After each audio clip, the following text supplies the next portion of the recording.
and sneak across violent felons and individuals on the terrorist watch list.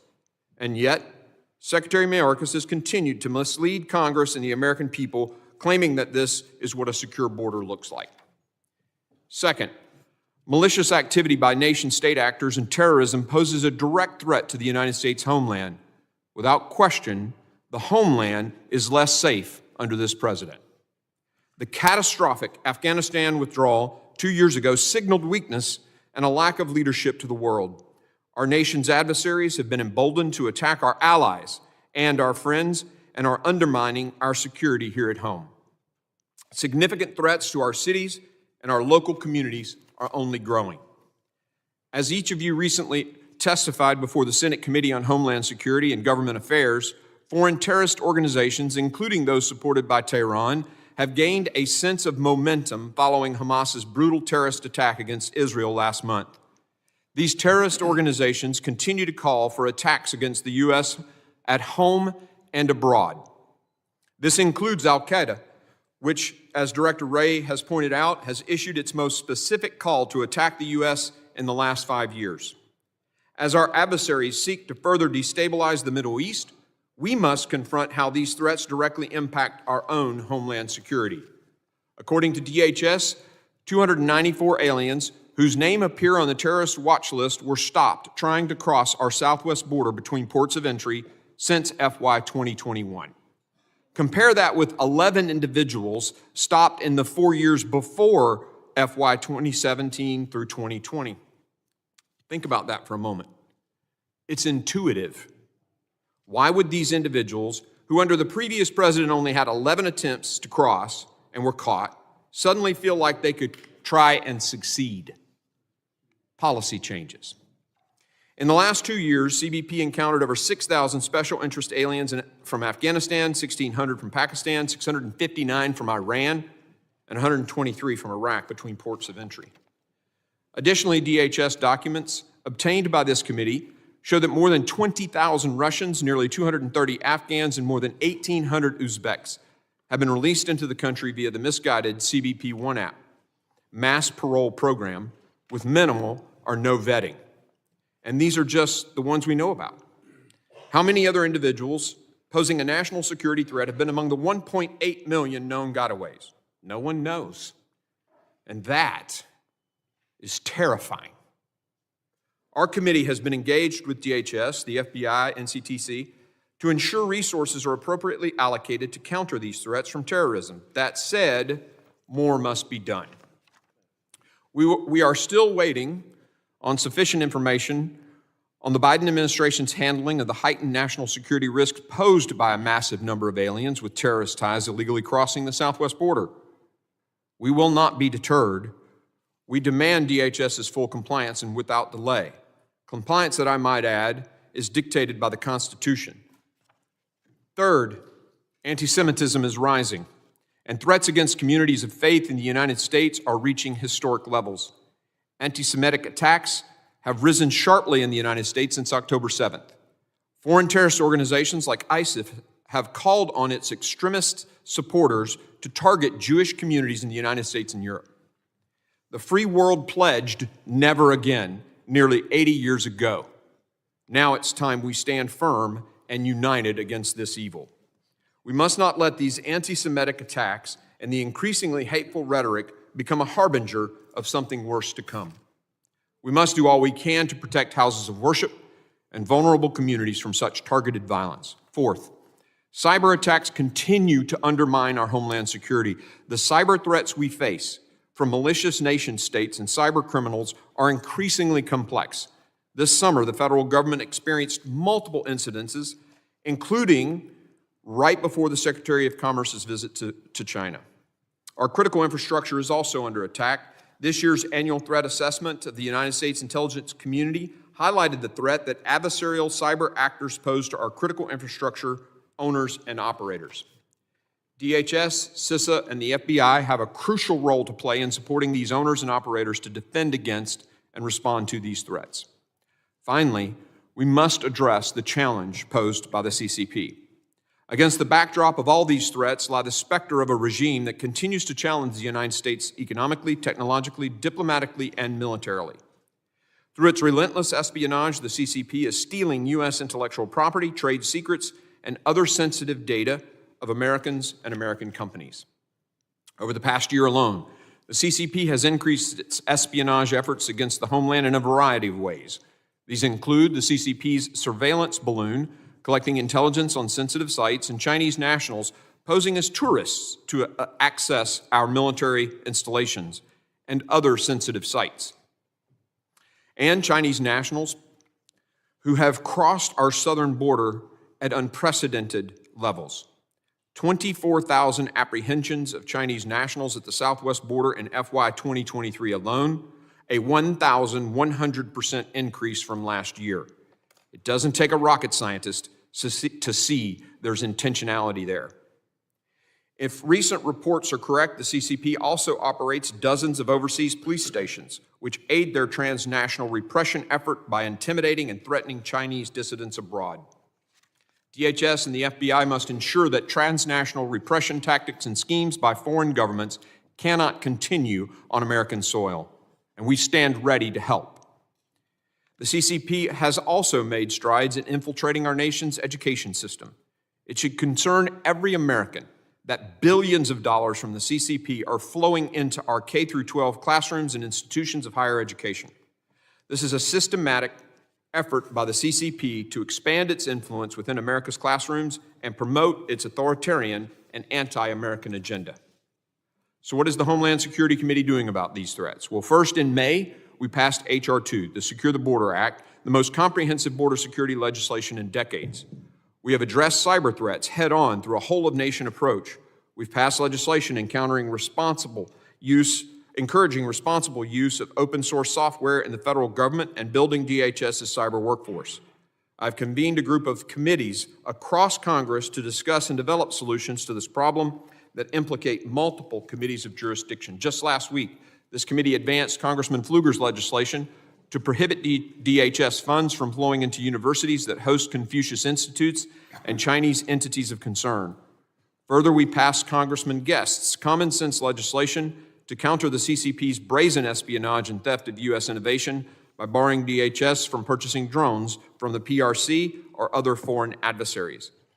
We have held multiple hearings to examine the evolving threat of terrorism more than 2 decades after September the 11th and their implications on the homeland, including a recent hearing where we received confirmation of the immediate and significant threat the Iranian regime poses to the United States homeland. This committee has also demanded information on individuals from Uzbekistan and other countries who used a smuggler with ties to ISIS to enter the United States through our southwest border. We also demanded information on DHS's screening and vetting of Afghan evacuees in the wake of our catastrophic withdrawal. Most recently, we've requested documents and information from both DHS and the FBI on terrorist threats at the southwest border. The Department and FBI's delays and lack of responsiveness have become an unacceptable pattern. Make no mistake, we will continue to use every tool at our disposal to secure these answers for the American people. I look forward to a productive conversation about the current threats to our homeland and the actions being taken to prevent them. I thank our witnesses for being here, and I look forward to your testimony. I now recognize the ranking member, the gentleman from Mississippi, Mr. Thompson, for his opening statement. Thank you, Mr. Chairman. Good morning and welcome to our witnesses, Secretary Mayorkas, Director Wray, and Director Abizaid. We welcome you. With one notable exception, during the prior administration, you and your predecessors have regularly come before this committee to discuss security threats facing the homeland and how your department and agencies are keeping our country safe. Thank you for being here today and for your service. And please convey our thanks to the dedicated public servants who work for you and for all of us every day. This worldwide threats hearing takes place with a war going on in the Middle East, persistent threats from foreign terrorist organizations and domestic violent extremists, and surging anti-Semitism and Islamophobia. We are seeing more sophisticated cyber attacks, unprecedented global migration, and have a presidential election less than a year away. The list of issues critical to the homeland goes on. My Democratic colleagues and I plan to ask you about these issues, and we stand ready and willing, as always, to work with you to address these challenges on behalf of the American people. Unfortunately, my Republican colleagues have a different agenda today, and we need to be clear about what their agenda really means from the outset of this hearing. Republicans are directly politically motivated attacks at administration witnesses, and they are doing so to distract from Republicans' own failures at governing, their infighting, and their support for a Republican presidential candidate who is himself a threat to democracy. That's what some people in Washington do rather than take responsibility for their own failures. And to be sure, Republicans have failed at running the House of Representatives. They ousted their own speaker, paralyzing the House and bringing the legislative process to a standstill for weeks as they fought among themselves. They can't manage to pass bills to fund the government. Instead, they have abruptly pulled spending bills from the House floor and have gone from near shutdown to near shutdown despite the harm it caused to our government, our economy, and our security. They appear on TV to rant about border security, and they issue bogus so-called reports replete with false statements and racist rhetoric about the border. Others complain about bookstores refusing to sell their propaganda. But when it comes to actually paying for border security personnel and resources or passing legitimate border security legislation, they're AWOL. They talk tough about strengthening our cyber defenses, but then vote to slash funding for the agency charged with that important mission. They revere their presidential candidate, who admires dictators and despots, calling them capable, competent, and smart, who recently referred to his political opponents as vermin and threatened to use the Justice Department against them, who talks about erecting, quote, detention camps, unquote, on United States soil. Republicans don't want to own up to it or deal with any of that.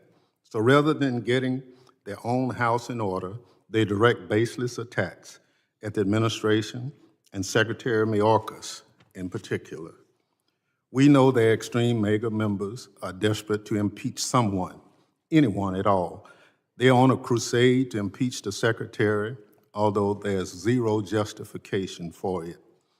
Unlike the Trump administration, the Biden administration has followed the law on border security and immigration. Claiming asylum at the border is lawful. If my Republican colleagues don't like the law, well, they're in the majority. Try to change it. The prior administration also refused to provide information sought by Congress in more than 100 congressional inquiries, but this administration has been and continues to be responsive to Congress. It is my understanding today's hearing is Secretary Mayorkas' 27th time testifying before Congress since being confirmed as Secretary. Under his leadership, DHS has responded to more than 1,400 congressional letters and produced more than 11,000 pages of documents to this committee alone. Secretary Mayorkas is carrying out his responsibilities as Secretary of Homeland Security, but Republicans don't like this administration's policies. Cabinet secretaries shouldn't be impeached over policy differences. That's not what the Constitution says. That's not what the founders intended. They certainly shouldn't be impeached to distract from Republican failures or to appease the extreme MAGA element that has overtaken their party. Rather than this impeachment distraction, we should be focused on how Congress and administration can work together to secure the homeland. That's what this committee has done since its inception. That's what we were sent here to do, and that's what the American people expect of us. It's a shame my Republican colleagues are working their own agenda Instead, because of this committee and this Congress and our homeland suffers because of it. Mr. Chairman, I yield back. The gentleman yields. Other members of the committee are reminded that opening statements may be submitted for the record, and I'm pleased to have an important panel of witnesses before us today, and I ask that our witnesses please rise and raise their right hand. Do you solemnly swear that the testimony you will give before the Committee on Homeland Security of the United States House of Representatives will be the truth, the whole truth, and nothing but the truth, so help you God? Let the record reflect that the witnesses have answered in the affirmative. Thank you. You may be seated. I would now like to formally introduce our witnesses. The Honorable Alejandro Mayorkas was sworn in as Secretary of Department of Homeland Security by President Biden on February the 2nd of 2021. Mr. Mayorkas has had a 30-year career as a law enforcement official and a lawyer in the private sector. From 2013 to 2016, he served as the Deputy Secretary of the Department of Homeland Security and as the Director of U.S. Citizenship and Immigration Services from 2009 to 2013. The Honorable Christopher Wray became the 8th Director of the FBI. On August the 2nd, 2017, Mr. Wray started his law enforcement career in 1997, serving in the Department of Justice as an Assistant U.S. Attorney for the Northern District of Georgia. The Honorable Christine Abizaid was sworn in as the Director of National Counterterrorism Center on June 29th of 2021. She is the 8th Senate-confirmed Director and the first woman to lead the United States Counterterrorism Enterprise. Previously, she served as the Deputy Assistant Secretary of Defense for Afghanistan, Pakistan, and Central Asia. I thank all the witnesses for being here today, and I now recognize Secretary Mayorkas for 5 minutes to summarize his opening statement. Chairman Green, Ranking Member Thompson, distinguished members of this committee. In September, the Department of Homeland Security published the 2024 Homeland Threat Assessment, laying out the most direct, pressing threats to our security. Already, in the weeks since the assessment was published, the world has changed.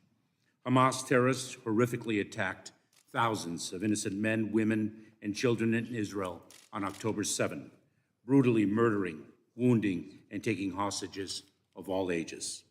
In the days and weeks since, we have responded to an increase in threats against Jewish, Muslim, and Arab American communities and institutions across our country.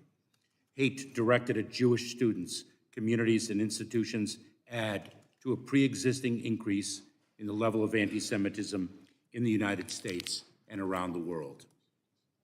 As the last month has shown, the threat environment our department is charged with confronting has evolved and expanded constantly in the 20 years since our founding after 9/11. Today, individuals radicalized to violence can terrorize using a vehicle or a firearm. A transnational criminal organization needs only to conceal 2.2 pounds of fentanyl in a commercial truck or passenger car crossing through our land port of entry to kill as many as 500,000 people. Lone actors in nation-states such as Russia, Iran, North Korea, and the People's Republic of China can use computer code to steal sensitive personal information, shut down critical infrastructure, and extort millions in ransom payments. Compromising deepfake images can exploit and ruin the life of a young person. Extreme heat, wildfires, and devastating hurricanes are increasing in frequency and severity. And our department's founding rationale, the threat posed by foreign terrorists using weapons of mass destruction, remains. The 260,000 men and women of the Department of Homeland Security work every day to mitigate these threats and many more. I am immensely proud to be here today on their behalf to discuss the work they do, the challenges they face, and most importantly, the support they require from Congress to do their jobs. Thank you for the opportunity to do so. I would like to focus today on two such means of critical, urgent support. First, Congress must now not allow key DHS authorities to lapse. Our department's authority to implement the chemical facility anti-terrorism standards expired on July 28th. That means the Cybersecurity and Infrastructure Security Agency is barred from inspecting over 3,000 high-risk chemical facilities, including one in Shepherd, Texas, where an explosion last week forced nearby communities to shelter in place for hours. We are also barred from identifying who is accessing them and whether they are stockpiling dangerous chemicals. Historically, more than a third of inspections identify at least one gap in a facility's security. Our counter-drone authority will expire on Saturday, challenging, among other missions, the Secret Service's ability to protect the President and Vice President, and Customs and Border Protection's ability to patrol the southwest border and intercept cartel drones ferrying drugs and other contraband through the air.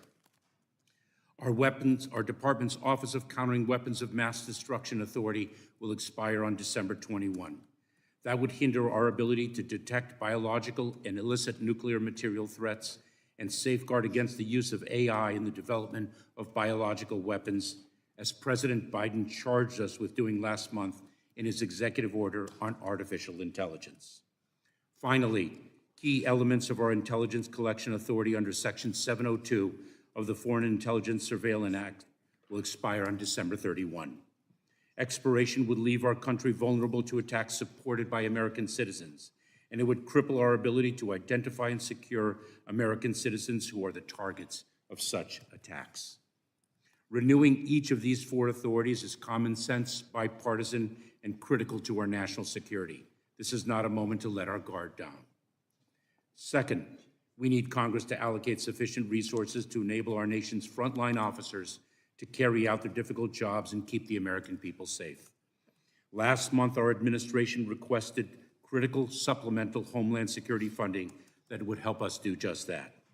This funding package would allow us to more effectively combat the scourge of fentanyl, stem the impacts of historic migration, and accelerate work authorization for eligible non-citizens.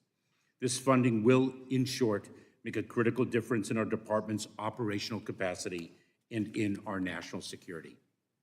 Ensuring the safety of the American people is a national imperative and a governmental obligation. I look forward to partnering with Congress to deliver for the men and women who keep our country safe.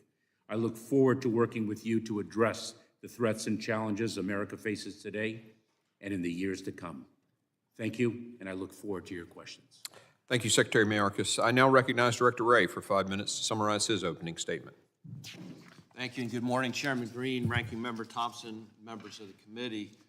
It's been more than 5 weeks since Hamas terrorists carried out their brutal attacks against innocent Israelis, dozens of American citizens, and others from around the world. And our collective efforts remain on supporting our partners overseas and seeking the safe return of the hostages. But this hearing, focused on threats to our homeland, is well-timed given the dangerous implications the fluid situation in the Middle East has for our homeland security. In a year where the terrorism threat was already elevated, the ongoing war in the Middle East has raised the threat of an attack against Americans in the United States to a whole nother level. Since October 7th, we've seen a rogues gallery of foreign terrorist organizations call for attacks against Americans and our allies. Hezbollah expressed its support and praise for Hamas and threatened to attack U.S. interests in the Middle East. Al-Qaeda issued its most specific call to attack the United States in the past 5 years. Al-Qaeda in the Arabian Peninsula called on jihadists to attack Americans and Jewish people everywhere. ISIS urged its followers to target Jewish communities in the United States and Europe. Given those calls for action, our most immediate concern is that individuals or small groups will draw twisted inspiration from the events in the Middle East to carry out attacks here at home. That includes homegrown violent extremists inspired by a foreign terrorist organization and domestic violent extremists targeting Jewish Americans or other faith communities like Muslim Americans. Across the country, the FBI has been aggressively countering violence by extremists, citing the ongoing conflict as inspiration. In Houston, we arrested a guy who'd been studying bomb making and posted about killing Jewish people. Outside Chicago, we've got a federal hate crime investigation into the killing of a 6-year-old Muslim boy. At Cornell University, we arrested a man who threatened to kill members of that university's Jewish community. And in Los Angeles, we arrested a man for threatening the CEO and other members of the Anti-Defamation League. And I could go on.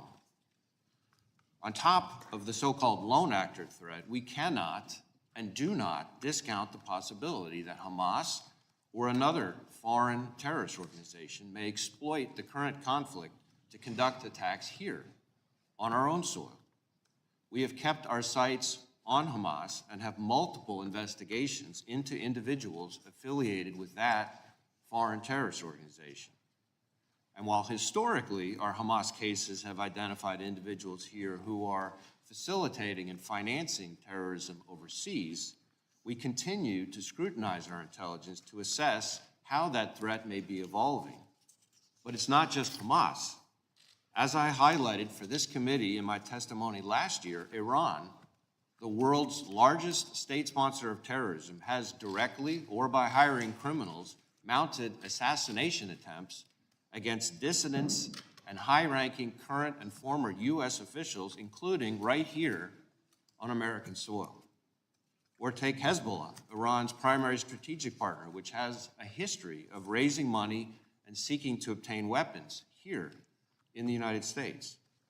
FBI arrests in recent years also indicate that Hezbollah has tried to seed operatives, establish infrastructure, and engage in spying here, domestically, raising our concern that they may be contingency planning for future operations in the United States. And while we are not currently tracking a specific plot, given that disturbing history, we are keeping a close eye on what impact recent events may have on those terrorist groups' intentions here in the United States and how those intentions might evolve. Now, I want to be clear. While this is certainly a time for heightened vigilance, it is by no means a time for panic. Americans should continue to be alert and careful, but they shouldn't stop going about their daily lives. All across the country, the FBI's men and women are working with urgency and purpose to confront the elevated threat. That means working closely with our federal, state, and local partners on our FBI-led joint terrorism task forces, taking an even closer look at existing investigations and canvassing sources to increase awareness across the board, and doing all we can, working with our partners to protect houses of worship here in the U.S. Bottom line, we're going to continue to do everything in our power to protect the American people and support our partners in Israel. Now, protecting Americans from the threat of terrorism is and remains our #1 priority. But as you all know, the range of threats that we battle each and every day is enormous, from cyber attacks to economic espionage to violent crime and narcotics trafficking and everything in between. The problems we tackle aren't getting any easier, but we have continued to work to outpace our adversaries. We disrupted over 40% more cyber operations last year and arrested over 60% more cyber criminals than the year before. We've got easily 2,000 active investigations across all 56 field offices into China's relentless efforts to steal our innovation and intellectual property. And over the past 2 years alone, we've seized enough fentanyl to kill 270 million Americans. That's more than 80% of all Americans. Just this month, working with our partners, FBI Boston seized nearly 8 million doses of fentanyl and methamphetamine-laced pills and powder, including nearly 20 pounds of fentanyl-laced pills that had been pressed to look like heart-shaped candy. That's one of the largest single seizures in New England history and demonstrates the deadly reach of the cartels trafficking dangerous drugs to every corner of our nation. I am incredibly proud of the 38,000 skilled and dedicated professionals of the FBI who tackle all these complex challenges. And I think it is our shared responsibility to make sure that they've got the tools they need to keep all of us safe. Indispensable in that toolkit against foreign adversaries are the FBI's FISA 702 authorities. And I'm happy to talk about all the things the FBI has done over the past couple of years to make sure we're good stewards of our 702 authorities. But I can tell you, it would be absolutely devastating if the next time an adversary like Iran or China launches a major cyber attack, we don't see it coming because 702 was allowed to lapse. Or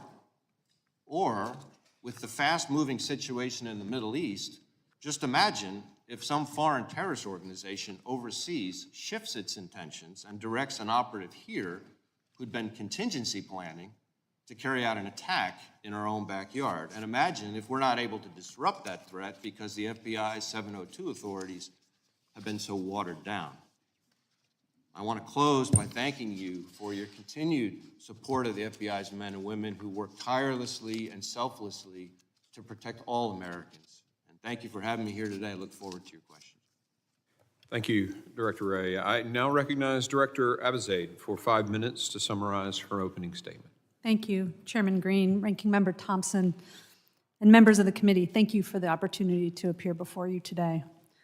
This hearing is especially timely as we continue to monitor the response of global terrorist actors in the wake of Hamas's tragic and brutal 7 October terrorist attack.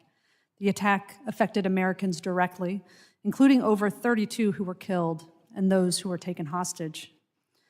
While Hamas itself continues to focus its operational activity in the immediate region, Hamas's attack and the conflict that it has precipitated has reverberated across the globe among an ideologically diverse array of threat actors.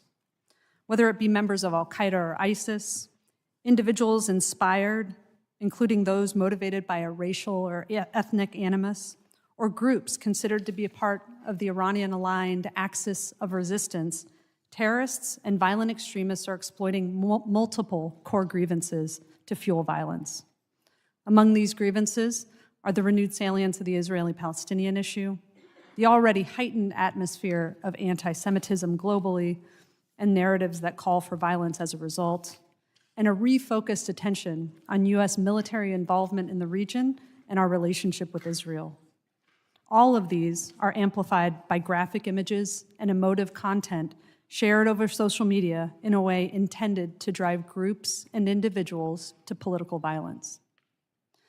Here in the United States homeland, our current heightened threat posture is driven primarily by our concern that individuals may increasingly mobilize for attacks, particularly against Jewish, Arab, and Muslim communities. This is consistent with our years-long assessment that those inspired to terrorism, rather than those directly linked to hierarchical organizations, are the most likely to carry out a successful attack on U.S. soil. Outside of the United States, we are monitoring the activities of foreign-based groups, particularly ISIS and Al-Qaeda, which view the U.S. as their primary enemy and have publicly called for attacks in the wake of October 7th. Their ability to orchestrate attacks from their core operating arenas has been diminished by years of counterterrorism pressure, but while these groups have disaggregated and become more focused in their local regions in recent years, they have a presence across a wide swath of territory from West Africa to South Asia, and we are on the lookout for any attempts by their members to leverage this crisis to rebuild and refocus against the United States. Iran and its proxies, including Lebanese Hezbollah, Iraqi Shia militants, they are a major concern, principally for their ability to generate attacks in the Middle East, including those that have significant escalatory consequences. While we have no intelligence to indicate Iran or its proxies had foreknowledge of Hamas's October 7 attack, we remain focused on Iranian and Iranian-linked activity in support of Hamas and directed against U.S. interests since the outbreak of the conflict. Thus far, Iranian-aligned militant groups have conducted over 50 attacks against U.S. forces in Iraq and Syria using rockets and unmanned aerial systems. This is in addition to several instances of Israel-focused attacks, missiles and UAS attacks by the Yemen-based Houthis, and the daily paramilitary attacks on Israel by Hezbollah, which also happens to be a globally capable terrorist organization. Even as the United States comes up under attack, we assess Iran and Hezbollah are trying to walk a very fine line in the region, avoiding overt actions that risk opening them up to a more direct conflict with Israel or the United States, while still exacting costs by enabling anti-US and anti-Israel attacks. Iran's current regional activities come on top of an already aggressive global posture over the last several years, including attempted attacks in the United States aimed at Iranian dissidents or in retaliation against former U.S. government officials that it deems responsible for the 2020 death of Quds Force Commander Qasem Soleimani. It is clear that even in today's heightened threat environment, significant CT pressure brought to bear against terrorist groups over the last 2 decades, along with investments in effective CT defenses here at home, has resulted in an overall diminished directed terrorist threat to the United States homeland. However, as evidenced by the events of the past 6 weeks, the threat landscape is highly dynamic. Our country must preserve its CT fundamentals to ensure constant vigilance. Among these fundamentals is the intelligence collection enabled by Section 702 of the Foreign Intelligence Surveillance Act, which provides key indications and warning on terrorist plans and intentions and supports international terrorist disruptions.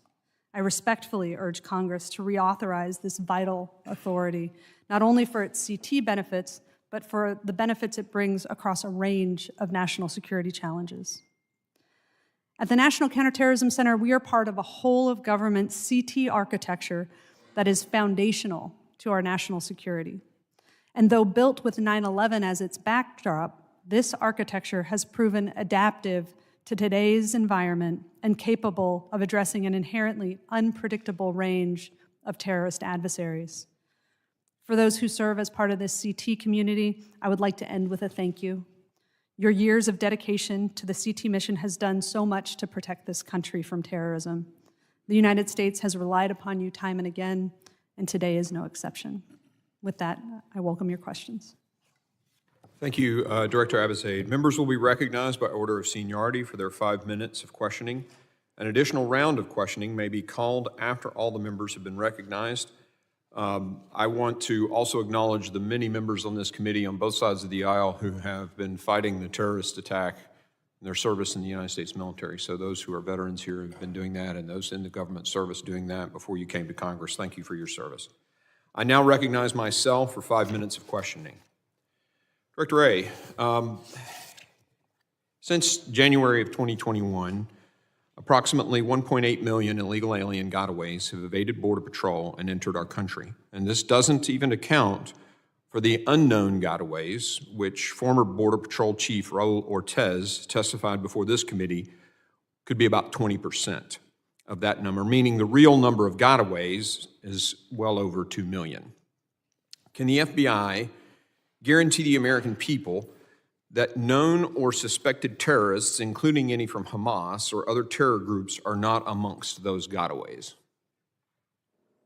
Well, certainly the group of people that you're talking about are a source of great concern for us. That's why we're aggressively using all 56 of our joint terrorism task forces. But there's really no way for you to guarantee that Hamas isn't in those.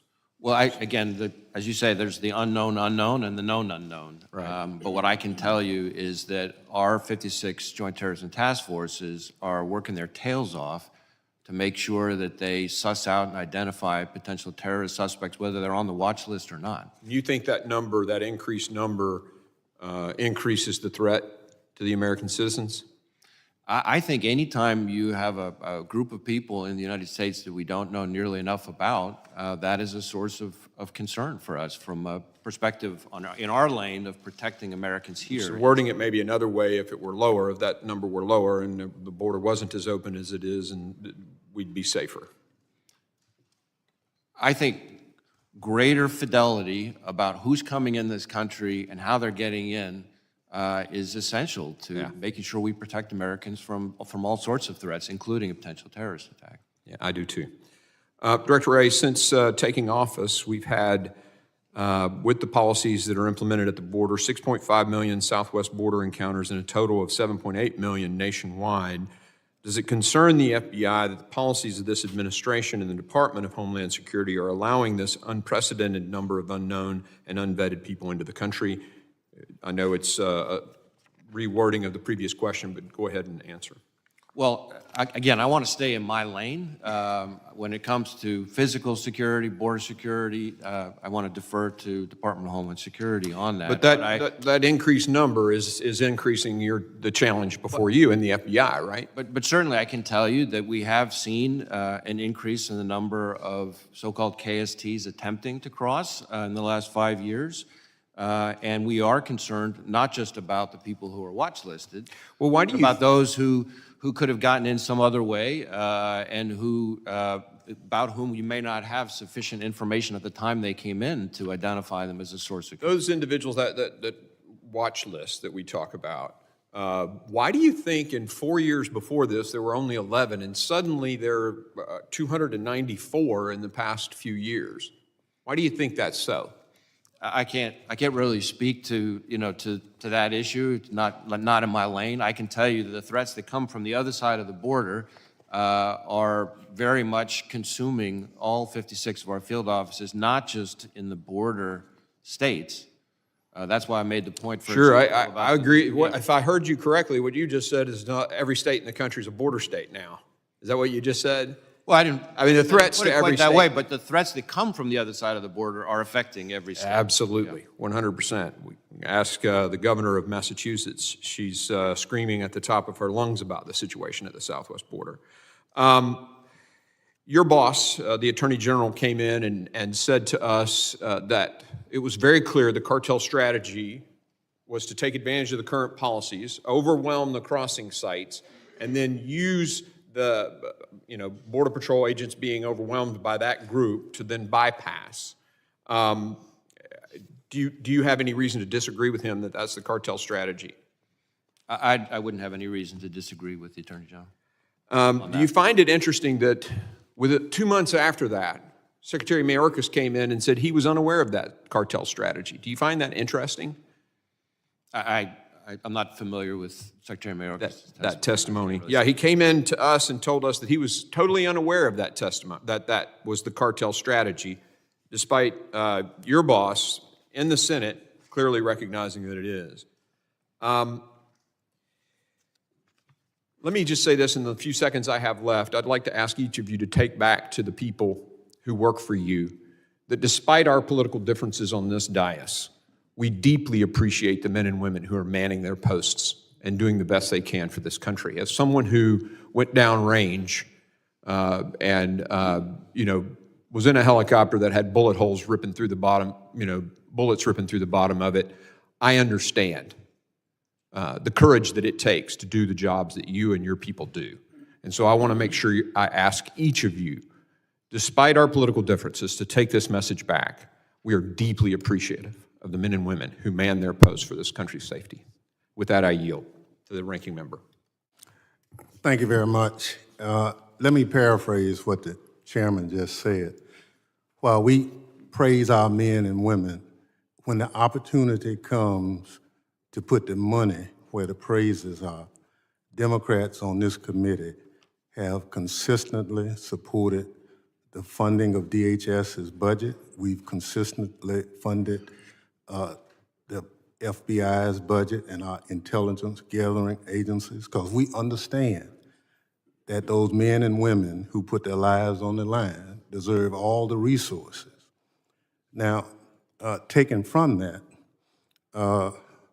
we've not, on the Democratic side, ever voted against one of your budgets. We understand it. We can differ on the policy, but we don't differ on the fact that you need the investment. There are some members of this committee who've even advocated defunding the FBI. Now, I can't in my wildest dreams imagine if we had an impotent FBI where that would put us. Director Wray, if those advocates who wanted to defund the FBI in this country, can you give us a snapshot of what that defunding would mean for the security of the homeland? Well, I mean, the FBI in the last year, for example, has arrested over 18,000 violent criminals. That's about 50 per day. So defunding the FBI would mean that many more violent criminals out on the streets terrorizing neighborhoods. We have, as I said in my opening statement, about 2,000 active investigations into Chinese economic espionage. Restricting our funding would be a gift to the Chinese Communist Party. The FBI has about 380 investigations into cartel leadership. Lifting our funding means more power to the cartels. The FBI has investigations into 100 different ransomware variants. And each one of those has scores of victims. Limiting our funding means more hacks, more intrusions, more damage to critical infrastructure. China alone has the biggest hacking program in the world by far. They're not slowing down. They're not restricting their funding. So from our perspective, it's not just about the hardworking career professionals of the FBI and their families and their kids that would be affected. More importantly, it's state and local law enforcement who are counting on us more and more. And more importantly than that, the American people that we're trying to protect from gangs, the Chinese government, cyber hackers, cartels, child predators, et cetera. Ms. Abizaid, can you say what resource deficit would mean for your agency? Yeah, thank you very much. I mean, the National Counterterrorism Center has a couple of important missions. We're the primary center for the United States government to analyze and assess the foreign terrorist threat. We work on screening and vetting of individuals that are trying to enter the country. We support DHS and FBI in that mission with the intelligence database of known and suspected terrorists. We do a lot of work across state, local, tribal, territorial, and federal authorities to do the kind of information sharing that's absolutely essential, especially in a dynamic threat environment like we have today, to keep everyone informed and armed with the information they need to protect against exactly the kinds of threats that we've outlined here for you today.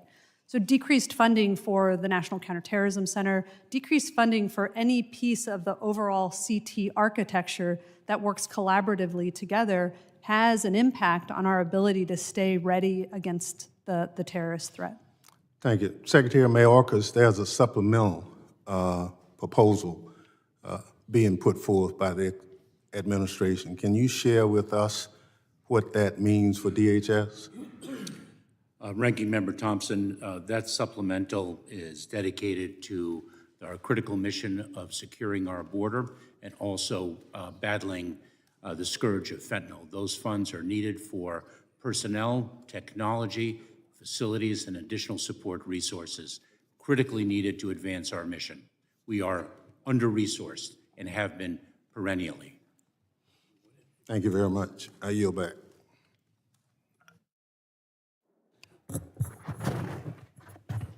The gentleman yields. I now recognize the gentleman from Texas, the chairman of the House Foreign Affairs Committee, Mr. McCall.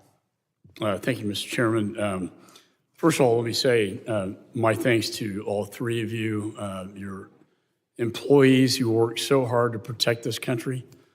Having served at the Department of Justice for many years and the Chief of Counterterrorism and National Security, I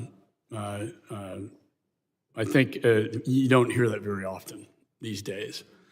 And also, I agree with you, Director, that 702 FISA is a critical element to securing and protecting Americans. And I will fight very hard to get that reauthorized. Moving forward, Director Wray, we've had over about 7.5 million encounters at the southern border. We've had 7,000 special interest aliens. We've had 200, nearly 200 on the terror watch list. When I chaired this committee, that was the first, when I got the briefings, first question I ever asked was, how many SIAs, how many on the terror watch list? If I was 200 is alarming to me. Does that give you concern?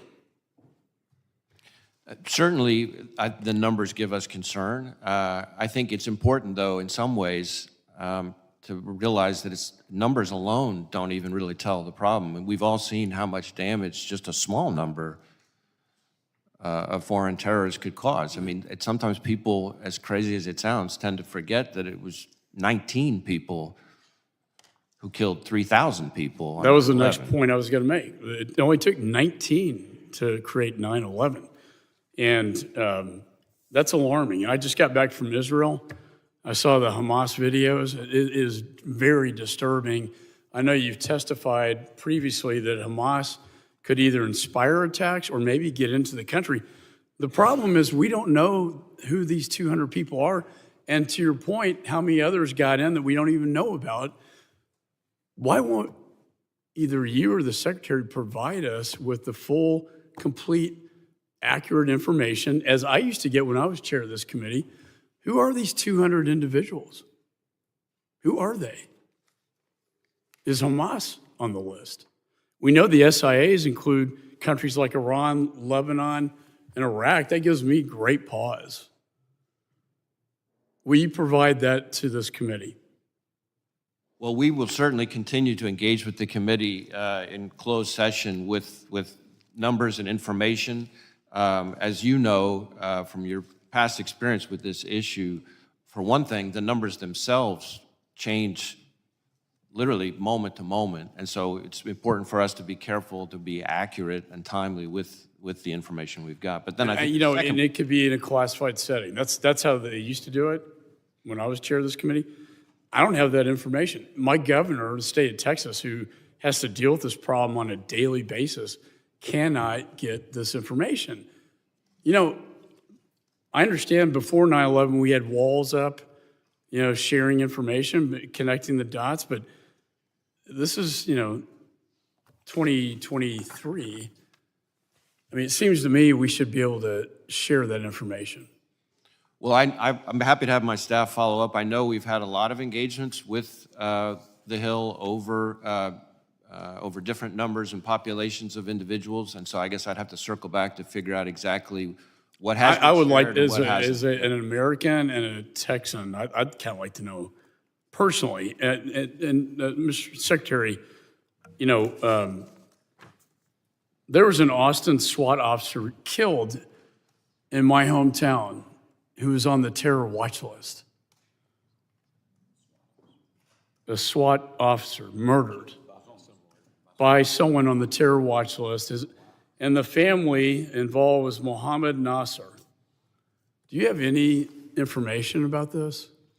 Mr. Chairman, we'd be pleased to provide you with whatever information we have in the. Please do. And let me just say, 18 U.S.C. Section 2A states, whoever commits an offense against the United States or aids and abets, counsels, command, induces, or procures its commission is punishable as the principal. Human trafficking, a criminal enterprise in this country now with people with no legal status, an entire population 7 times over to be killed by fentanyls, 12 billion total, 300,000 people dead due to fentanyls. Sir, I would argue that you've been aiding and abetting the deaths and the criminal enterprise that has occurred in this nation. I see my time. Well, I got 15 seconds. No, you don't. Oh, I'm 15 seconds over. I'd still like to go on, but I think I've made my point. It's going the other way. The gentleman yields. I now recognize the gentleman from New Jersey, Mr. Payne, for his 5 minutes questioning. Thank you, Mr. Chairman. And, just for informational purposes, there are Americans on the terror watch list as well. So, I would suggest we take in all the information with respect to that. I want to thank the witnesses for making themselves available today. Director Wray, in 2021, more than 26,000 Americans lost their lives by homicide, close to 21,000 of which were committed with a firearm. The same year, 61 of 73 law enforcement officers who died from felonious assault were killed by firearms. While we're seeing more states, specifically reliably Republican voting states, adopt more permissive gun laws, we're also seeing a rise in anti-government violent extremists targeting law enforcement. How dangerous is it to be in law enforcement right now under these circumstances? And how do we rectify the threat to the men and women of law enforcement? Well, certainly, this is a dangerous time for law enforcement. As you mentioned, 2021 was the deadliest year for law enforcement, I think, since 9/11. And this year, the pace is awfully close to what 2021 is. And I say that with a level of personal familiarity with it. In 2021, we had 2 of our agents killed in Florida attempting to execute a search related to a child exploitation case, and a task force officer of ours in Indiana gunned down right outside of our offices. And every time, one of the things I decided I was going to do when I took this job now 6.5 years ago was every time an officer is shot and killed in the line of duty anywhere in the country, I call the chief or the sheriff myself and talk to him and express my condolences on behalf of the FBI. I have a little write-up on the family, a photo of the fallen officer, and I've made something like 350 of those calls. And, you know, being in law enforcement is dangerous enough. What it shouldn't be is wearing a badge making you a target, and we're seeing way too much of that in today's America.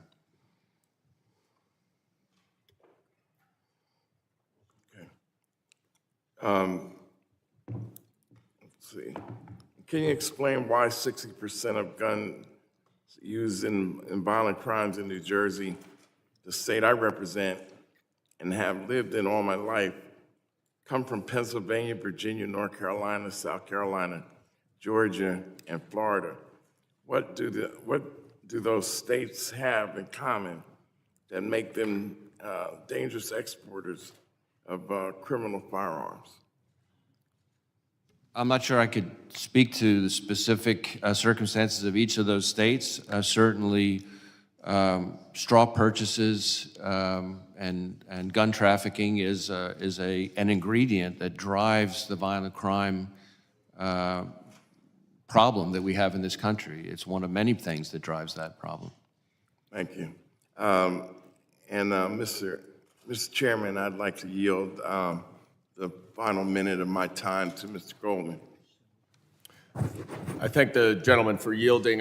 I asked to yield just to respond to something that my distinguished colleague from Texas just said, who I know has served for a long time as a federal prosecutor, as have I, and as has Secretary Mayorkas. I think it's incredibly dangerous to accuse Secretary Mayorkas of aiding and abetting crimes. As you well know, you need to have the intent to do that. And it is clear that whether you disagree or not with Secretary Mayorkas's approach to dealing with the border, that to accuse him of aiding, abetting crime is very serious and is, I think, unwarranted in this situation. Will the gentleman yield? Yes. Look, I live in a border state, you don't. And I've dealt with this issue for 25 years. I've never seen it this bad. It's his dereliction of duty that has created this problem in the United States. 7 million people. How are we going to deal with that? No legal status, human trafficking, fentanyls. Look, we will disagree on this one, but I have to say that the change of policy has created this problem, and he knows better. He was a U.S. attorney in Los Angeles, like you were. He knows better. Will you yield for 1 second? I yield back. Actually, the time has expired, so if someone else wants to yield to these gentlemen, you certainly may do that. But the time has expired, and we'd like to continue on so that everyone gets their opportunity. But I do appreciate the dialogue. I believe now we are with Mr. Higgins, the gentleman from Louisiana. Sir, you're recognized for 5 minutes of questioning. Thank you, Mr. Chairman. Mr. Chairman, ultimately, as we consider threats to the homeland in our annual hearing on that topic with leading members of the executive branch before us. It's important to reflect upon the simple fact that ultimately Americans are quite capable of defending our own soil, our own cultures and communities against foreign invasion or against armed oppression from within. However, it's far more threatening to our republic if our own government facilitates criminal invasion, and it is incredibly threatening to our citizenry if our government's highest levels of law enforcement coordinate organized campaigns of weaponized oppression, harassment, investigation, arrest and prosecution, and imprisonment of free Americans. That, Mr. Chairman, is the primary threat our homeland indeed faces today. Secretary Mayorkas, I've noted you as a worthy adversary, sir, for 2.5 years, but my issue is not with you today. I'm done with you. I've completed my investigative work. It's quite extensive. I've filed my articles of impeachment against you, and I've provided my investigative work to the appropriate committee. So let me just say that my articles have been filed and my time with you is done. Director Wray, last year, you might recall, sir, our exchange regarding the FBI's involvement on January 6th and prior.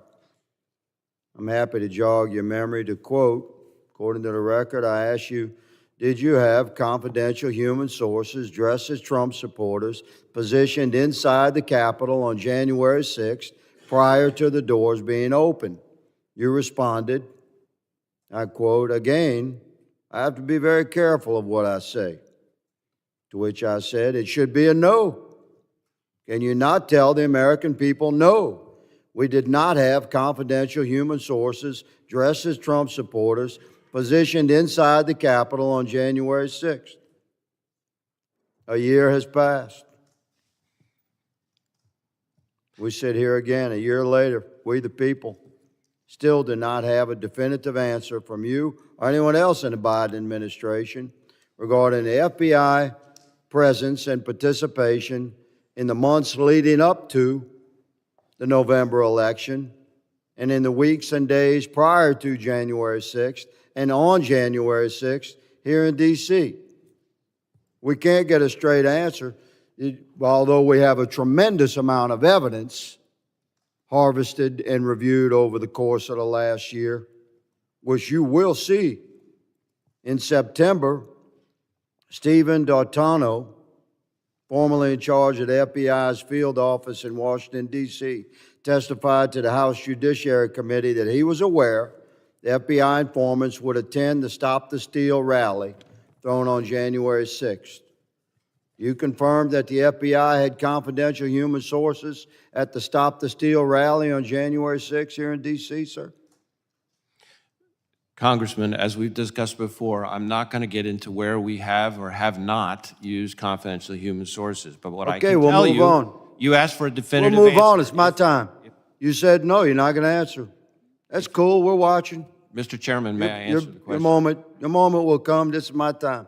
Earlier this year, an FBI informant who is reported to have, quote, his quote, under oath, marched to the U.S. Capitol with fellow Proud Boys members on January 6th, close quote. He said he was communicating with his FBI handler while people were entering the U.S. Capitol. Can you confirm that the FBI had that sort of engagement with your own agents embedded into the crowd on January 6th? If you are asking whether the violence at the Capitol on January 6th was part of some operation orchestrated by FBI sources and/or agents, the answer is emphatically You're saying no? No. You're saying no? Not Okay. violence orchestrated Let's by move FBI on. sources or agents. Are you familiar you know what a ghost vehicle is? Director of the FBI certainly should. You know what a ghost bus is? A ghost bus? Ghost bus. I'm not sure I've used that term before. Okay. Well, it's pretty common in law enforcement. It's a vehicle that's used for secret purposes. It's painted over. These two buses in the middle here, they were the first to arrive at Union Station on January 6th, 0500. I have all this evidence. I'm showing you a tip of this iceberg. Mr. Chairman, These two buses Mr. are Chairman. painted completely white. point of order. Point of order. Sure. Just run over the time. I understand, but you'll recall that Ms. Jackson Lee's been allowed to go 2 minutes before. I've been very fair in letting people finish their questioning throughout my tenure as chairman, and I'll continue to be fair on that regard. But I will make a note to the members, if you could stay as close within your time as possible. We have a lot of people that want to ask these gentlemen questions. So with that, the gentleman yields. But your point, I've been very fair in this, Mr. Ivey, with everybody on this side of the aisle just as much. I don't think I accuse you of being unfair, Mr. Chairman. I just You're raised a making a of point. order. Okay, thank you. I now recognize Mr. May I Gray. close this statement, Mr. Chairman? No, I think your time is expired, Mr. I note that other members across the aisle have been granted time, and I object to my question being closed. This is a very significant hearing, Mr. Chairman, and these buses are nefarious in nature and were filled with FBI informants dressed as Trump supporters and deployed onto our Capitol on January 6th. Your day is coming, Mr. Mr. Ray. Mr. Higgins. I now recognize Mr. Correa of California for his 5 minutes of questioning. You're the chairman, but The gentleman could yield to you, Mr. Ranking Member, if he wants. You've been recognized. I will yield to yeah, Okay. just the ranking member. the rules of the committee says that once the chair calls the time, it's done. So, I mean, those are the rules of the Well, committee. thanks for pointing that out, Mr. Ranking Member. I think he yields to you, Mr. Correa. Chairman, I want to thank you very much for holding this hearing, and I especially want to thank the witnesses today in front of us, Mr. Mayorkas, Mr. Ray, and Ms. Abizaid. You've got a difficult task in this country today. The title of this committee is Worldwide Threats of the Homeland Security. First of all, you've got the challenge of finding a needle in a haystack. Domestic terrorism. I've got a chart here from the ADL that shows the number of incidences, national level. You've got to play defense here in the U.S. as well as defense overseas. And I agree with my colleague, Mr. Mike McCall, that things have never been so bad. We're coming out of COVID right now. We've got countries, essentially failed economies, failed democracies around the world, worldwide refugee movement. And on top of that, I understand, Mr. Ray, that you essentially declared possible heightened state of alert for the country. Is that correct? Something of the sort, that we just got to watch the things that are going on right now? I've testified, and I feel very strongly that we are in a heightened threat environment. And I couldn't agree with you more. We've got, 2 wars going on at least, areas of conflict around the world.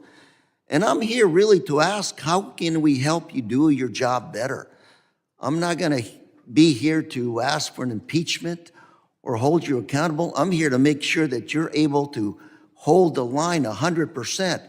We can't afford to have another Uvalde in our country. We can't afford to have another 911. So I'm here really to listen to what it is. What resources do you need to do your job? And I'm going to start out with Mr. Mayorkas. Do you need more or less analysts? This is a big job. How do you find a needle in a haystack? Do you need more analysts or less at the Homeland Security? Can that help? Congressman, we have submitted a request for supplemental funding. We need additional personnel, resources to include facilities, technology, the men and women of the And we department. need technology, sir. We need good intel.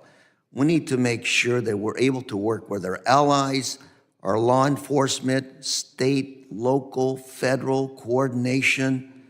That's why Homeland Security was created. because of the silos that existed before 911. Coordinate good intel to make sure you're able to do your job. CBP-1. Do you get information off of that? Do you let people just into the country, or do you take their information? What kind of data do you require for CBP to work?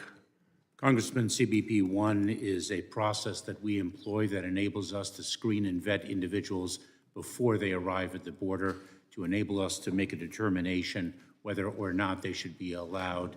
Do you ask for biometric information? What is it exactly that you collect there to make sure that the folks that are applying are essentially vetted? Congressman, we confirm identity and we screen and vet them to make sure that they do not pose either a public safety threat or a threat to our national security. Thank you. Director Wray, what is it that we can do as Congress to help you make sure that you do your job better? Make sure that you 100%, nobody scores on us. Well, Congressman, I appreciate the question. Certainly, the budget requests that we've submitted, both in the 24 budget itself, but also the supplemental, are all things we desperately need. Second, reauthorize 702 in a form where we can actually use it to protect Americans here from foreign threats. Third, Secretary Mayorkas highlighted, which I think can't be highlighted enough, the need to reauthorize the counter-UAS authority, which is going to expire at the end of this week if something isn't done. And that is authority that if it's gone, no one, not DHS, not FBI, no one here can protect Americans from that threat. So those are a few of the things that would be very important from the FBI's perspective. And let me say that I appreciate the three of you being here today, because we need to make sure that the public out there on Main Street understands the good work you're doing. You may be controversial, but that's part of the democratic system. But you're doing a good job protecting our families back home. And I just want to make sure people understand that we need to work as a team to make sure the job gets done. Ma'am, any thoughts on what resources you need to do your job? I would associate myself with my colleagues' comments here. FISA 702 authority is absolutely essential for the counterterrorism mission. And to your point about working as a team, the counterterrorism architecture that we've built across the intelligence community, law enforcement community, defense, diplomatic, and homeland security professional community needs to be sustained. And sustaining that at the levels we requested, it would be incredibly helpful. Thank you. And Mr. Chair, I yield. The gentleman yields. I now recognize the Vice Chair of the committee, the gentleman from Mississippi, Mr. Guest, for 5 minutes question. Thank you, Mr. Chairman. To all our panelists, thank you for being here today, particularly in the threat environment that we face. Director Wray, you state in your report that the threats we face as a nation have never been greater, and I agree completely with that. Secretary Mayorkas, you also talk about the threats in your report, where you say terrorist threats in the United States remained heightened. Hamas attacks on Israel, along with other events, have sharpened the focus of potential attacks. And you go on later to say the increased prospects for violence, you talk about the increased prospect for violence in the United States. And so at a time in which we face increased threats domestically, where we see internationally events continue to seem to spiral out of control, I want to talk specifically about the events that are transpiring along our southwest border. Mr. Secretary Mayorkas, I have behind me a chart that has the encounters of CBP. This was taken off of the CBP website. And just kind of want to walk through some of the information contained there. Based upon the research that I've done, it appears since the President took office, since you became the Chairman of Homeland Security, that there's been roughly 7.4 million encounters along our southwest border. If you were to put all those people in one geographic area, that would represent the 7th largest state in the United States, between Arizona and Tennessee. We see that the last month prior to you taking office, that there were 95,000 encounters along the southwest border. We see that the numbers reported here by your department, September of 23, the last reporting numbers show that number has spiked now to 341%, an increase of almost 250%. We know that as part of the problem, the president appointed the vice president to be the border czar, to help try to stop the flow of illegal immigration from Mexico and Central America. That appointment was made in March of 21. In March of 21, the end of the month, there was reported 192 encounters. Now we know again the number of encounters are over 341,000. And so under her watch as border czar, we see that the increase is 75%. And so the numbers have grown exponentially under your and the vice president's leadership. One of my questions to you is, do you look at the daily encounter numbers that are put out by your department? Is that something, a statistic that you look at on a regular basis? Vice Chairman Guest, it is, in fact, and the numbers about which you speak are reflective not only of a challenge at our southwest border, but rather a challenge of migration throughout our entire hemisphere. And I understand that. And so you do look at the numbers. You do look at the daily reporting numbers. And want to harken back to an interview in 2019, at that time with former Secretary of Homeland Security Jay Johnson, during the Trump administration, as we were seeing 4,000 immigrants a day coming across the border. At that time, the former Director of Homeland Security, in an interview with MSNBC, said that, and he said, "My staff would tell you that if the number of daily apprehensions was under 1,000 the day before, that was a relative good number. And if it was above 1,000, it was a relative bad number, and I was going to be in a bad mood that day." He also went on to say on Thursday, and again, this was in March of 2019 when Donald Trump was president, there were 4,000 apprehensions.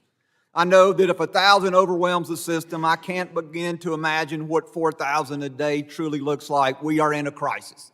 And so my question to you, if Secretary Johnson said 1,000 immigrants a day when he was in the position that you sent, if that was a bad day and that 4,000 a day was a crisis, what is a bad day for you, Secretary Mayorkas? Because we see now that the numbers have exploded.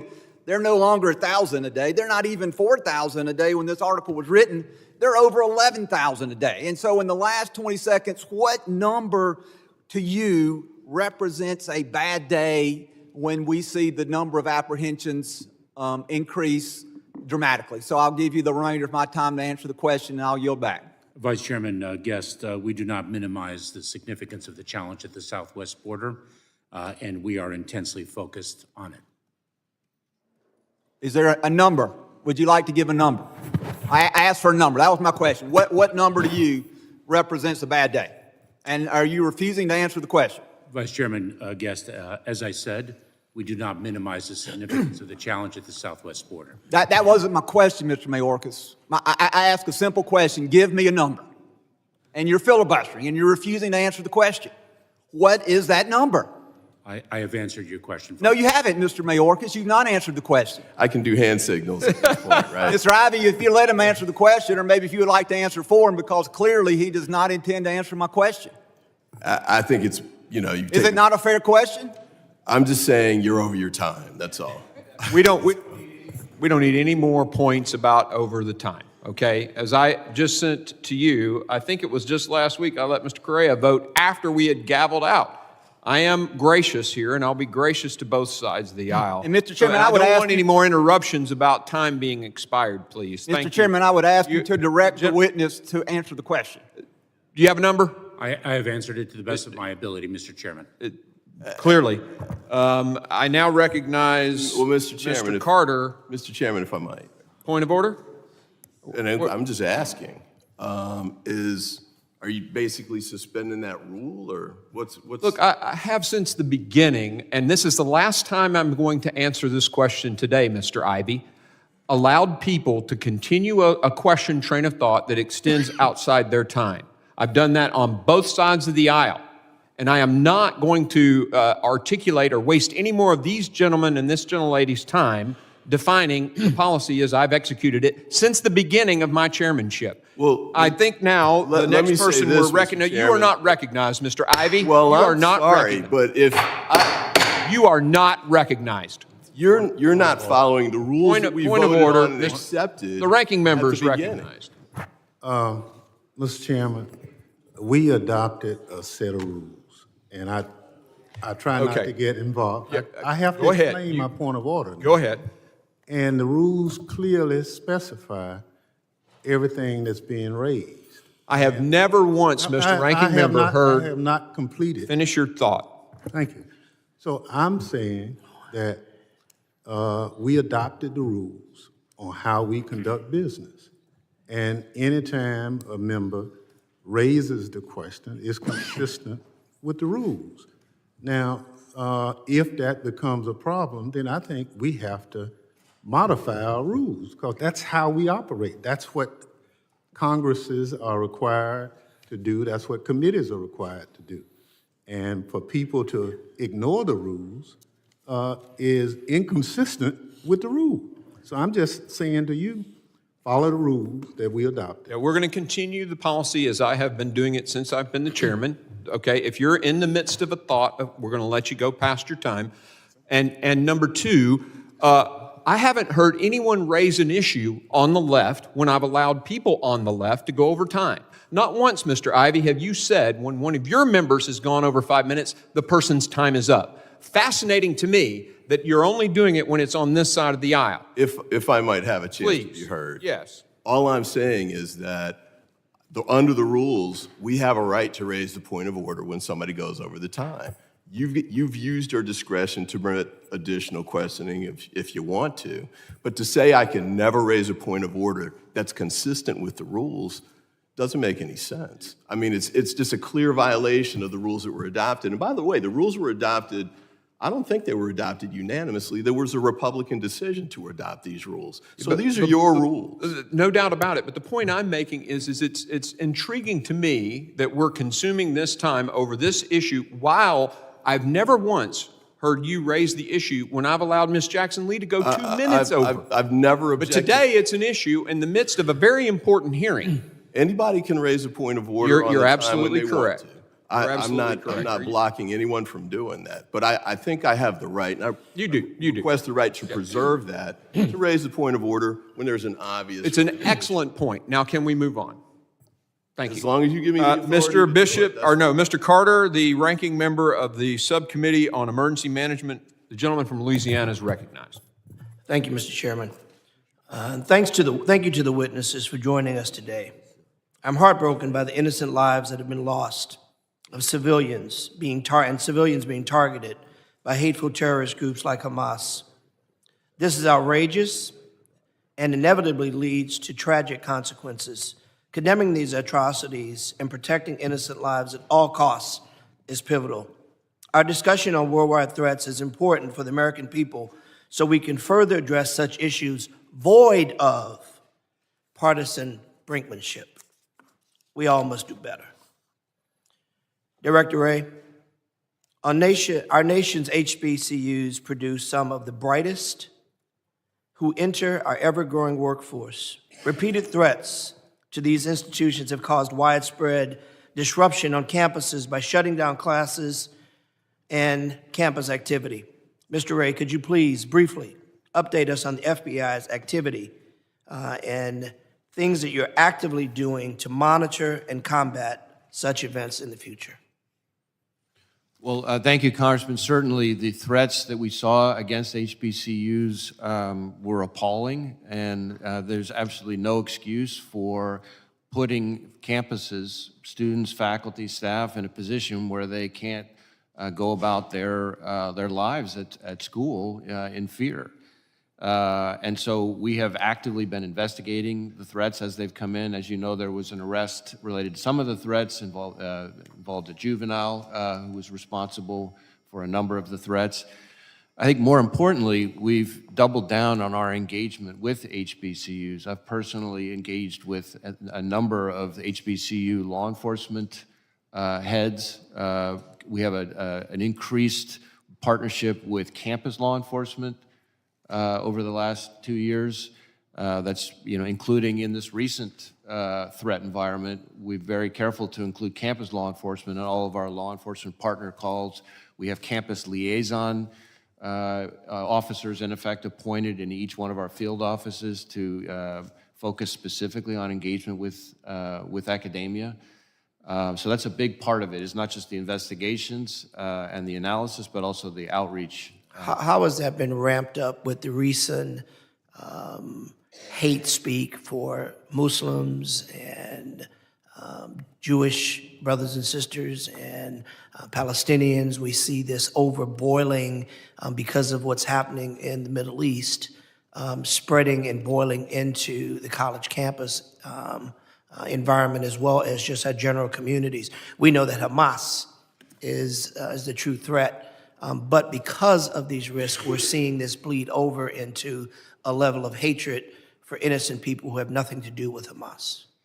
Well, certainly we're in an environment where the number of tips and threats that are being reported to us have gone up significantly since October 7th. We were already, as I testified earlier, already in an elevated threat environment even before October 7th, and it's gone to a whole nother level since October 7th. The biggest chunk of the threats that have been reported into us by a good margin are threats to the Jewish community, synagogues, Jewish prominent officials, things like that. We also have a large number of tips and leads related specifically to Hamas and radicalization and recruitment. We do also have some threats to Muslim Americans that have also been called in. And so we are urgently running down every tip and lead we get and trying to mitigate them and engaging. I think the thing that distinguishes the post-October 7th environment even more than the pre-October 7th environment, one of the things that distinguishes it is how— Director, I don't want to cut you off. You've got an important job. We appreciate the hard work that you and men and women of your department do. Very quickly, Secretary Mayorkas, the Countering Weapons Mass Destruction CWMD office will sunset. You acknowledged this in your opening remarks. If Congress does not act, I understand that there are a few vehicles which you're working on to ensure that CWMD continues to operate. As you know, last night we passed a temporary measure in the CR that will extend the sunset through February of 2024. If this is not made permanent, if we're not able to move forward with a permanent measure, how does that impact your ability to protect American cities and to protect our country? Congressman, thank you very much. It is an incredible detriment to our ability to secure the American people. Just in the last 2 days, a local law enforcement officer equipped with some of the equipment that we provide to detect radiological nuclear material, in fact, was wearing a device that detected an abandoned material in a very unsafe location that could have caused a tremendous amount of harm to people in the surrounding community. This is a vital authority that we absolutely need. Thank you. My time has expired. Gentleman yields. As a point of order in informing the committee, votes have been called. We're going to do two more members, Mr. Bishop and then Mr. Swalwell. We'll recess and we'll reconvene 10 minutes after the final vote.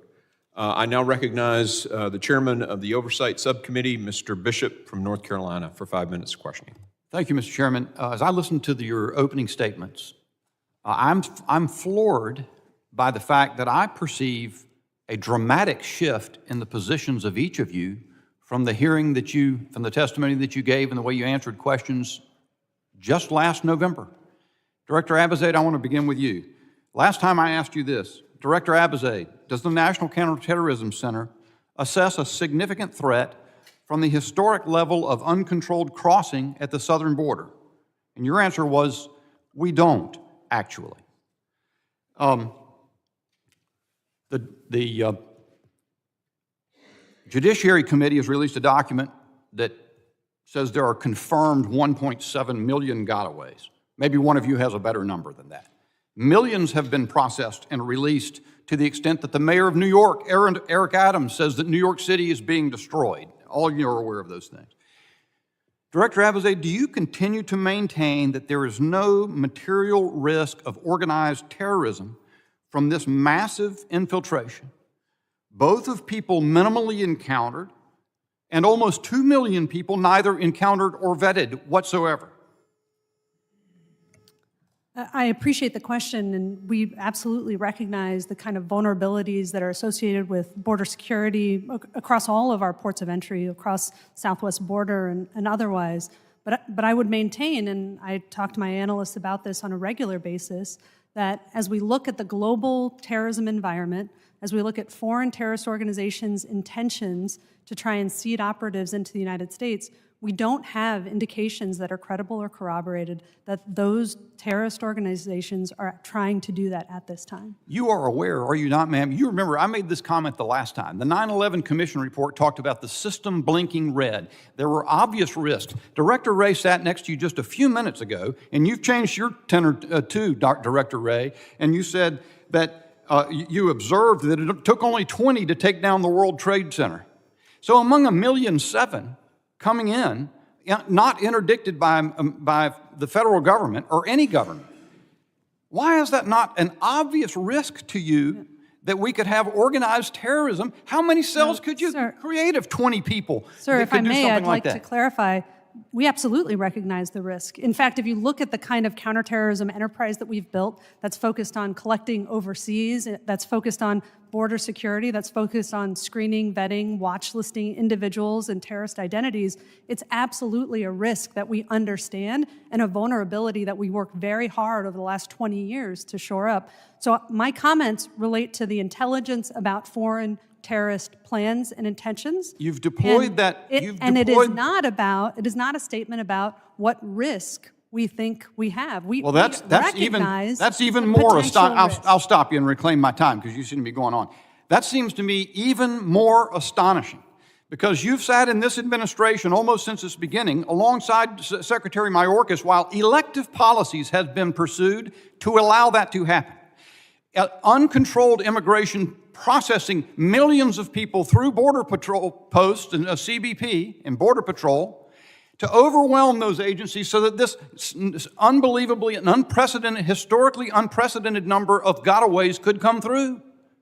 You've all given it succor. You've all permitted it to happen and said nothing publicly about what you now acknowledge to be a material risk. And it seems to me we're going to see the manifestation of that risk. Secretary Mayorkas, in your testimony, both written and oral today, you said the world has changed since Hamas's attack in October. What's changed about Hamas?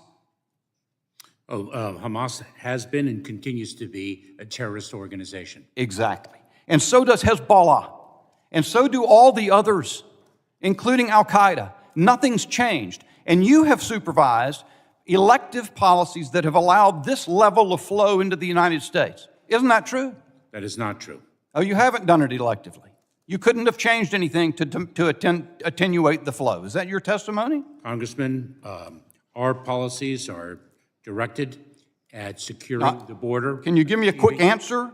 Are your policies, could you have changed anything to attenuate the flow? Congressman, we are seeking to address the flow every single day. Boy, that's amazing. And you've continued to say that sort of thing, and I agree with Mr. Higgins, it doesn't warrant much asking. Let me ask you, Mr. Wray, we've seen now this spectacle of hundreds of thousands of people waving Palestinian flags, attacking the gates of the White House, vandalizing places.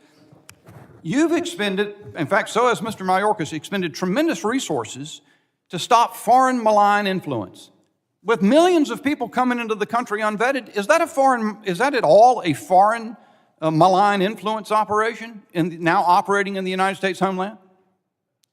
We view it as a threat. I don't think we view it as a foreign malign influence threat, but that's just terminology. Do you know whether it is or not? In other words, do you know whether those protests are in significant part the product of people who've been allowed into the country, the millions illegally?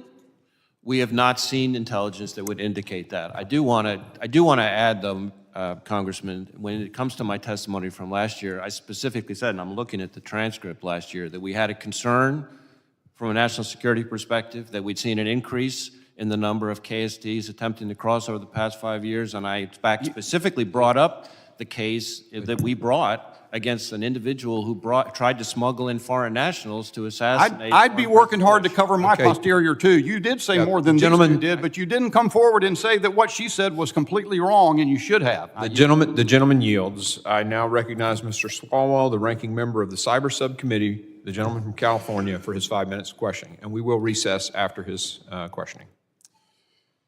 A longtime friend of mine who works in the intelligence community once told me, Eric, that the challenge with our job is that we're only known for our failures, that most Americans have no idea about the successes that we achieve on behalf of the American people every day. And whether it's fentanyl seizures at the border or a terrorist plot that's disrupted, most folks don't know about it and aren't able to thank you for it. And when they do see the work, they see it in a public hearing like today. So I just want to thank you. I also want to thank Director Wray and Secretary Mayorkas for sending to my congressional district a couple weeks ago some of your staff from the special agent in charge in San Francisco to the CISA office to assist us in hosting a cybersecurity summit for our small business community. It was very effective and helpful, and I think they have a better sense of where they should go. Director Wray, I wanted to ask you about the extrajudicial killing of a Sikh leader in Canada that occurred outside of Gurdwara. My district has one of the largest Sikh populations in the United States. An individual, Dr. Pritpal Singh, who's the founder of the American Sikh Caucus, lives in Fremont, which is in my district. He has very publicly acknowledged that he was warned by the FBI about his own safety, and I just want to know what the FBI is doing right now to protect individuals in the Sikh community from any threats to them because of who they worship, what they believe. So without talking about any investigative work that we're doing, other than to note that part of what you're describing involves an increase in violence and threats against people for their views, for their beliefs. For example, the transnational repression that we talk about so much is certainly a variation of that. And we've seen that from the Chinese and the Iranians, for example. But when it comes to the Sikh community here, we do have quite a number of efforts to engage in outreach, to raise awareness about who to call, what to be on the lookout for, to understand what a hate crime is, for example, because one of the things we know about hate crimes is whether they're against Sikhs or anybody else, is they're chronically underreported, and part of that is for people to understand what a hate crime looks like, so they know when to reach out to law enforcement. So we've tried to kind of raise awareness, and it kind of ties into your broader point about the intelligence community in terms of prevention, quietly preventing things. You know, our vision statement is ahead of the threat, and if we are successful in being ahead of the threat, of course the threat doesn't end up coming to fruition. It's a little bit like being the holder for a place kicker. You can distinguish yourself if the kick goes smoothly, but it's hard not to be noticed if the kick doesn't go well. At the end of the year, Section 702, Director, expires. And this is a part of the law that allows the intelligence community and law enforcement to investigate and stop threats, credible threats to the United States, to our homeland, to our people from abroad. Could you conceive a greater case of self-sabotage to create a vulnerability to the United States than letting Section 702 lapse at the end of the year? I think letting 702 lapse would be short-sighted at best and dangerous in the extreme at worst. To be clear, 702 is what allows us to get eyes on foreign threats overseas that pose national security threats to people here in the homeland. And as somebody who was in FBI headquarters on 9/11 and spent an awful lot of my time in the Bush administration and the years after that engaging with the victims and the families of the 9/11 attacks, we should never be in a position where we can't say we did everything constitutionally and legally in our power to see the threats when they're coming. And that's what 702 enables us to do. And especially in this heightened threat environment with, as I said in my opening statement, a rogues gallery of foreign terrorist organizations calling for attacks against us. The idea that we would deliberately blind ourselves to information that is lawfully in our possession just strikes me as crazy. And do you believe a foreign national terrorist suspect should be afforded the right to a warrant requirement? No, and I don't think there's any court that suggests otherwise. There's a lot of people throwing around the words unconstitutional in this debate, and yet I don't think there's any court that has found that the way in which 702 is used is in any way a violation of the Fourth Amendment or the Constitution. Because these are foreign nationals overseas. Yes, correct. Thank you. Yield back. Gentlemen yields. We will recess until 10 minutes after the last vote, and we will text out that exact time once we have it. Thank you. As long as people have gone over, they've gotten plenty of time. The committee will come to order. I now recognize, we'll start back in order. I think Mr. Swalwell completed our first session this morning. We'll now hear from the chairman of the subcommittee on transportation, Mr. Jimenez from Florida, for 5 minutes. Thank you, Mr. Chairman. My first question is to Secretary Mayorkas. Secretary Mayorkas, when President Biden first came into office, one of the first things he did is he changed all the Trump-era policies related to the southern border. Did you agree with those changes? Congressman, That's a yes or no answer, sir, please. I don't have much time. Did you Congressman- agree with them or not? Congressman, he changed some of the policies, and I do agree with those changes. Okay, and subsequent to that, have you had a number of conversations with the president when you're making substantive changes or implementing new policies at the border? Have you relayed that to the president, and the president, has he said that he's in agreement with your recommendations, or has he made recommendations to you and said, or actually given you orders and said, no, I want to do this? Do you agree with everything, that all the policies that have been implemented since you've been the Secretary of Homeland Security? Congressman, I'm not going to get into the specifics of my conversations with the president, but please That's rest. fair enough. I'm going to reclaim my time. Thank you very much. So apparently, I don't know if you talked to the president or not. Fair enough. So either you do things on your own or you do things in consultation with the president. You're still part of his administration. There's a lot been said about the funding of DHS. And so in fiscal year 2020, there were 458,000 encounters at the border. In fiscal year 2021, there was 1,734,686 encounters at the border. That's a 400% increase. There was no really significant change in the funding. So this whole narrative that somehow funding is the issue, funding's not the issue. The issue is policy. And the policies that have been implemented by this administration and your department in particular, have led to this catastrophic failure of our immigration in the United States, where you have a 400% increase in the number of encounters at the border with the same amount of money, both in fiscal year 20 and 21. Now, in fiscal year 22, things got even worse. There are 2.378 million encounters at the border. And we also know there's been a significant increase in the number of gotaways to the point where almost 2 million people are in this country that we haven't the faintest idea who they are. We don't know where they came from. We don't know where they are, and we don't know why they're here. Again, Director Wray, does that pose a threat to the security of the United States? The fact that there's 2 million people here, we don't know who they are, why they're here, what they're doing here.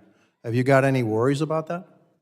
Well, certainly the population that you're talking about is a source of concern for us. All right, one other question for you, Director Wray. You say that the FBI, you work on detecting threats, et cetera, to the United States and the homeland. Exactly why are you doing that? What is the purpose of detecting threats and mitigating threats to the homeland? Well, our mission is to protect the American people and uphold the Very good. Protecting the American people. That's exactly right.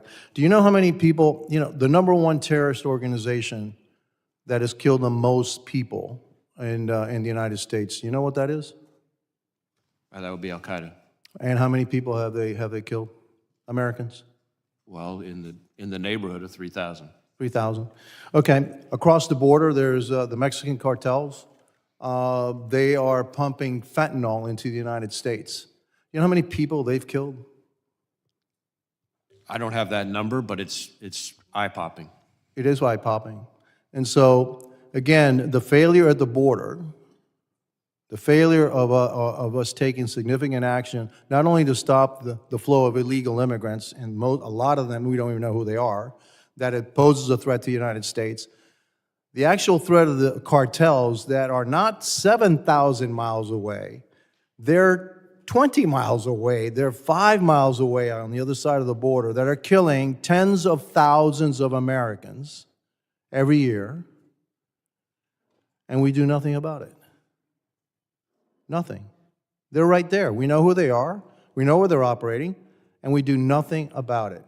That is a dereliction of duty, Mr. Chairman. And with that, I got one more. If you give me one more thing, real quick, okay? Guns, planes, missiles, personnel, ships, boats, assassins. They all have one thing in common. Ms. Abizaid, do you know what that is? It's money. Money. That's what they have in common. So I'd like to know why the Secretary Blinken signed off a waiver for Iraq to purchase electricity from Iran, which will give them $10 billion in revenue. And that's a rhetorical question. Thank you. Okay, the gentleman yields. I now recognize Mr. Thanadar from Michigan, the ranking member of the Subcommittee on Transportation. Thank you. Thank you, Mr. Chair. I thank Ranking Member Thompson, both of you, for having this hearing today. I also want to express profound thanks to the most honorable witnesses for your valuable efforts that give the people of this great country the safety they need to have prosperous lives. As we discuss threats to the homeland here today, it looks like we will more likely avert a shutdown this time. But for the second time this year, the dysfunctional Republican majority has brought our government to the brink of a shutdown after weeks of infighting. Funding our government 45 days at a time has consequences. At the Transportation Security Administration, thanks to funding Democrats provided in the last year's omnibus spending bill, workers are finally receiving the pay they have long deserved. However, pay increases were only funded for the final quarter of fiscal year 2023. So continuing at fiscal 23 levels, instead of passing a full year spending bill, will have increasingly dire consequences for the agency. Secretary Mayorkas, thank you for working with Congress to provide pay raises for TSA workers. What benefits is TSA seeing so far from pay raises, and what consequences would you expect to see if Congress does not provide funding to increase TSA's budget for fiscal 24? Thank you very much, Congressman, for your concern for the men and women of TSA. I want to thank Ranking Member Thompson for championing fair pay for that workforce for many, many years, and I'm grateful to Congress for achieving fair pay finally. It has made a significant difference in the recruitment and retention of personnel who are vital to the security of the traveling public. If we lose that funding, we will return to recruiting and retention challenges precisely when travel is booming once again in a post-COVID-19 world.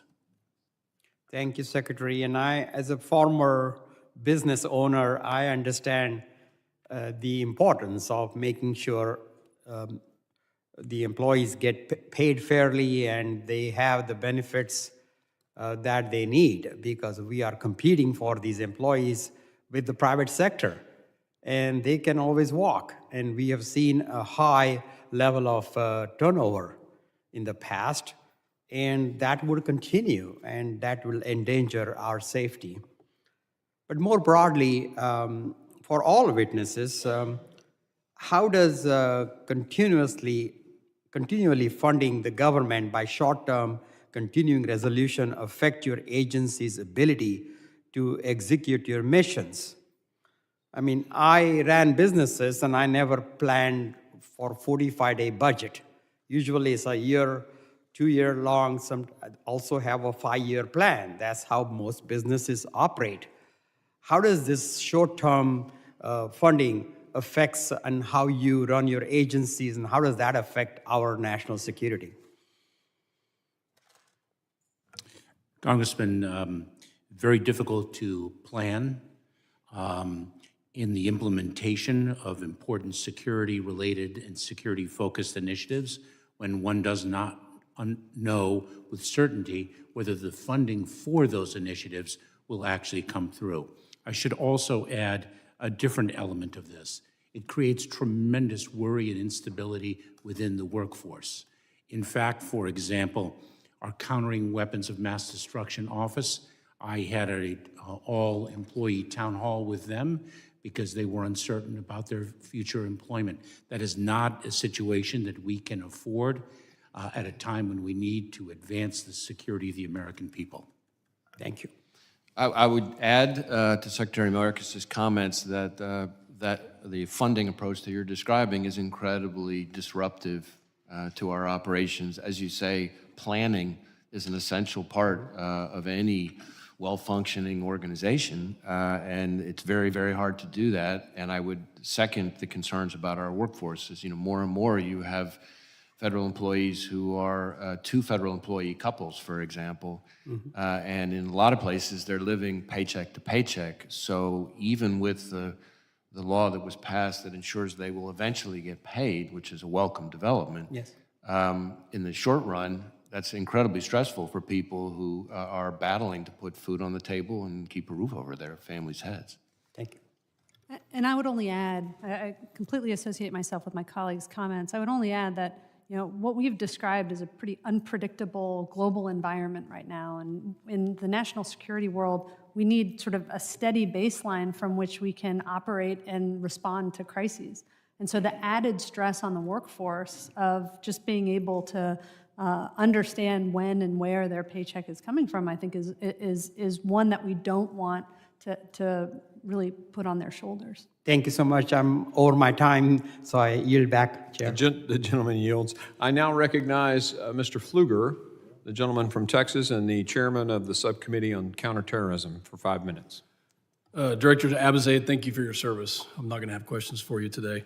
Mr. Chairman, we started this hearing by listening to Secretary Mayorkas talk about climate change as a threat to our country and obscure policies that need reauthorization, but not yet one mention of the southwest border and the 169 plus known or suspected terrorists that have entered this country. So I think it just shows you where the mindset is, and the American people know that.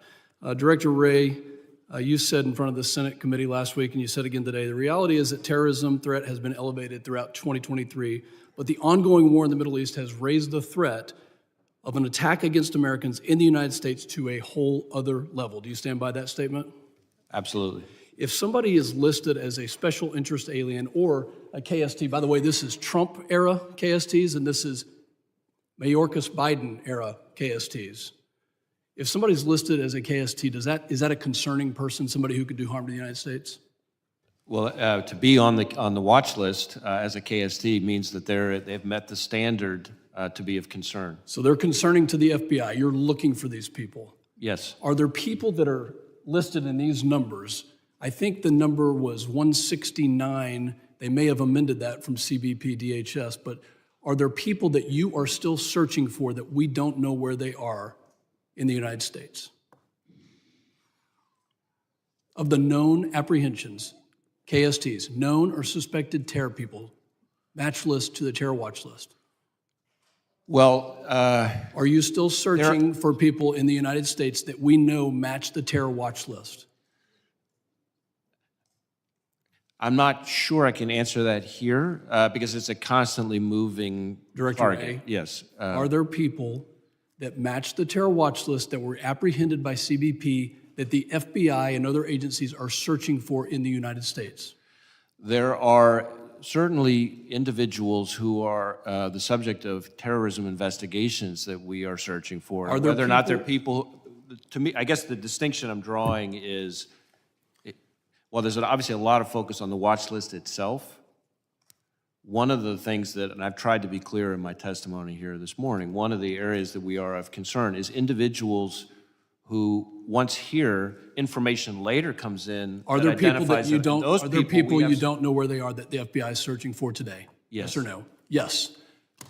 Secretary Mayorkas, is there a policy at DHS that requires CBP or any other agency involved with the vetting of individuals who match the terror watch list that requires these individuals to be detained? Does DHS have a policy of detainment for anybody who matches the terror watch list? Congressman, on September 30th of 2021, I promulgated a policy that articulated quite clearly and quite expressly that individuals who pose a threat to the public safety. Is there a policy at DHS and CBP that requires detainment of people who match the terror watch list? It's very simple. That individuals who pose a threat to public safety or national security are a priority for enforcement, and if in fact Is they pose every such a- person that you have listed on the terror watch list detained right now? and if in fact they pose such a threat, they are to be detained. Okay, so why did you release people in the United States that match the terror watch list? Congressman, we do not release individuals. So you have whose- detained every single person who matched the terror watch list that you apprehended at the southern border? If you would- 100%. If you would allow me to answer the question, Please answer it quickly. I don't need a filibuster. if we believe that the detention of an individual is necessary to safeguard the safety of the American people, we continue to detain them. Secretary, I'm going to reclaim my time. If you and any other agency labels somebody as a match to the terror watch list, do you immediately detain them?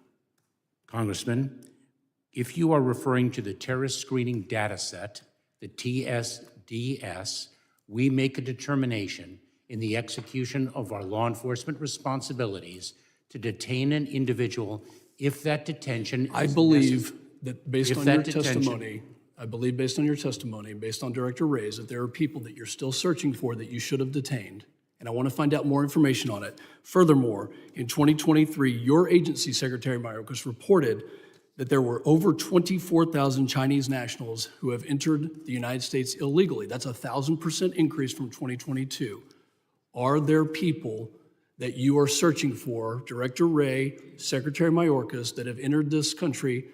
And is there intelligence to suggest that the CCP is trying to use or directing the flow of CCP or Chinese nationals into the United States? Well, certainly there are individuals who are affiliated with the Chinese government who are the subject of investigations that we have here, and some of those are people that we're searching for. Now, how they came in, whether they came in illegally or not, is a different question. I'm not sure I can speak to that here in the aggregate. But what I can tell you is that I've been very consistent in saying that there is no country that presents a broader, more comprehensive threat to our economic security, our national security, our innovation than the Chinese government. And they use non-traditional collectors, not just traditional intelligence operatives, to cause that threat. Secretary Mayorkas, based on Director Wray's testimony, that he believes that this threat is at a whole other level and you are not detaining people immediately, I am very concerned about the security of this nation and the fact that you have been derelict in your duty in securing our Gentleman's nation. And time I has yield back. expired. I now recognize Mr. Carter. Or you went already, okay. I now recognize Mr. Magaziner, the ranking member for counterterrorism, the gentleman from Rhode Island, for his 5 minutes questioning. Thank you, Chairman, and thank you to our witnesses for your leadership and to the men and women who work under you, who keep our nation safe every day. You have our gratitude. and to Ranking Member Thompson and Chairman Green as well for calling this hearing. The Director of National Intelligence has assessed that racially and ethnically motivated violent extremists present the greatest terror threats to our country. And I believe in your opening statements, our witnesses verified that assessment today. Racially and ethnically motivated violent extremists present the greatest terror threats to our country. Yet, as I've been listening, not one member from the other side of the aisle has focused any of their remarks or questions on what the DNI and our witnesses have identified as the greatest terror threat to our country. So I'm going to spend my time today talking about this and asking you about it. Because we know that over the last 5 years, more Americans have been killed on our soil by racially motivated extremists than any other type of terror. We saw it in El Paso, Texas, where a racially motivated extremist killed 23 people in an attack explicitly targeting Latino and immigrant communities. In Buffalo, New York, where a racially motivated extremist targeted the black community, killing 10 people. Allen, Texas, where an extremist espousing anti-Semitic and neo-Nazi ideology shot up a mall, killing 8 people. Over the past decade, 145 Americans killed on U.S. soil in domestic extremist attacks, primarily racially and ethnically motivated.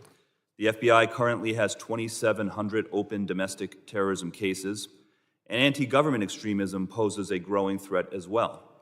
We just learned the horrifying news that an associate of a January 6th defendant pleaded guilty to conspiring and plotting to murder 37 FBI employees in Chattanooga for the admitted purpose to retaliate against government conduct.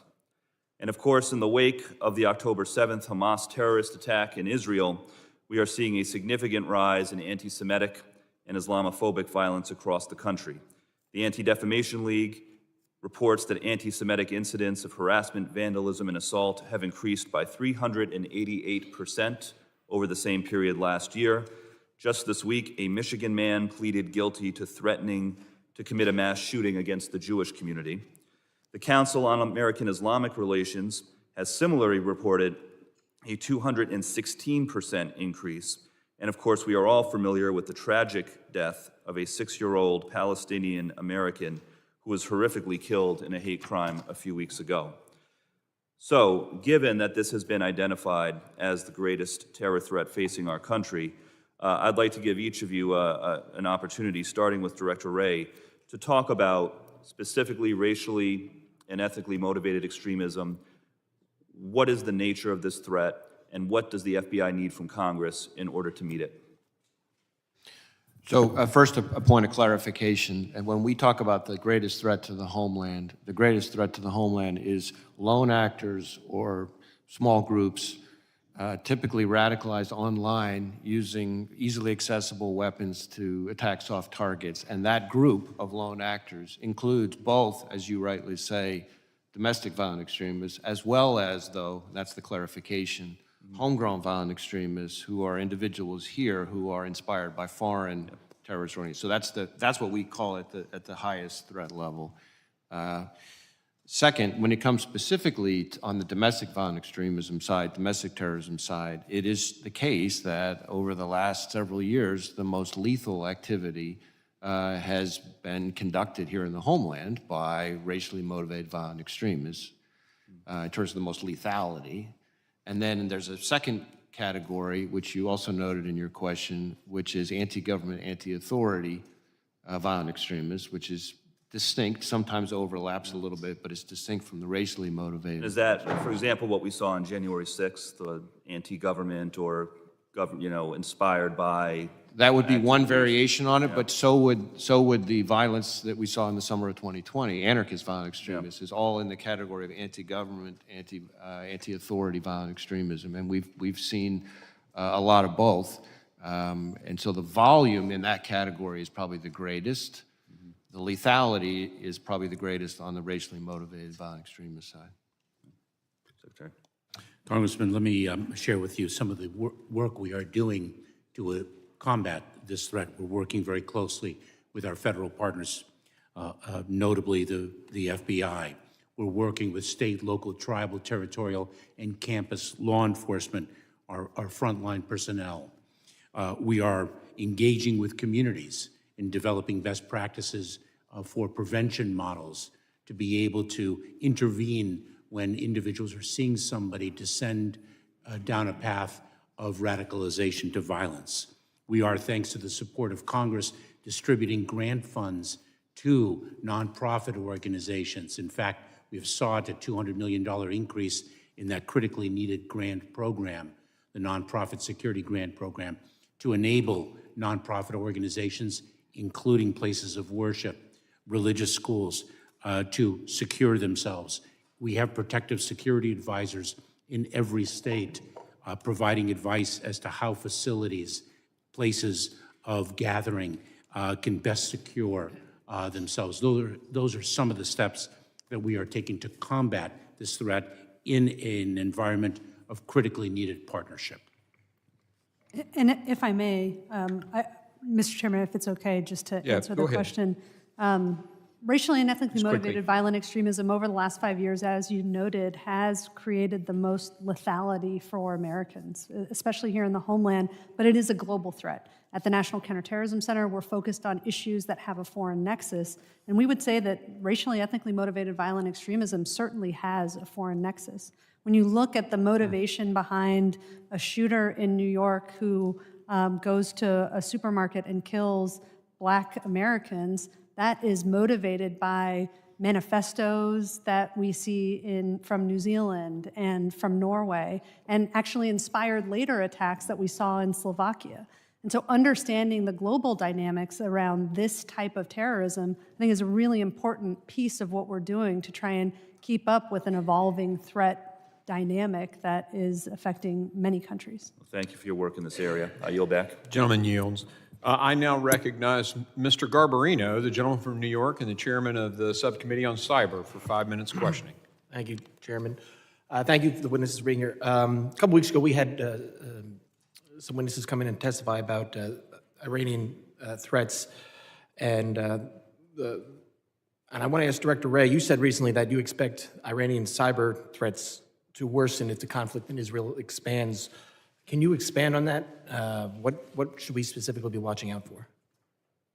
Well, I think sometimes people overlook the fact that Iran is one of only 2 countries to have committed a destructive cyber attack against the United States. And it's been a few years since that happened. So they've already shown a propensity for that. And we saw not that long ago an attempted cyber attack from Iran against a children's hospital in New England. So this is an adversary that is engaged in conduct that is brazen and aggressive, and it is very comparable, in my view, to what we see in terms of the lethal targeting that I described in my opening statement and to this committee last year, which is a country which has attempted to assassinate an American journalist and human rights activist right smack in the middle of New York City, and tried to assassinate current and former U.S. officials here on U.S. soil. And so the cyber threat that they pose in some ways shows a similar level of aggressiveness and brazenness. So again, specific targets, not industries as a whole. Do you think they're like, I know other countries are focused specifically on possibly industries taking down an entire sector. Would you expect the Iranians to focus on, like you said, the hospitals specific targets? I think critical infrastructure is obviously where we're most concerned. I'm not sure that I could tell you sitting here right now which of the 16 sectors, but critical infrastructure is where we would be most concerned about their potential cyber activity. Thank you. Secretary Mayorkas, what's DHS doing to prepare for these possible cyber attacks coming up? And because I know when Russia invaded Ukraine, we did the Shields Up program. So have you done anything since there's been the war in Israel? What's DHS doing? Congressman, so day to day, we work with our private sector partners. We have the Joint Cyber Defense Collaborative that our CISA, Cybersecurity Infrastructure Security Agency, operates. We are working with our partners in Israel We are sharing information and best practices with them. We work very closely with them because they are, in fact, experiencing an increase in cyber attacks. It's taking a page out of the playbook that you mentioned, our incredible work with Ukraine in the Shields Up campaign. So we have many different lines of effort that we are employing on a day-to-day basis to protect critical infrastructure. Thank you. And I want to, I think one of those things is focusing on workforce. So, Director Wray, you said earlier this year that even if all of the FBI's cyber agents and intel analysts focus exclusively on China threats, Chinese hackers would still outnumber the FBI cyber personnel by 50 to 1. Is that still the case? What's FBI doing to deal with that? Well, that is still my assessment of the numerical disadvantage that we are at. China has a bigger hacking program than that of every other major nation combined, and has stolen more of Americans' personal and corporate data than that of every nation, big or small combined. So it is a scale that is significant. In terms of what we're doing, in addition to trying to focus on recruiting cyber talent, both among agents, but also computer scientists, data analysts, data scientists, we are also focusing very heavily, and some of this is in the budget request that's up before Congress, focus on advanced training for our existing workforce. Because one of the things that I hear consistently from our agents who work this area is that while people who know the ones and zeros is incredibly important, if you've got a really good agent who's got the good agent skills, you can, if you get the right training, you can teach them a lot of the cyber stuff that they need. And so we're trying to raise the median cyber proficiency in the workforce, not just recruit our way out of the problem. I appreciate that. And we did meet with some of your agents on a bipartisan trip overseas, some of the work they're doing, and they're doing a really good job overseas, I think, especially with the share information. I wanted to focus, though, lastly, on anti-Semitism, that we're seeing the rise in anti-Semitism, especially on college campuses. There are college campuses around that have student groups that don't seem to be getting, that are promoting anti-Semitism, but don't seem to be getting funding from the universities. There's one here in DC at a school here. Where they have you been focused on where they're getting their funding from? Is it coming from outside sources? Is it coming from overseas, specifically for these student groups that have caused a lot of rise in anti-Semitism on campuses? Well, when we investigate funding issues, it's in the context of something where we have a properly predicated investigation. So we're not investigating funding in support of First Amendment activity, just to be clear. But certainly we are looking at funding, and have for quite some time, looking at funding of Hamas, going in the other direction, and funding, including looking at Hamas's use of cryptocurrency and things like that. When it comes to groups here, if they are engaged in activity that is properly predicated as a criminal or national security investigation, then funding is, of course, part of what we would be looking at. I think, and I know I'm out of time, but I think the focus on how these student groups are so well, they're well prepared. They are well governed. I mean, the money's got to be coming from somewhere. If it's not coming from the universities, I think it's coming from somewhere. But I'm out of time. I'll yield back. Gentleman yields. I now recognize the gentleman from Maryland, Mr. Ivey, who is the ranking member on oversight. That's for correct. 5 minutes. Mr. Bishop's Mr. Bishop. subcommittee. Thank you, Mr. Chairman. I wanted to follow up on a couple of questions. One was to the director. At the end of Congressman Higgins' testimony or questioning, he had a photo with two buses on it, and I wasn't able to. We tried to figure out what he was getting at, but it sounded like he was suggesting that there were FBI operatives who were and infiltrated the January, like two busloads of FBI operatives who had infiltrated the January 6th raid, and I wanted to give you a chance to clarify on that. Well, I can't speak to the photo. I mean, I haven't seen the photo before, so I can't speak to the specifics of his photo and what it does or doesn't show. But what I can say, and what I tried to say in response to his questions, is that if somebody is asking or suggesting whether the violence at the Capitol on January 6th was part of some operation orchestrated by FBI sources or FBI agents or both, the answer is emphatically not. And to suggest to the contrary, I think, is a disservice to the hardworking men and women of the FBI who bust their tails every day to keep Americans, including everybody up on Capitol Hill, safe. Yeah, I want to add as well. I used to be an AUSA in this office here in Washington, and actually was handling cases against them while the prosecutions were taking place. I do want to commend your office and the Department of Justice prosecutors for putting together, I guess, like 700 cases, I think, at this point, the vast majority of which have been successful. So I commend you for that. I did want to ask about FISA as well. I'm on Judiciary. You testified about FISA 702. As you know, the time's coming up for reauthorization on that. There are questions about whether the reauthorization should contain some statutory changes that put additional restrictions on your office. I know you've had some objections to that and said that your office has made some internal changes. I wanted to get a sense of hearing what those are, though, before I made a final decision on what I want to do with respect to that bill. There's two, actually. Well, I will say two things. First, on the impact of the changes, and then what the changes were themselves. The most important thing for this committee and for Congress to take away on the changes we've made is the results of those changes, which have now been found. You don't have to just take my word for it. Look at the FISA court itself. The same FISA judge, by the way, who rightly criticized us earlier, found that our reforms that we've put in place have resulted in... Yes, but if you could tell us what they are, I'd appreciate it. So the changes include all sorts of changes to training, oversight, internal oversight, pre-approvals, new accountability. Let me stop you on that policies. one. Pre-approvals. What are the pre-approval requirements that have been put in place now? Well, there are a whole slew of them. Some have to do with when you have what's called a batch query, when there's a large number of query terms. That's one as an example. Certain kinds of sensitive query terms have to get run all the way up to the level of deputy director. I'd be happy to arrange a more detailed briefing because it is quite detailed. That'd be Among great. the other changes we've put in place is I created an entire new Office of Internal Audit at the FBI that did not exist before. Well, let's do this. If you could supplement your testimony with the written, you may have done it someplace else, but if you could send me whatever it is that lays out the details of the changes you've made, I'd appreciate it. And Ms. Abizaid, I hope, okay, I got close.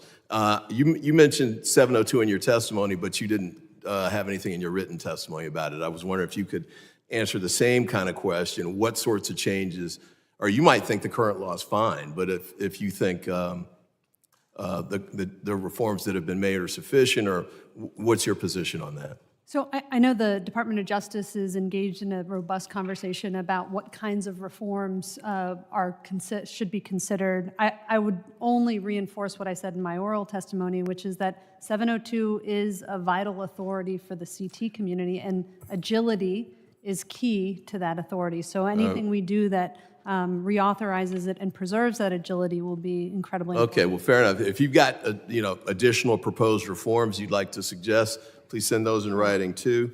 I've run out of time with respect to a couple of things here, but I did want to end with this. Mr. McCall, and I'm sorry he's not here, but he had a chance to respond to Mr. Goldman, but the aiding and abetting allegation that was directed at you, Secretary Mayorkas, I thought was just inappropriate and incorrect. And I just wanted to register that on the record. I know there have been some disagreements about the way you've run the office and that sort of thing, but I just don't see how that's productive. So with that, I yield back. The gentleman yields. I now recognize the gentleman from Texas, Mr. Gonzalez, for his 5 minutes question. Thank you, Chairman, and thank you, witnesses, for being here. I represent the largest border district in Congress. This border crisis is very real to us, not only for all Americans, but we're at the forefront of it. I want to start with Secretary Mayorkas. In April, you told 60 Minutes the migrant surge across our border are resulting from disinformation by cartels. I would go a step further and say that these cartels are terrorizing America, and it is long time that we label these cartels as terrorist organizations. I have a few questions for you, if you could be either yes or no or brief in your response. My first question is this, and I'm looking for solutions. Would raising the credible fear standards improve our border? Congressman, the asylum system and the immigration system as a whole is in desperate need of reform, and I look forward to working with Congress on achieving that reform. Do you think it's long overdue? Do you think that would help? I think, Congressman, it is very difficult to take one element of an expansive system and say that is. Well, let's talk about a couple of other elements. I think it would work. Everyone I talk to is saying raise the credible fear standards is a good start. I hope you would consider also being vocal on that. The second part, would increasing repatriation flights improve our border? Congressman, we work with our international partners every day to increase the number of repatriation flights. In fact, our supplemental funding request seeks additional funds to achieve that. Do these repatriation flights work? Yes, I would agree with that. I've seen it firsthand. As soon as we turn on repatriation flights, the numbers go down. My third question, would increasing penalties to smugglers improve our border? Congressman, I would like to analyze whether or not the severity of the penalties available are sufficient. I can tell you from my experience in the courthouse, in the courtroom as a federal prosecutor, that the delivery of consequences achieves an important law enforcement objective. What I'm seeing is the consequences don't match the crime, and the crime, Americans are dying, and it's long time for us to match the crime to what is occurring. My last question for you, Mr. Secretary, do you agree we have a crisis at the southern border? Yes or no?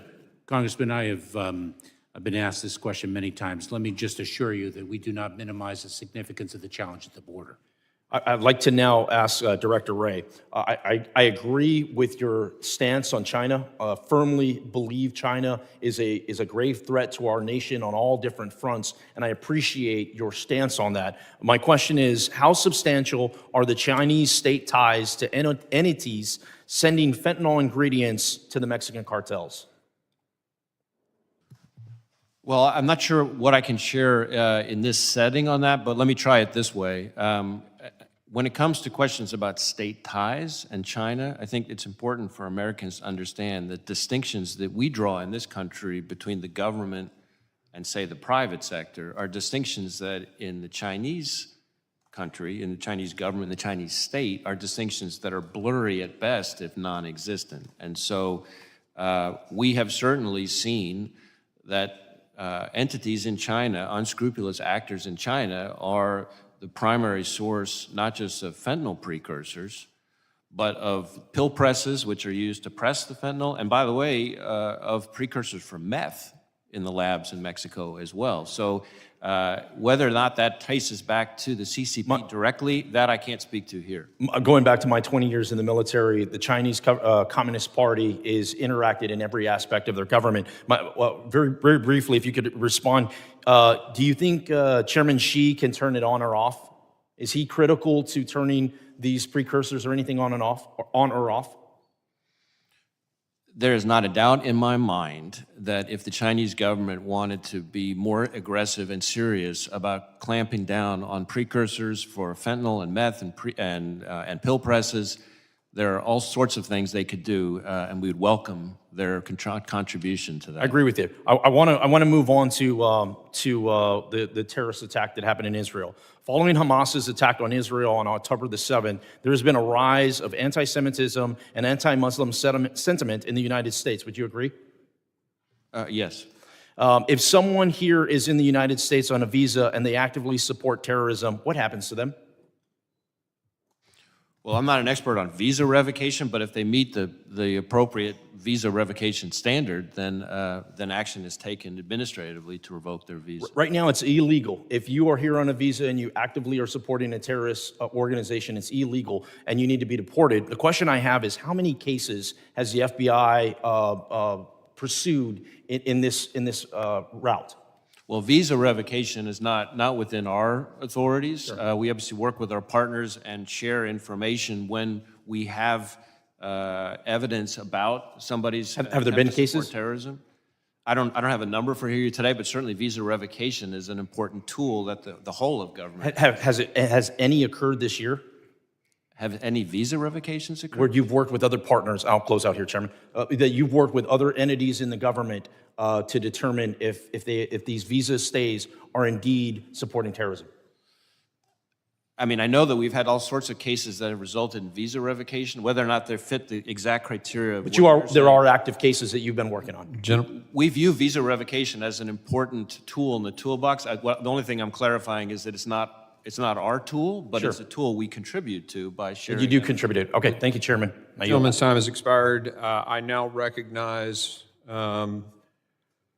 Garcia from California for his 5 minutes questioning. Thank you very much, Mr. Chairman. Thank you to all of our witnesses here today and for your service.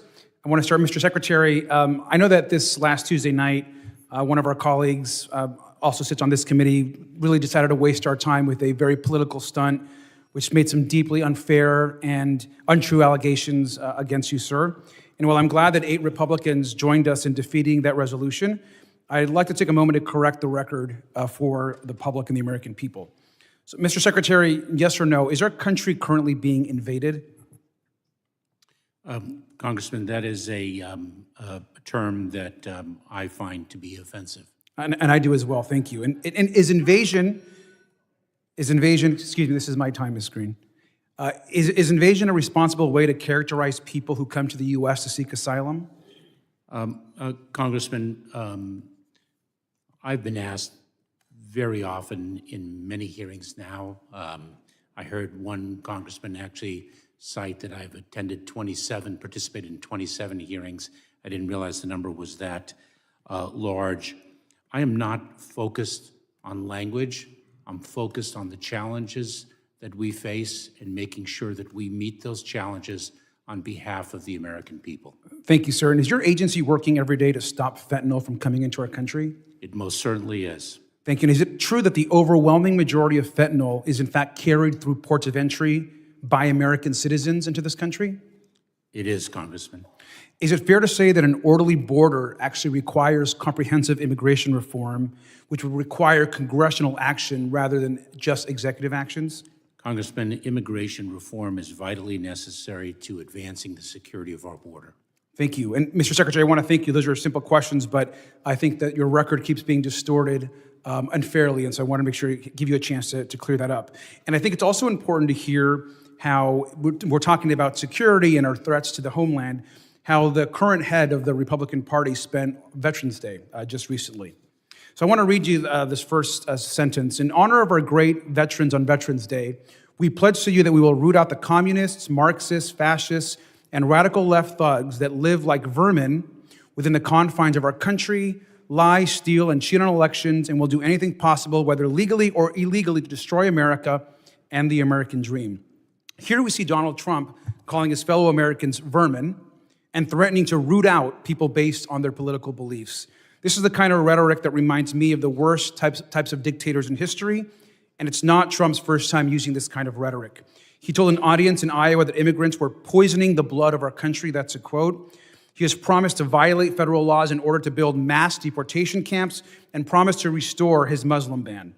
He even wants to cancel legal status for certain categories of immigrants. Donald Trump, of course, has had dinner and hosted open Holocaust deniers and white nationalists. And we all, of course, remember that he praised the white nationalist Charlottesville marchers who chanted, "Jews will not replace us." And of course, he faces federal felony charges for his role in the January 6th insurrection. Now, Mr. Secretary, Director Wray, I'm not going to ask you to respond directly to Donald Trump's statements, but I think we can all agree that they're not worthy of certainly anybody running for president. And as we move into this election year, I'm deeply concerned about Donald Trump, particularly as he faces more and more pressure from his supporters that may try to invoke as additional violence that we might see from fringe supporters of his. Now, Mr. Secretary, I wrote to you ahead of Donald Trump's first indictment expressing concerns about his ability to provoke violent attacks, and I'd like to thank you for your ongoing attention to this matter and more broadly for taking on the challenges we have around white supremacy, around the huge actions that are happening across this country that impact a lot of people. We also know that Donald Trump isn't the only politician that has used a history of violent rhetoric in this country, and we need to call it out at every single turn. I want to just finally, Mr. Director Wray, I want to raise one final issue with you. The Anti-Defamation League found that in 2022, mass shootings in the U.S. accounted for most extremism-related fatalities last year, with about 80% of those murders committed by white supremacists. We saw that in the Dallas area mall case, in the Dollar General store in Jacksonville. There's been additional shootings after shootings. What would you need from Congress to help you better tackle this threat as it relates to mass shootings? Well, our budget request that went up in the fiscal '24 budget request includes a number of resources for counterterrorism, including that would speak to this threat. That's important because, as you've heard in my testimony here today, the foreign terrorist threat is not only not abating, but it's intensifying. And so we certainly can't be put in a position where we're having to, rob Peter to pay Paul, if you will, to protect the American people from all forms of terrorist attack. Thank you. There also, I should say, on the issue of mass acts of violence, mass shootings, putting ideology aside or anything, or motivation, I think there are also parts of the appropriation request that go to our ability at NICS to do background checks in a timely way and process, obviously, make sure that guns are not purchased by people who are prohibited under existing law from having them. Thank you, sir. The gentleman yields. I now recognize the gentlelady from Georgia, Ms. Green, for 5 minutes of questioning. Secretary Mayorkas, I want you to look at these innocent Americans. Do you see them? I do, Congresswoman. They are dead. They're from Dalton, Georgia, in my district. They're dead because a 17-year-old, likely affiliated with the cartels, was smuggling illegal aliens into our country in Texas, breaking our laws, and this happens every single day in our country. Earlier this week, 8 Republicans joined the Democrats and protected your job. But I want you to know, you have a short time coming. You can honorably resign, or we are going to impeach you, and it's happening very, very soon. Mr. Wray, do you remember on October 18th when the Capitol complex was illegally occupied, breaking same laws that you have hunted down Americans for from January 6th? Are you familiar with this? I don't recognize the picture that you're holding. Well, because maybe your agents haven't been doing a good job into investigating the organizers that broke the law, illegally occupied this very building that we're sitting in right now, and over 300 of them were arrested. Some of them attacked police officers. I haven't seen on the news where the FBI is hunting them down with helicopters, tanks in the streets, raiding their homes with flashbangs, targeting these people, watching these people, throwing them in jail for them to stay in pre-trial in solitary confinement for years before they ever face trial. You want to know what this says? I'll tell you. This is one of the organizers' phones, and this is a chat, and it says at the top, Global Intifada.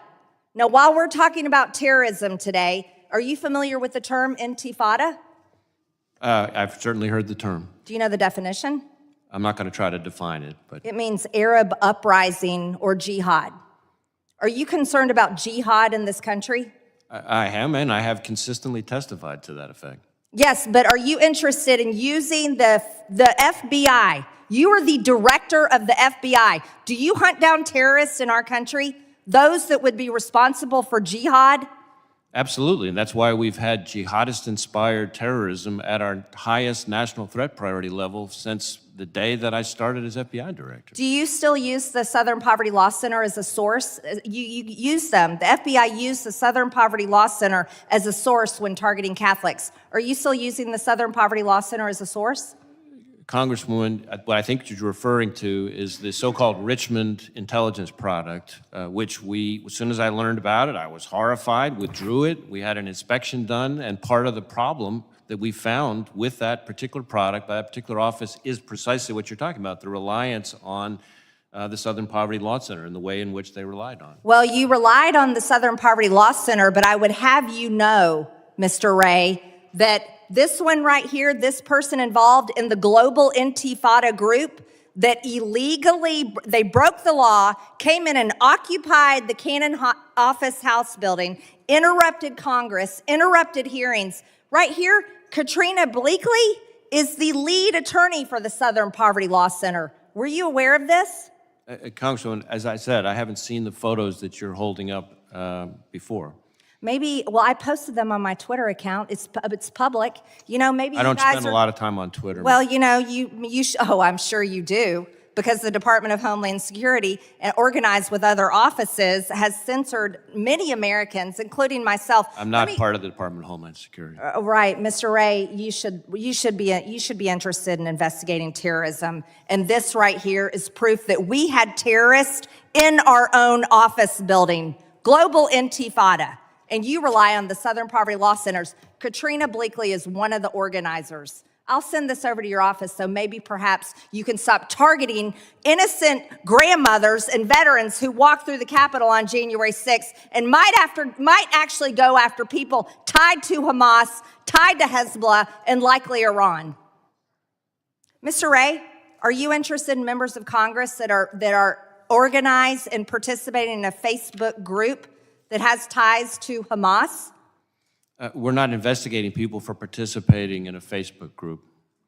A Facebook group that is tied to Hamas? We have multiple investigations into individuals affiliated with Hamas, and they're active investigations. You're going to tell me as FBI director you will not investigate Americans or United States members of Congress that are linked to known terrorists? That's not what I said. Are you going to investigate or not? We are going to investigate individuals who are affiliated with Hamas if they meet our standards for predication, which are longstanding standards set by this department and the prior department and the department before that. I would hope to God that intifada and jihad and terrorists in our very country would be something that you would prioritize instead of a 3-hour event that happened at the Capitol nearly 4 years ago, Mr. Wray. I yield back my time, Mr. Chairman. The gentlelady yields. I now recognize Mr. Menendez. I think you're up next, sir. Thank you, Gentleman Mr. from New Jersey for 5 minutes. Thank you, Mr. Chairman. Director Wray, earlier in your testimony, did you say that defunding the FBI would be, quote, a gift to the Chinese Communist Party, quote, more power to the cartels, and, quote, more damage to critical infrastructure? I believe I said words to that effect, yes. I appreciate that. Not everybody was in the room during that part of your testimony. I want to follow up on what my colleague, Mr. Higgins, said about, quote, armed oppression as one of the primary threats to the homeland. I agree that armed oppression is a massive threat to our homeland, but we need to be clear about what actually constitutes armed oppression. In this country, minority groups are routinely targets of weaponized oppression. Armed oppression is when black men cannot go safely for a run in Georgia. Armed oppression is when black youth cannot wear hoodies in Florida. Armed oppression is being LGBTQ in this country and not being able to safely go to a nightclub in Florida. Armed oppression is living in a Hispanic community and being targeted while going to Walmart in El Paso.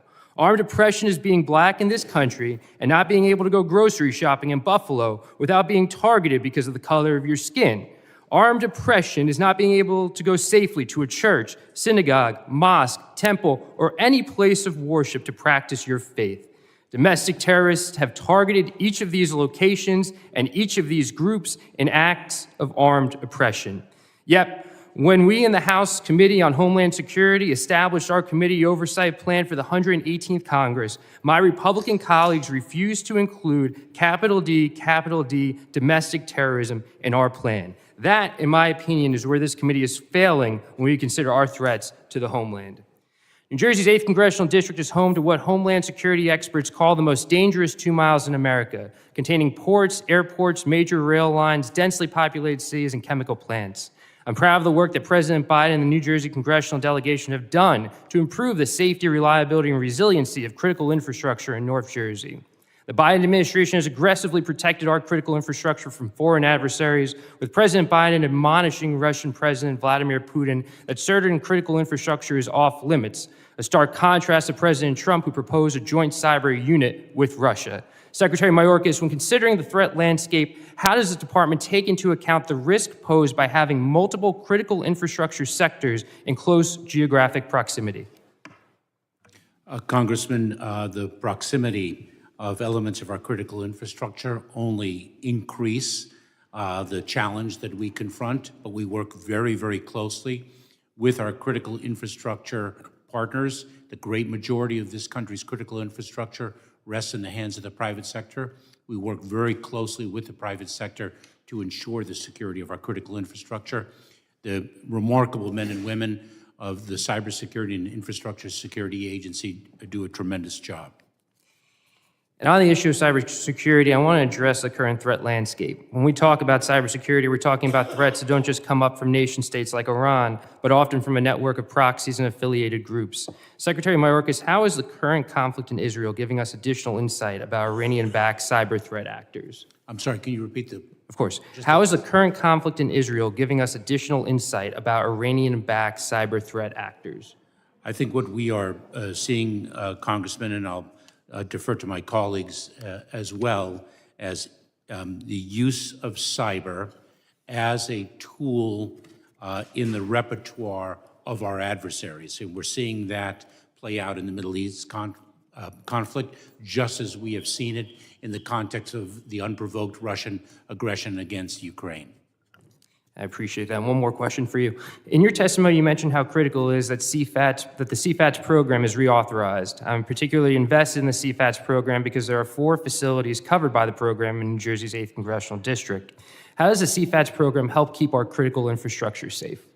Congressman, the CFATS program, the Chemical Facilities Anti-Terrorism Standards, allow us to inspect facilities to ensure adherence with the security and safety precautions that are necessary to protect the surrounding communities. That is one aspect of CFATS. We must achieve the reauthorization of that program. I agree. I just want to quickly address some of the ways that my colleagues have attacked Secretary Mayorkas here and in other hearings. Mr. Secretary, you and I have had our disagreements on policies, including recently on an ICE detention center in Elizabeth in my district, and I'm looking forward to your department's response to my letter on that. But I have 2 quick questions for you. During your long career in public service, including 30 years as a law enforcement official and senior positions in the Department of Homeland Security under the Obama administration, did you take your responsibility to the American public seriously? I have, and I continue to do so, When Congressman. President Biden asked you to serve as Secretary of the Department of Homeland Security, did you accept to help keep the American people safe? I did, Congressman. Is that what you focus on every single day when you wake up to take this office? It indeed is. Thank you so much for your service, sir. I yield back. The gentleman yields. I now recognize Mr. D'Esposito, the gentleman from the great state of New York. Well, thank you, Mr. Chairman. Secretary Mayorkas, the crisis at the southwest border not only impacts border states such as Texas and Arizona, but now every state is truly a border state. State and local leaders from sanctuary cities such as New York and Chicago are starting to feel the strain effects of the border crisis. Over the last months, we've seen dozens of arrests at the Roosevelt Hotel, which is housing migrants, including crimes against children, assaults, traumatic beatings using no parking signs, and assaults against my fellow members of the NYPD. There was a migrant that came into New York City that in his first 45 days in New York was arrested 6 times on 14 different charges. But there was no charges because the great district attorney, one that my colleague from New York, Mr. Goldman, has supported, the district attorney, Alvin Bragg, declined prosecution. Governor Hochul has said there's no room left at the inn. There is, and I've spoken as recently as 25 minutes ago to commissioners of police on Long Island who said there is zero communication from Homeland Security about the individuals that are coming in to our communities. Less than 2 years into his tenure, Mayor Adams has faced challenges finding housing and feeding millions of migrants that have come from the border. Mayor Adams at one point during a public speech said, and I quote, "The influx of migrants along the southwest border will destroy New York City," end quote. Illinois Governor, another Democrat, recently sent a letter to President Biden calling the influx, quote, "untenable." New York City is facing a potential 15% cut across the board to city agencies over the next 9 months. Why? To deal with migrants because of your failed policies. So my question, and these are yes or no time to answer differently. Do you agree with Mayor Adams when he said that the influx of migrants along the southwest border will destroy New York City? Yes or no?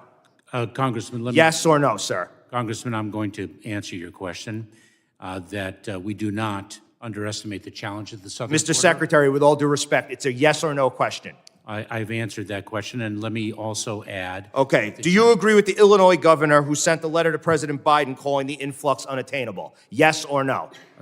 Congressman, we work very closely with the cities to address. Mr. Secretary, with all due respect, it's a yes or no question. Yes or not? I'm going to answer your Okay. question, Does it concern you that Mayor Adams' office asked a judge to stop a decades-old right-to-shelter mandate which requires New York to give place to sleep anyone who needs one? Yes or no? Congressman, I can't speak to the... Okay. Does it concern you that the surge of illegal aliens crossing the southwest border has overwhelmed our big cities like New York with approximately 60,000 occupying beds in traditional city shelters and in over 20 emergency sites? Yes or no? Congressman, I am incredibly proud of the men and women of the Department. Does it concern you that Mayor Adams stated, and I quote, "We, the city of New York, are getting no support on this national crisis," end quote? Yes or no? Congressman, we are very proud of the work. Does it concern you that as of August 2023, New York City was paying almost $10 million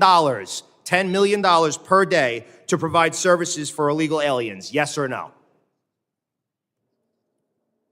Do I have a chance to answer your question? Sure. If the answer is yes or no, you have had the opportunity to answer every one of my questions. But you refuse to answer the questions whether they're yes or no. These are not trick questions. They're not trick questions. The answers should unequivocally be yes.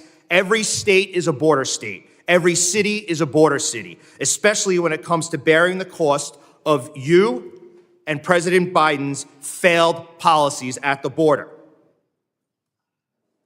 I agree with my colleagues. You should be impeached. And that is why we are doing the work that this committee is doing, because you have failed your oath. And as someone who has taken oaths, probably the one most important besides being a member of Congress as a New York City police detective, I live that oath every single day. And to answer the question that you were asked, do you wake up every morning? You clearly don't. Because from every moment, from the time that you wake up to the time that you go to sleep, your focus should be securing this border. And there has never, ever been such a disaster at our southern border as it is now, and that is because of your failed leadership. It's a dereliction of your duty, and quite frankly, the questions that I answered should have been unequivocally yes. But you sat there and you decided to answer it in another fashion. And that speaks volumes. And that is why this committee will continue working to put the facts together to make sure that we find a new Secretary of Homeland Security, one that holds this country and this nation as most important. Mr. Chairman, I yield back. Gentleman yields. I now recognize Mr. Goldman, the gentleman from New York, for his 5 minutes question.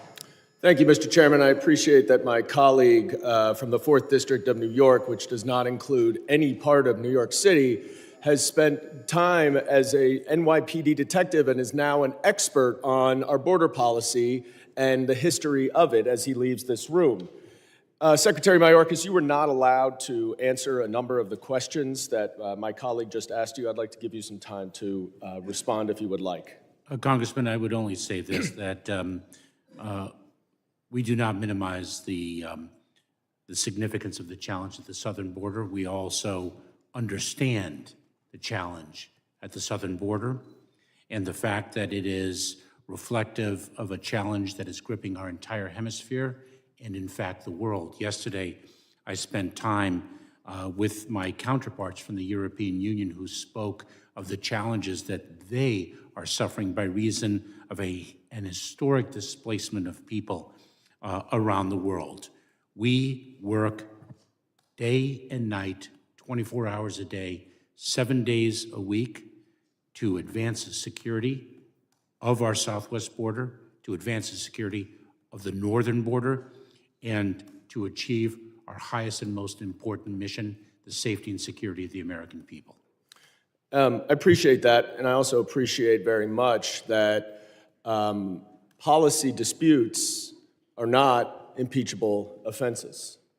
And we can wax poetic and make big political pronouncements about whether you should be impeached or not, But impeachment is high crimes and misdemeanors, bribery and treason, a policy dispute and a disagreement about how we are managing the border is not impeachable. But I do want to give you just an opportunity, because I know the administration under your leadership has actually taken numerous measures to address what you rightly point out to be a dramatic increase in the influx of immigrants to this country, in large part because of the collapsing governments in Central and South America, as well as climate disruption. So could you just describe briefly some of the measures that you have taken to address this influx in immigration at our southern border?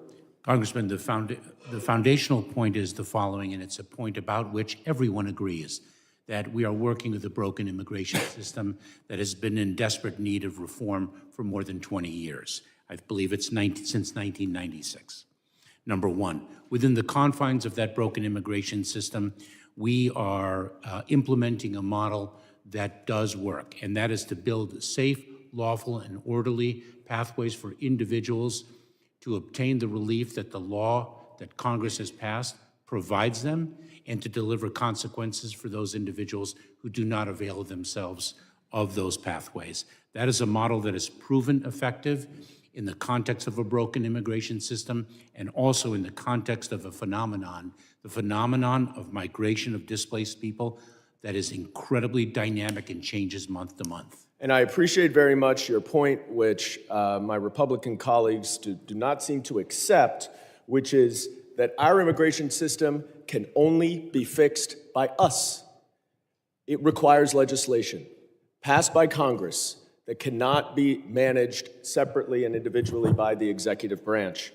Director Wray, in my short time left, I want to focus on a testimony you gave a couple weeks ago, noting the tremendous uptick in anti-Semitic hate crimes. I believe you testified that even though Jews make up only 2.4% of the United States population, anti-Semitic hate crimes account for around 60% of all religious-based hate crimes.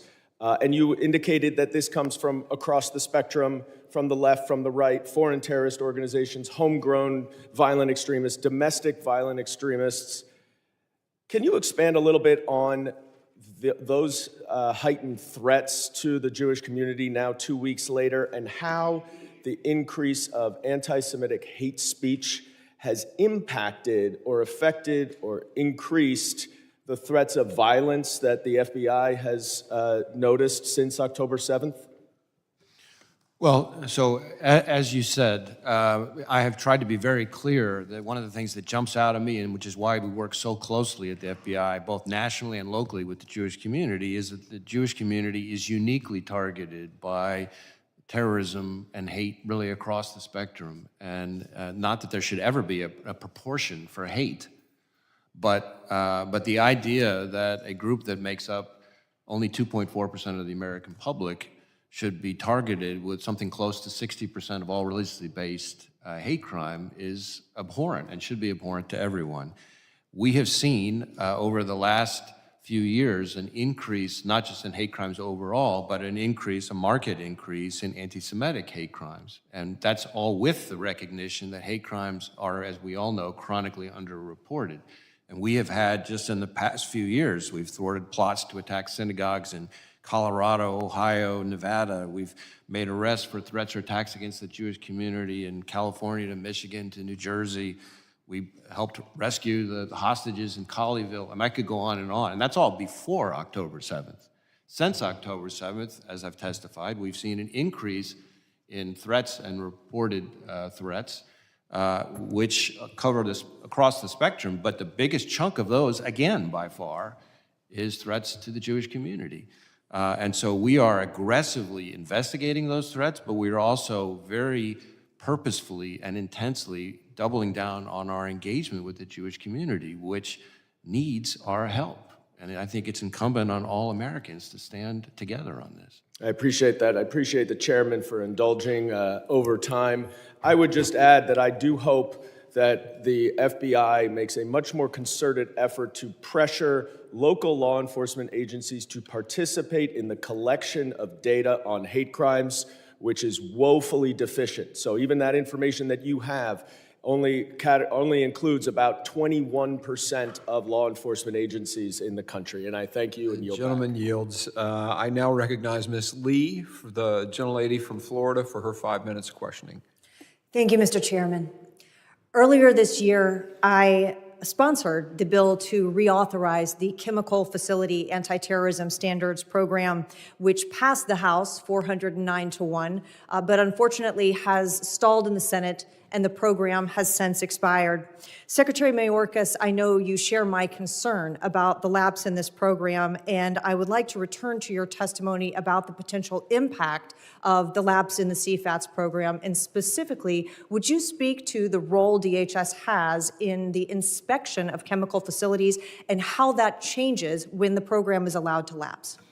Thank you very much for your support, Congresswoman, of the CFATS program. It is vitally necessary to the protection of not only the communities that surround the particular facility, but America as a whole.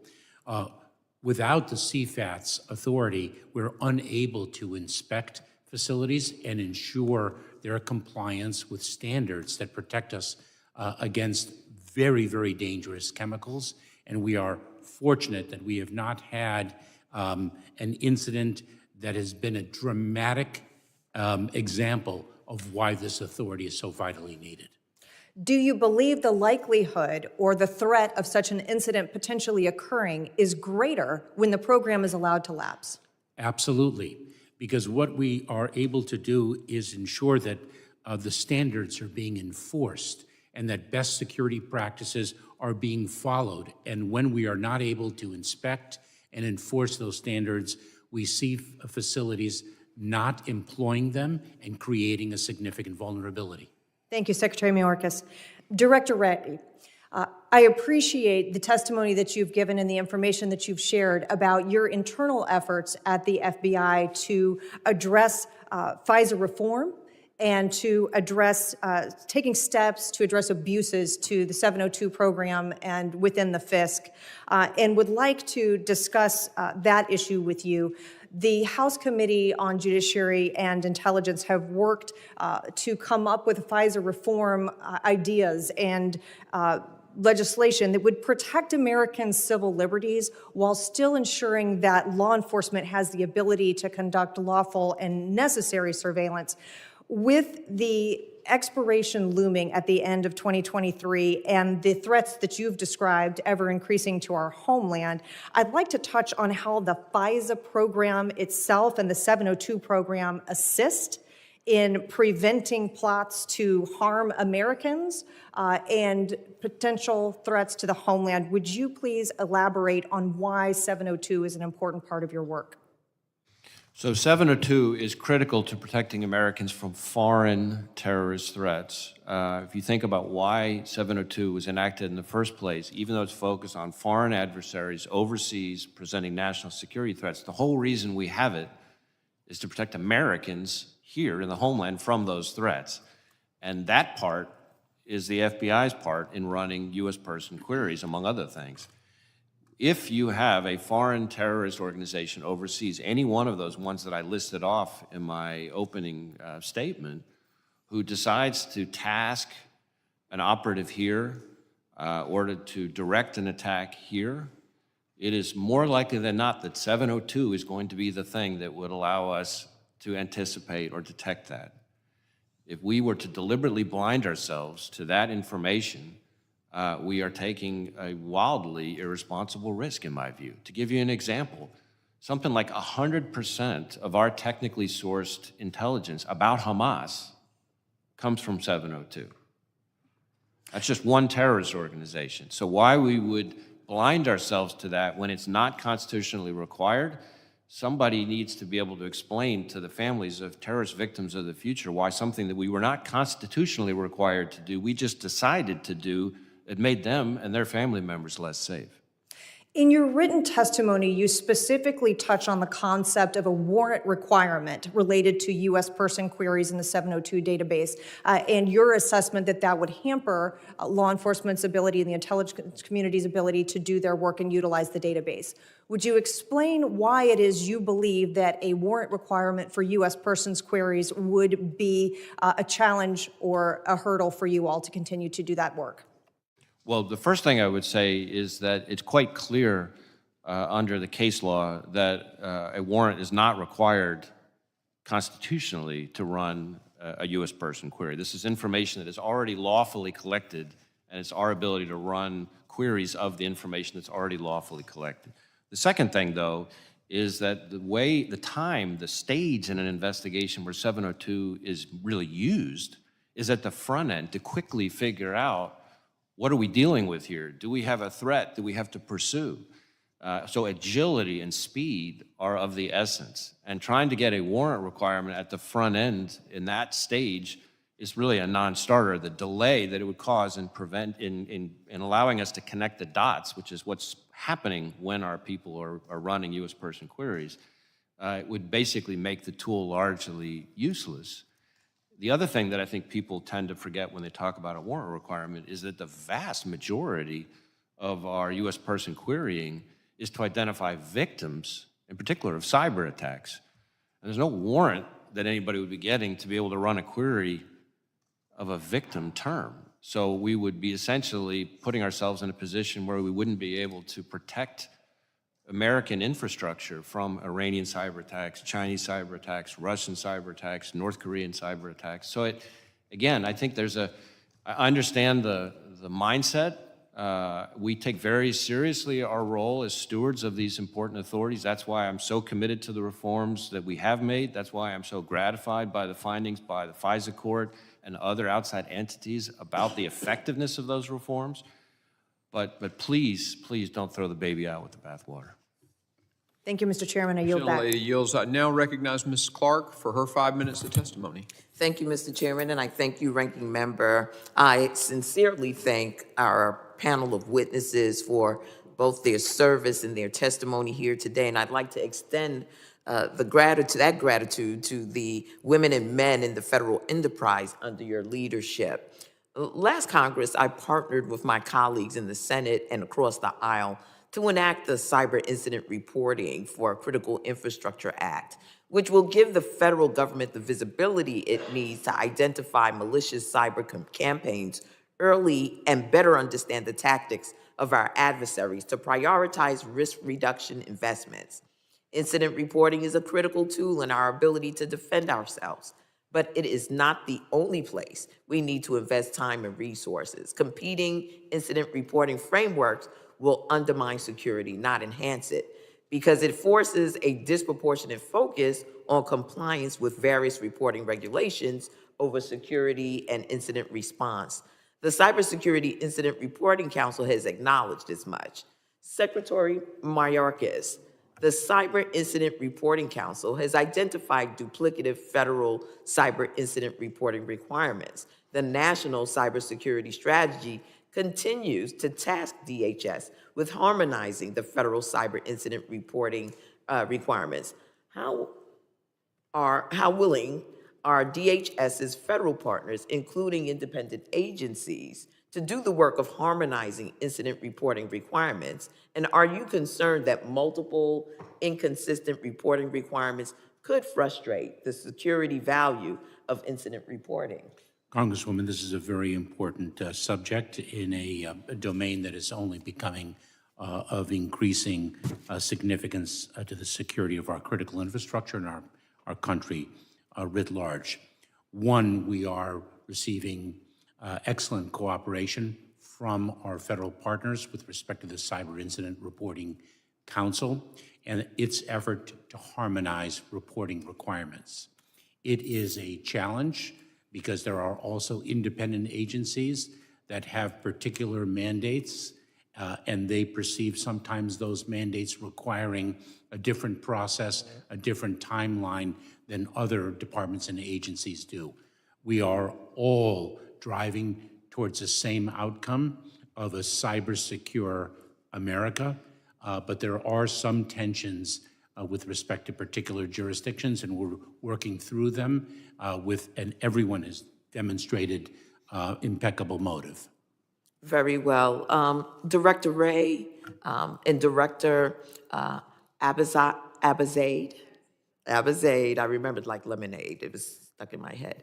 What do you make of the fact that the U.S.-based persons who are primarily responsible for terrorism threats here in our homeland?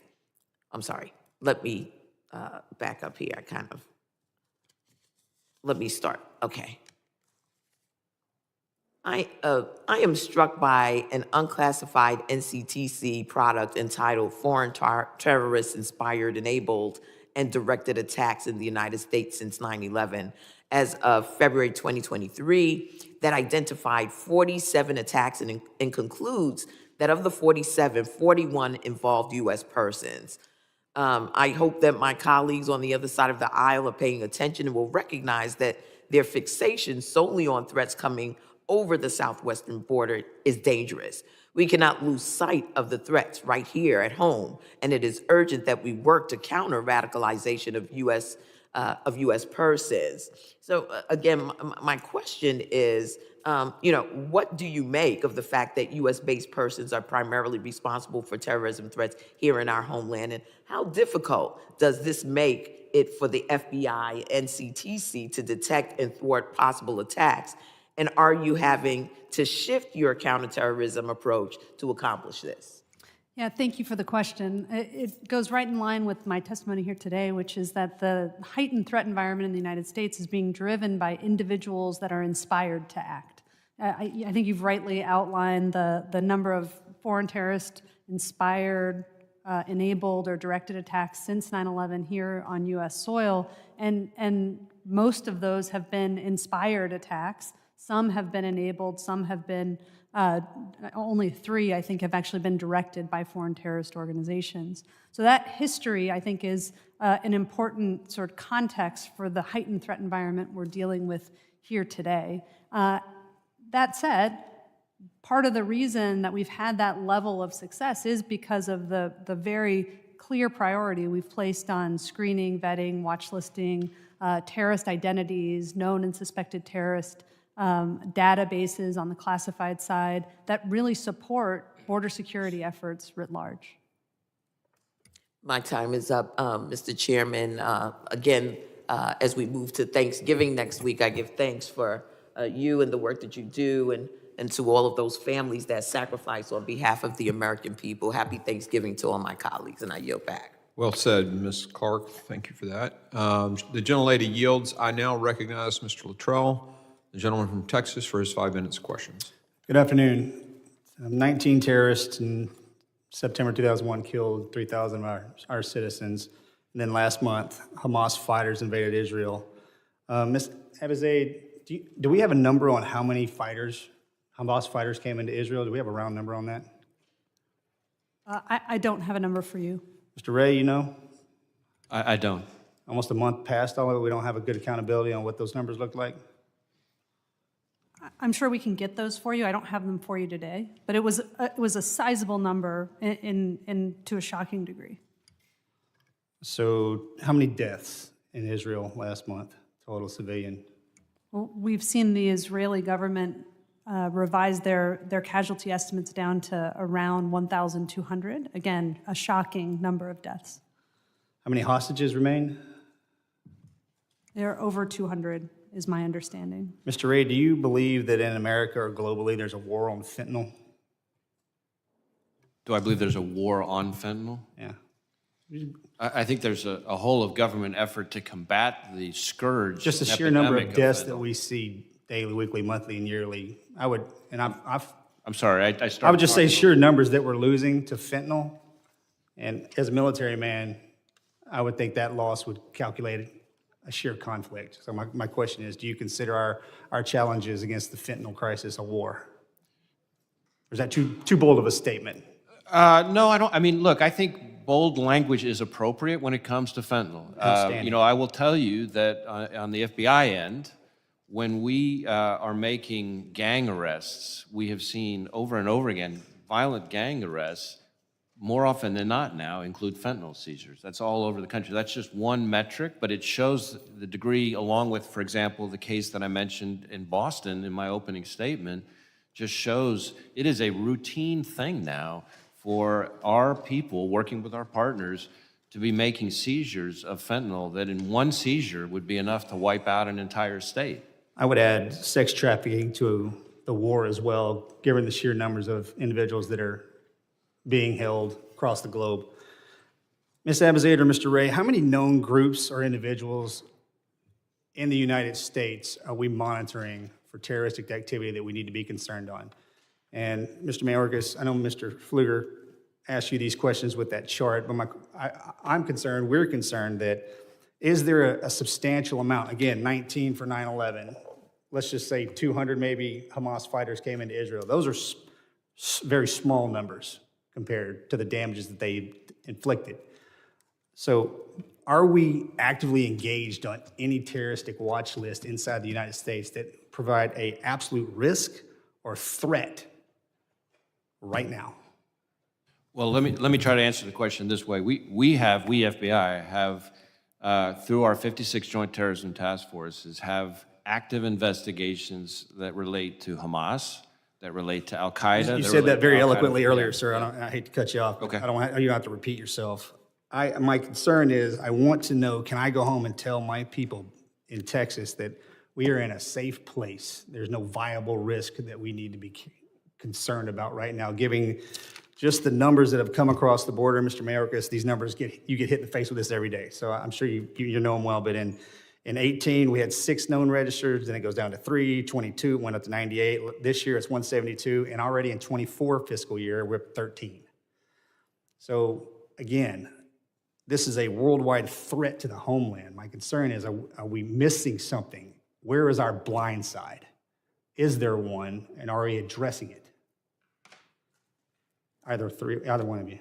So as an intelligence professional, we're always concerned about the gaps that we have, about the global terrorism environment. For my part, we're very focused on foreign terrorist organizations overseas, what we can learn about their plans and intentions, and the degree to which they have tried to seed operatives here in the United States.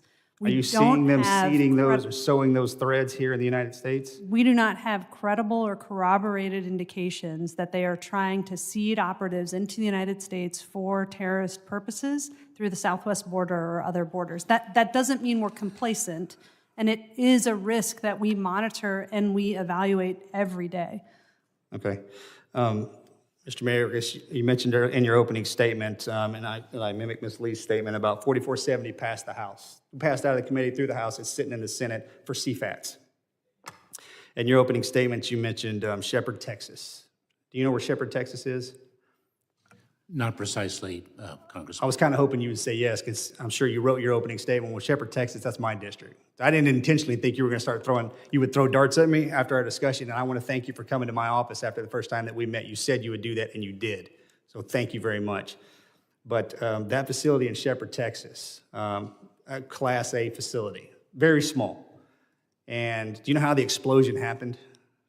Not precisely, Congressman. I'm aware of the fact of the explosion and how it underscores the criticality of the CFATS program. It does, and it's a human error is how that inevitably explosion happened. But I don't know if you're aware of this now, but that facility is not under the CFATS regulation.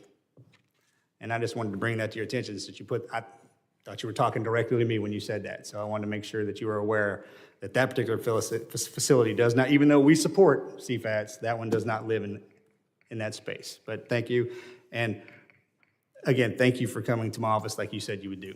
Thank you, Congressman. Gentleman yields, and I think Ms. Titus has asked to defer to Mr. Strong and then come back to her, so we will grant that request.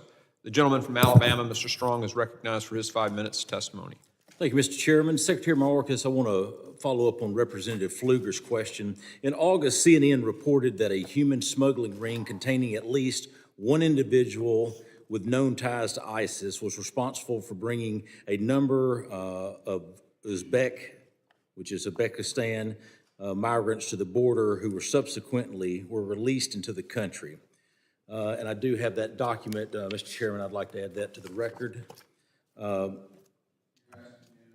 Unanimous consent to add this. Thank you.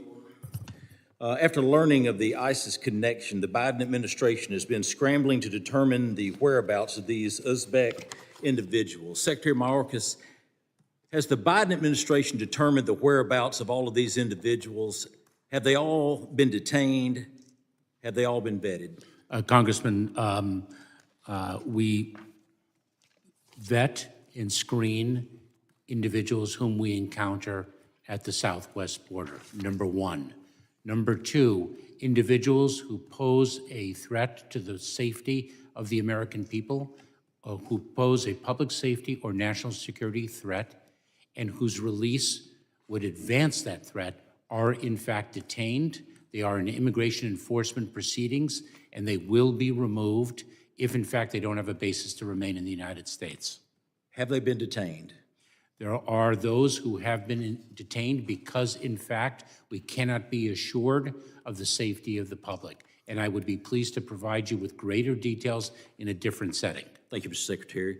As you know, the non-intrusive inspection system program is critical for detecting illegal drugs such as fentanyl and other illicit contraband hidden inside cars, trucks, and cargo entering the U.S.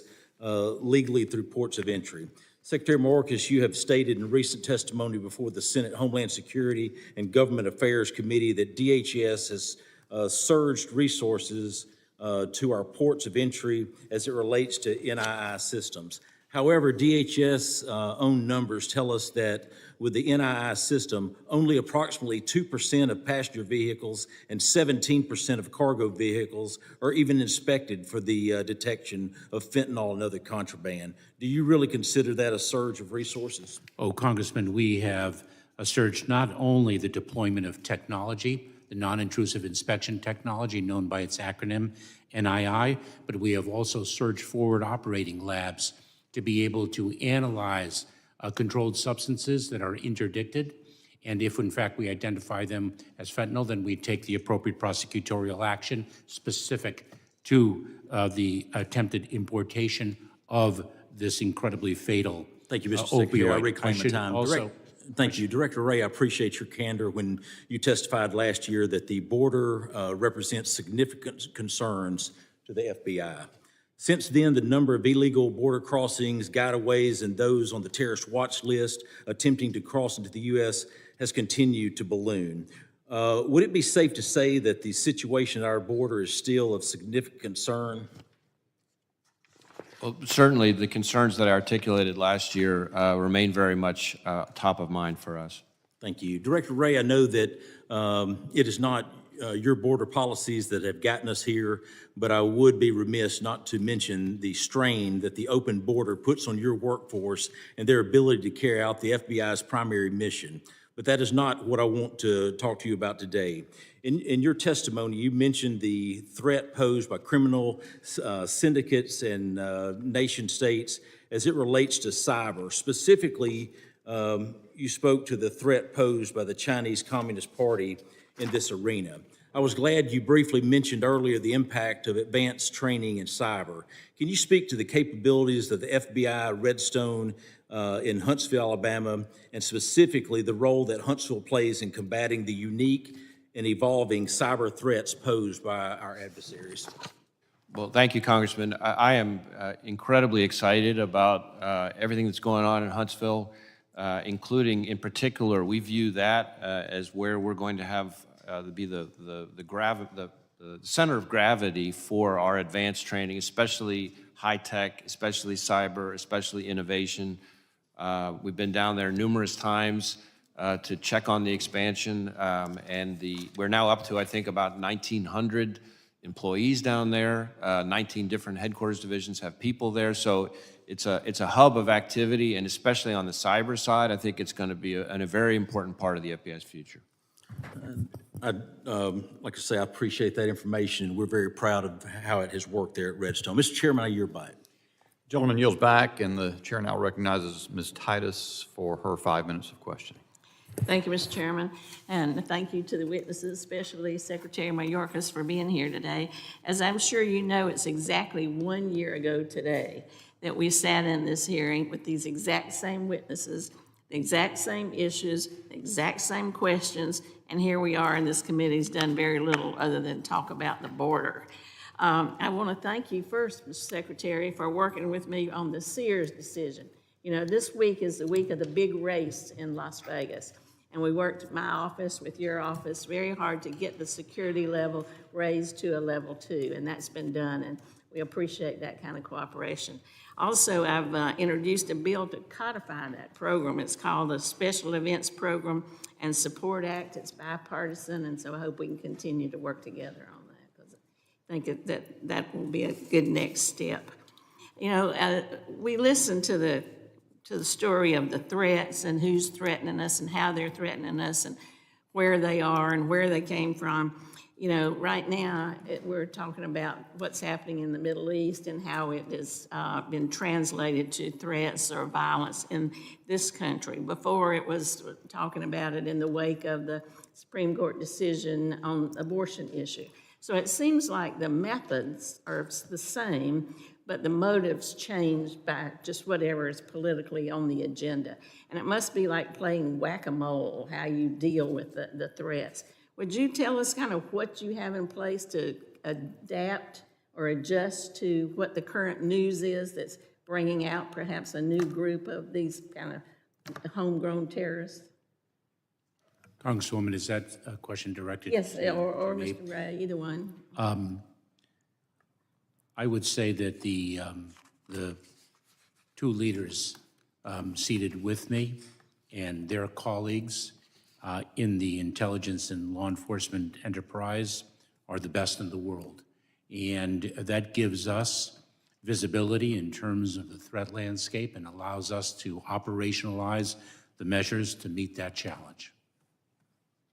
I would say that we rely heavily on partnerships, state, local, not just with the federal agencies here, but in particular with state, local law enforcement, with the community, with the private sector, in order to be able to try to anticipate where the threat's going, so that we go to where the threat's going to be and not waiting to always be in a reactive posture. Our goal is to be ahead of the threat, and partnerships are the critical ingredient in that. Again, not just within the federal government, but with all those other very important stakeholders. I know we have a fusion center in Las Vegas where you have a strong presence as these agencies, but also the private sector. Nobody has more security than gaming does, that eye in the sky, so I think they are valuable partners. Excuse me. Yeah, I would just add to what my colleague said that, you know, we have a workforce combined across our different agencies that is just full of tenacity. And their job is to not sleep on threats. Their job is to understand, be curious, and evaluate every single report that comes in and take it seriously and understand whether it reflects a real and credible threat and whether it reflects a changing trend in the kind of dynamic that we're facing here in the country and globally. And so we're really proud of that tenacious workforce. Congresswoman, if I can just add, because Director Wray used a term that is incredibly important, that's the term of partnership, because it indeed is correct. It's not just across the federal enterprise, but with our state, local, tribal, territorial, campus law enforcement, with the private sector, and also, very importantly, with our international partners. It really does require a community of action. Thank you. I would ask you, Director Wray, about something you kind of expanded on in this report or your statement today from a year ago, and that's international organized crime, the retail crime that we see, organized retail crime. We're going to see more pictures of that as we go into the holiday season, the smash and grab, the shoplifting that then the money is turned into human trafficking or drugs or guns or whatever. Can you tell us a little bit about how that's a priority for you?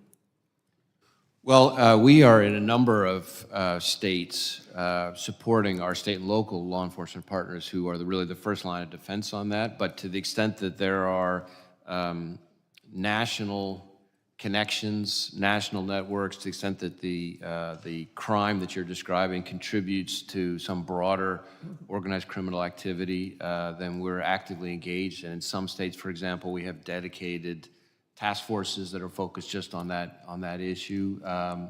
It is something that is heavily concentrated in a few geographies in particular, but it's starting to become a more national trend. It's not just big box stores anymore, it's small stores. I was in a drugstore and somebody came in, just raked off the eyelashes into a backpack and walked out with them. Now, eyelashes aren't power tools, but it's a problem at all levels. So appreciate you kind of keep an eye on that. Thank you, I yield back. The gentlelady having yielded back, the chair now recognizes the gentleman from Oklahoma, Mr. Rakeen, for 5 minutes. Thank you very much, Mr. Chairman. Our decaying national security is on full display. We know the southern border is open. I think colleagues across the aisle know the southern border is open. Illegal aliens definitely know the southern border is open.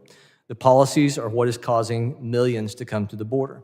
Under the Trump administration, we saw a 45-year low of illegal aliens coming to the border in 2019. Things have completely reversed. We are seeing the highest numbers in our nation's history. President Biden, Secretary Mayorkas, leadership matters. And there's not been a federal law change that has provoked this. It's the leadership from the top. Since February of 21, Custom and Border Protection has reported over 6.5 million alien encounters at our southern border. Under this administration, an additional 1.7 million gotaways. That is 8.2 million total since this administration took office, and that is 3 times the population of Oklahoma. That means in 3 years, almost every year, the population of Oklahoma is coming illegally across our southern border. Custom and Border Protection reports they've apprehended 294 known or suspected terrorists between ports of entry under President Biden's time frame. Only 14 suspected terrorists were caught trying to cross the border during the entirety of the 4 years of the Trump administration.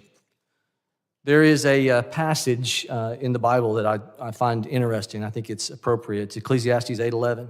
It says, when the sentence for a crime is not quickly carried out, the people's hearts are filled with schemes to do wrong. It remains and has been lawlessness to cross that border, southern border, with undermining the rule of law. And lawlessness is contagious. Lawlessness of an open border encourages lawlessness of the fentanyl drug trade. It encourages human smuggling. It encourages illegal aliens to drive without a driver's license once they get here, or go on for those illegal aliens that are here and commit additional crimes because they remain hidden. And under your leadership, Secretary Mayorkas, we're not deporting them to the levels that we were. We all know this. Former Ambassador John Richmond was before this committee yesterday. He said that criminal convictions by the Department of Justice against human trafficking is also down 48% since 2019. It's amazing. I've got a couple of pictures here. It's amazing what leadership can do. I want to hold these up. This is a Custom and Border Patrol agent cutting barbed wire that the Texas Department of Public Safety put in place. This administration, leadership, is bringing this about. I've got another picture here. This is a loader tractor, and it is lifting up barbed wire also put in place by the Texas Department of Public Safety. Those images are pointing to the fact that a secure border is lacking, and the Border Patrol agents, following the leadership, the culture of leadership, are doing what they can to undermine the rule of law. We know that as of last June, an illegal immigrant living in Ohio was charged with plotting to kill former President Bush by smuggling Iraqi citizens across the southern border. He applied for asylum the year prior in March of 2021, an assassination plot against a former president of the United States that has ties to what's happening at the southern border. Director Wray, you testified in your opening statement that protecting the American people from terrorism remains the FBI's #1 priority. You also said this morning to our chairman, and I'm quoting you, greater fidelity regarding who comes into the country makes us safer. Director Wray, I understand you're walking a fine line. I understand that you serve this president, and I know that your position is something that you think about in what you say. There's a statement in our culture that says blood on our hands. And many people, if you're interested in where it comes from, it actually comes from the Torah. And I thought it was interesting, Secretary Mayorkas, you started this morning talking about what's happened in Israel in the last 60 days. And in the Torah, in Ezekiel 33, Israel is faced with an invasion. and how they defended themselves from that invasion. And in the Torah, in Ezekiel 33, it says this. It says, if you speak to your people and say, if destruction is about to come on the land, the people of the land take a man among them and make him their watchman. Gentlemen, think about the platform, please, that you've been given by this nation. And they make him their watchman, and he sees the sword of danger, destruction coming on the land, and he blows the trumpet and warns the people. Then he who hears the sound of the trumpet and does not take warning, his blood's on his own head. But if the watchman sees the sword coming, the watchman who's been put in that position by his people sees the sword coming, destruction coming, does not blow the trumpet, and the people are not warned, and a sword of destruction comes and takes the person from them, talking about the watchman, his blood will be required from the watchman's hand. The individual, the people in that country will be from the watchman. He will have blood on his hands. Director Wray, are you doing all you can to speak to Secretary Mayorkas and President Biden and crying aloud the destruction that's coming to our nation and potentially come if a terrorism attack hits us within the next years, months? Have you done all you can to know that your conscience is clean on this front? Congressman, my conscience is clean that I'm doing everything in my power to protect the American people from the threat of terrorism, from the threat of fentanyl, from any number of the other threats that we've talked about here today, and that includes working closely with the rest of my colleagues in government. Mr. Chair. Yeah, in my discretion, I'll let Mr. Mayorkas respond. I'll take just a minute, and I appreciate your exercise of discretion. I believe the congressman said that in 2019 there was a decades-long low in the number of encounters at our southwest border. That's a remarkably stunning misstatement of facts, since in 2019 it was almost 100% increase in the number of encounters over just the year prior. But I won't correct all of the misstatements. The misstatements with respect to the concertina wire and the like, I just want to address one, because I am accused of all sorts of things in these hearings, and I can take it. What I will not accept, I can take it, I don't. I just return to my work, and I do the work of the Department of Homeland Security, incredibly proud to support the 260,000 men and women of that department. But to say that the Border Patrol agents who risk their lives every single day to protect our country undermine the rule of law is beyond the pale. And I just want to make that clear. Well, I think since you've impugned the member, I need to allow him to respond to that. I didn't understand him. I heard him to be indicting leadership, but Mr. Burkeen, you're recognized for. Thank you, Mr. Chairman. This is a result of leadership. It's a result of a culture that says one thing and does something else at the southern border. It's lawlessness. And you take a company, you take a government entity, you take anything, leadership matters. And so this is lawlessness, and somebody has to take responsibility for it. And in regards to 2019, one of the months, you saw one of the lowest numbers in 45 years of recorded illegal immigration in 2019. One of those months, that information, I would stand by that. Gentleman yields back, and the chair now recognizes the gentleman from Arizona, Mr. Crane, for his 5 minutes. Thank you, Mr. Chairman. I want to start with Director Wray. Have the border security policy changes made under this administration, sir, made it more difficult for the FBI to keep Americans safe? Well, I don't know that I could cite it to specific policies. What I would say is that certainly the threats that we are contending with that emanate from the other side of the border, whether it's fentanyl trafficking, whether it's the increase in the number of KSTs that we've seen over the last 5 years, all those are things that make the work that the FBI has on our side of the border to try to get ahead of those threats more challenging. So you don't acknowledge that the increase in traffic that we're seeing, the increase in individuals on the terror watch list have anything to do with some of the policy changes of this administration?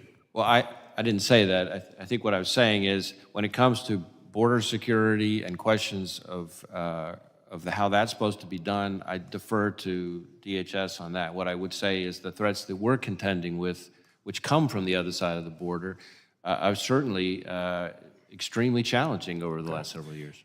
Thank you, sir. In your professional opinion, what's causing the increase of encounters of individuals on the terror watch list and the traffic at our southern border?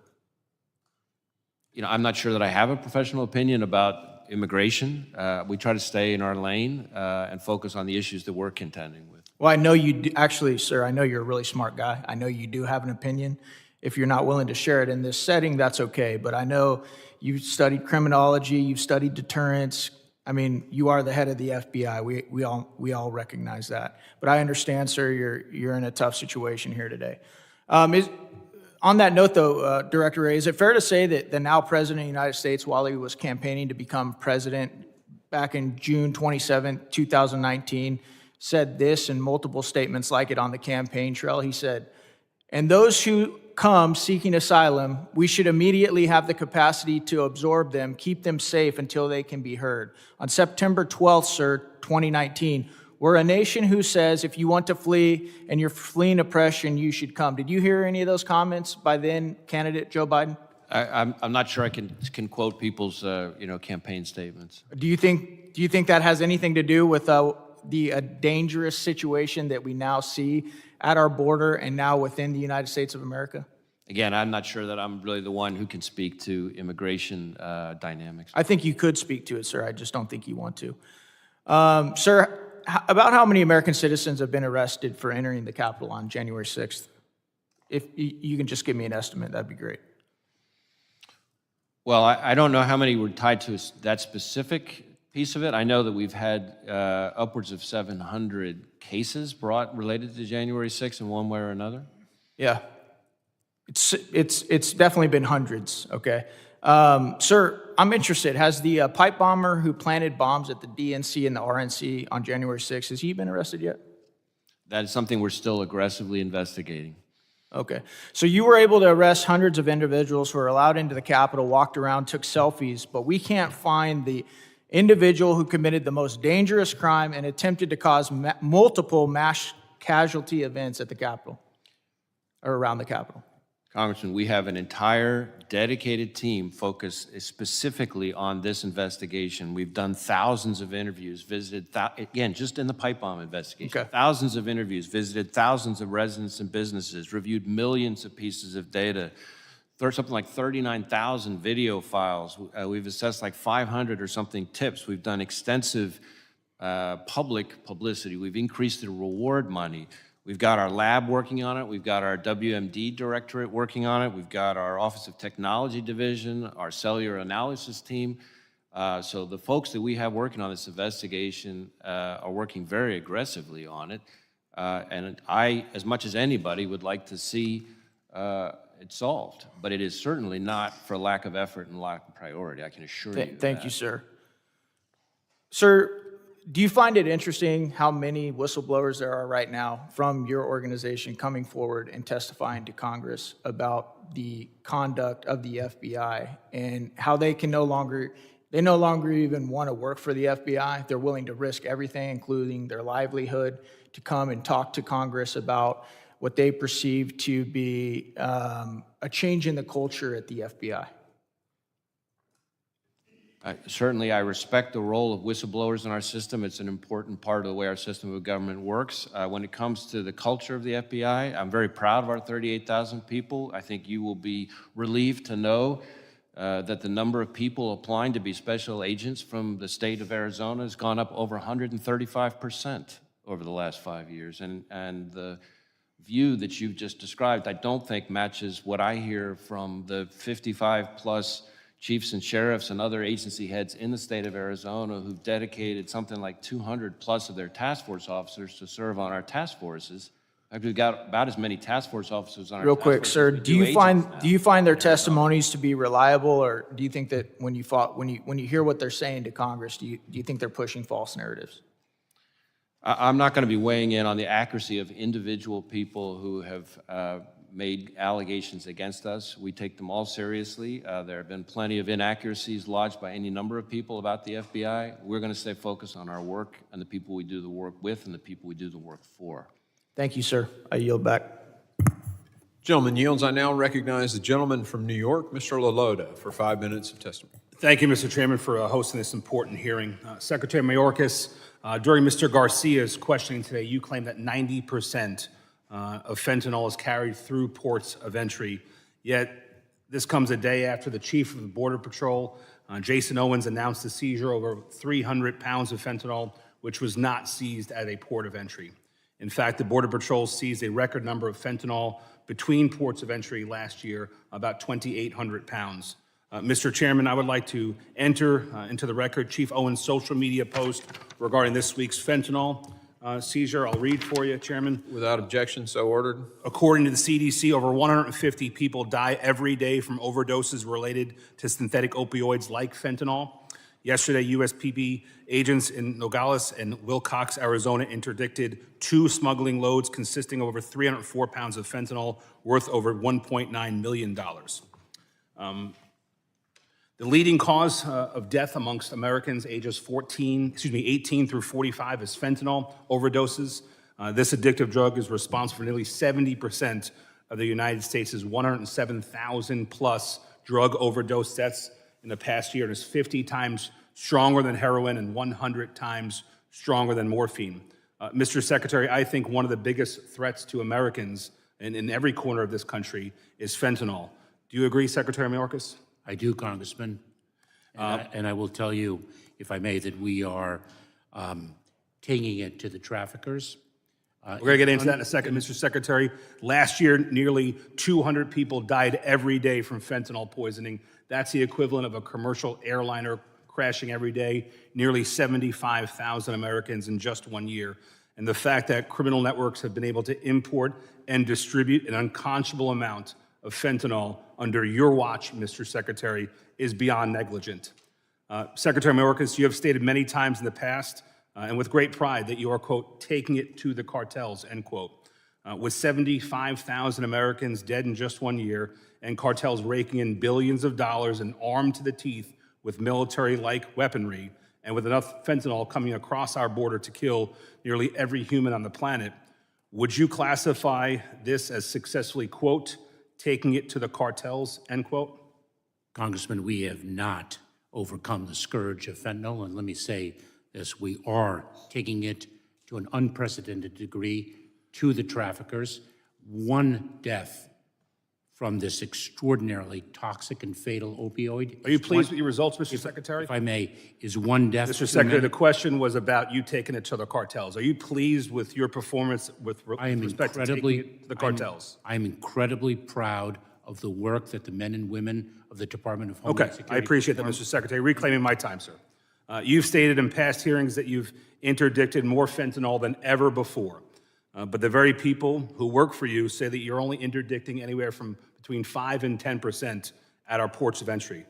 Who's right, Mr. Secretary? Do you realize, Congressman, that there were over 57,000 deaths, overdose deaths from fentanyl in the year 2020? I appreciate the question. I'm going to ask you a question, though. Who's right? You or the folks who work for you? They're saying that you're massively understating the fentanyl that's being seized between ports of entry and that gets past our border between ports of entry and what you're saying.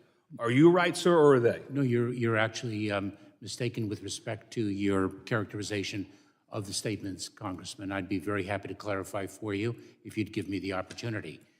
The fact that we are interdicting an unprecedented amount of fentanyl does not mean that the scourge of fentanyl is diminished.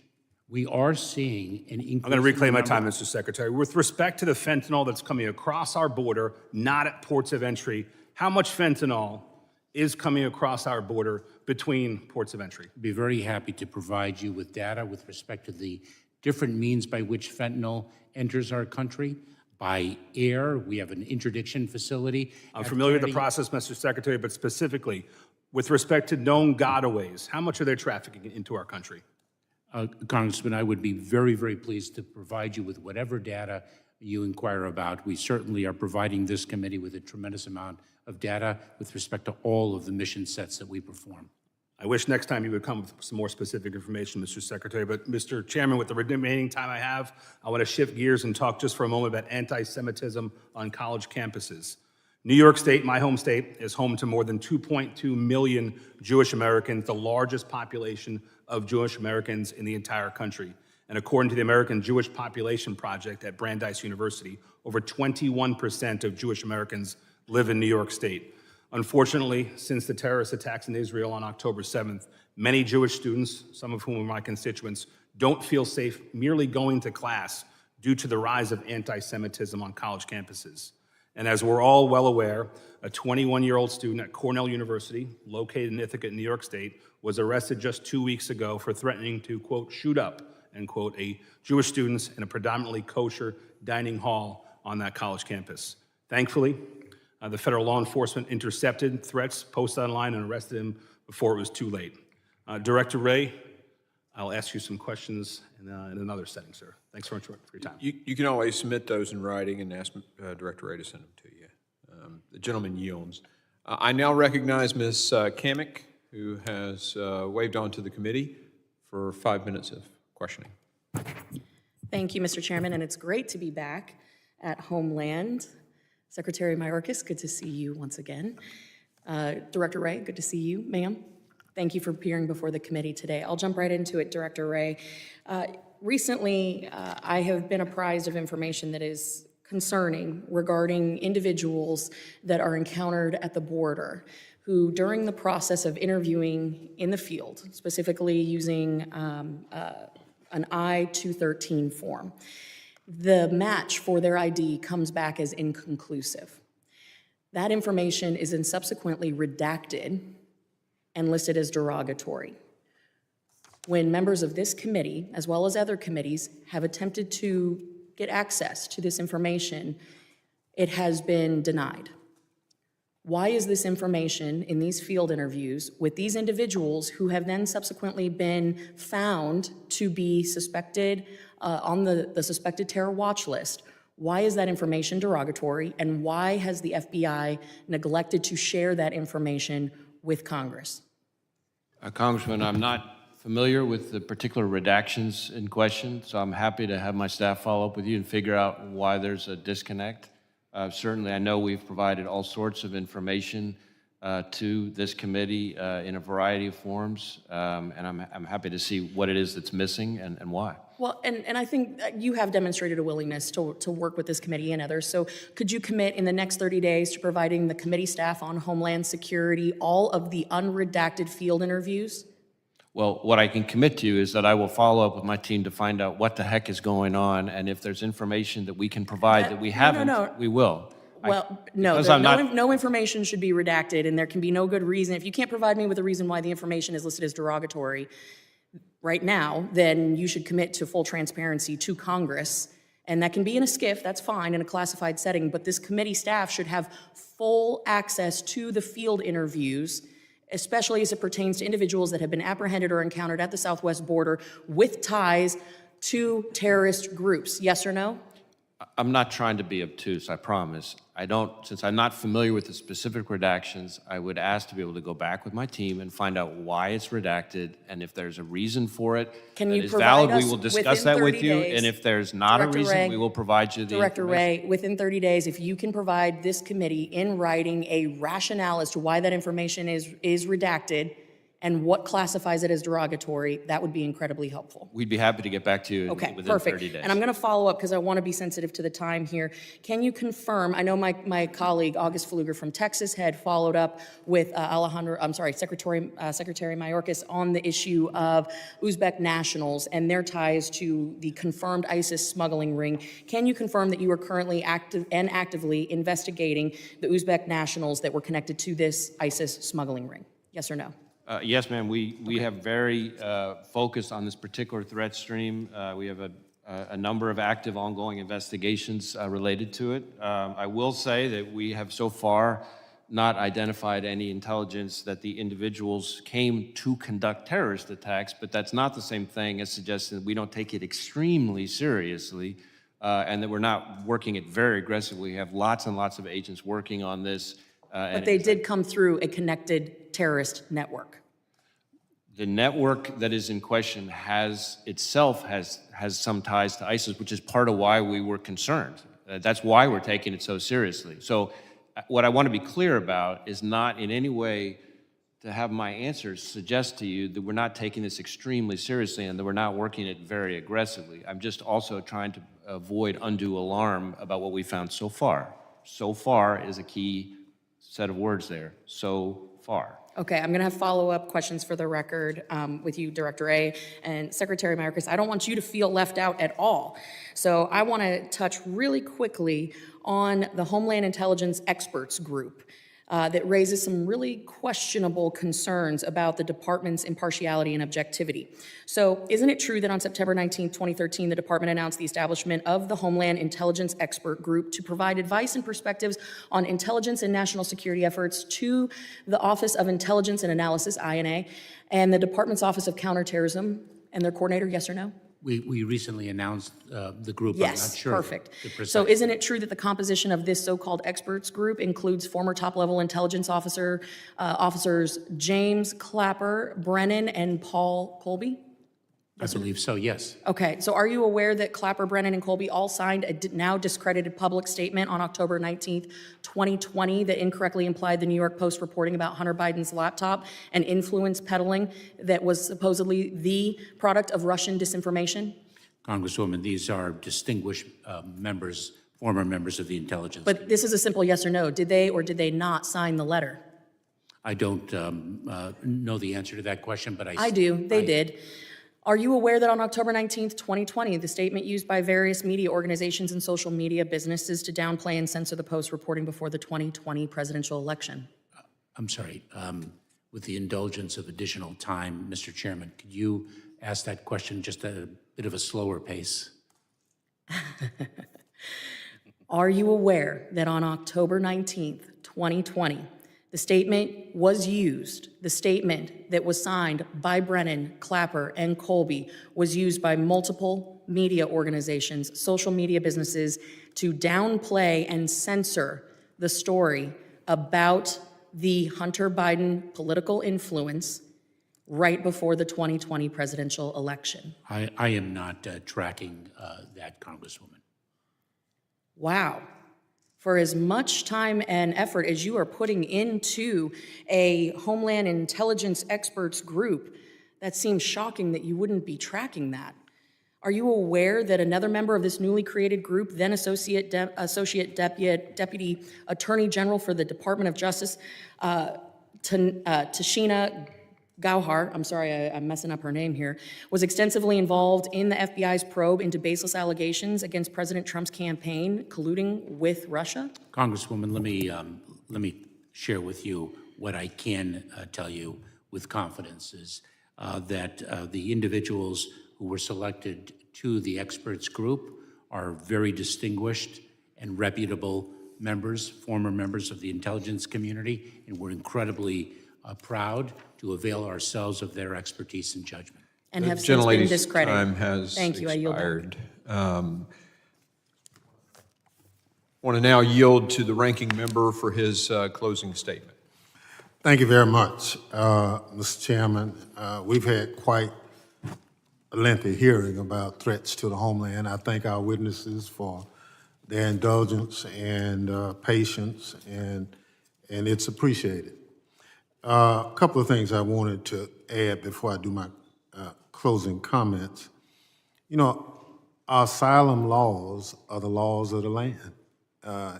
As I said in my opening statement, if you don't like them, you're in the right forum to change them.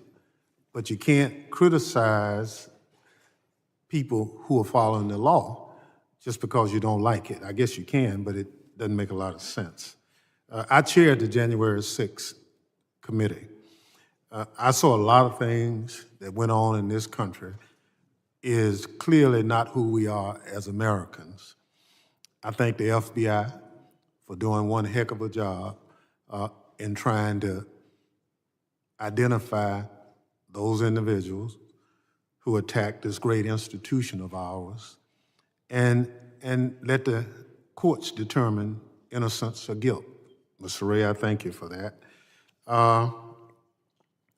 Apart from that, as I said in the start of the hearing, we face serious threats to the homeland from many fronts. A war in the Middle East that may inspire attacks here in the U.S., foreign and domestic terrorism, and cyber attacks, rising anti-Semitism and Islamophobia and related violence also. Threats to our democratic institutions, our values, as well as our way of life.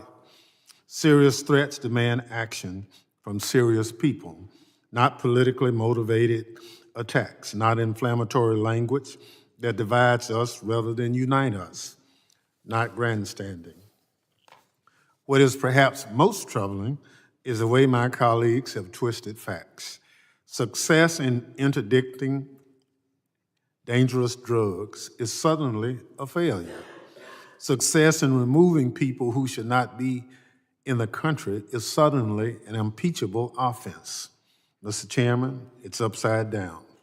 Democrats remain committed to working with the Department of Homeland Security, the FBI, and the National Counterterrorism Center to address all these threats.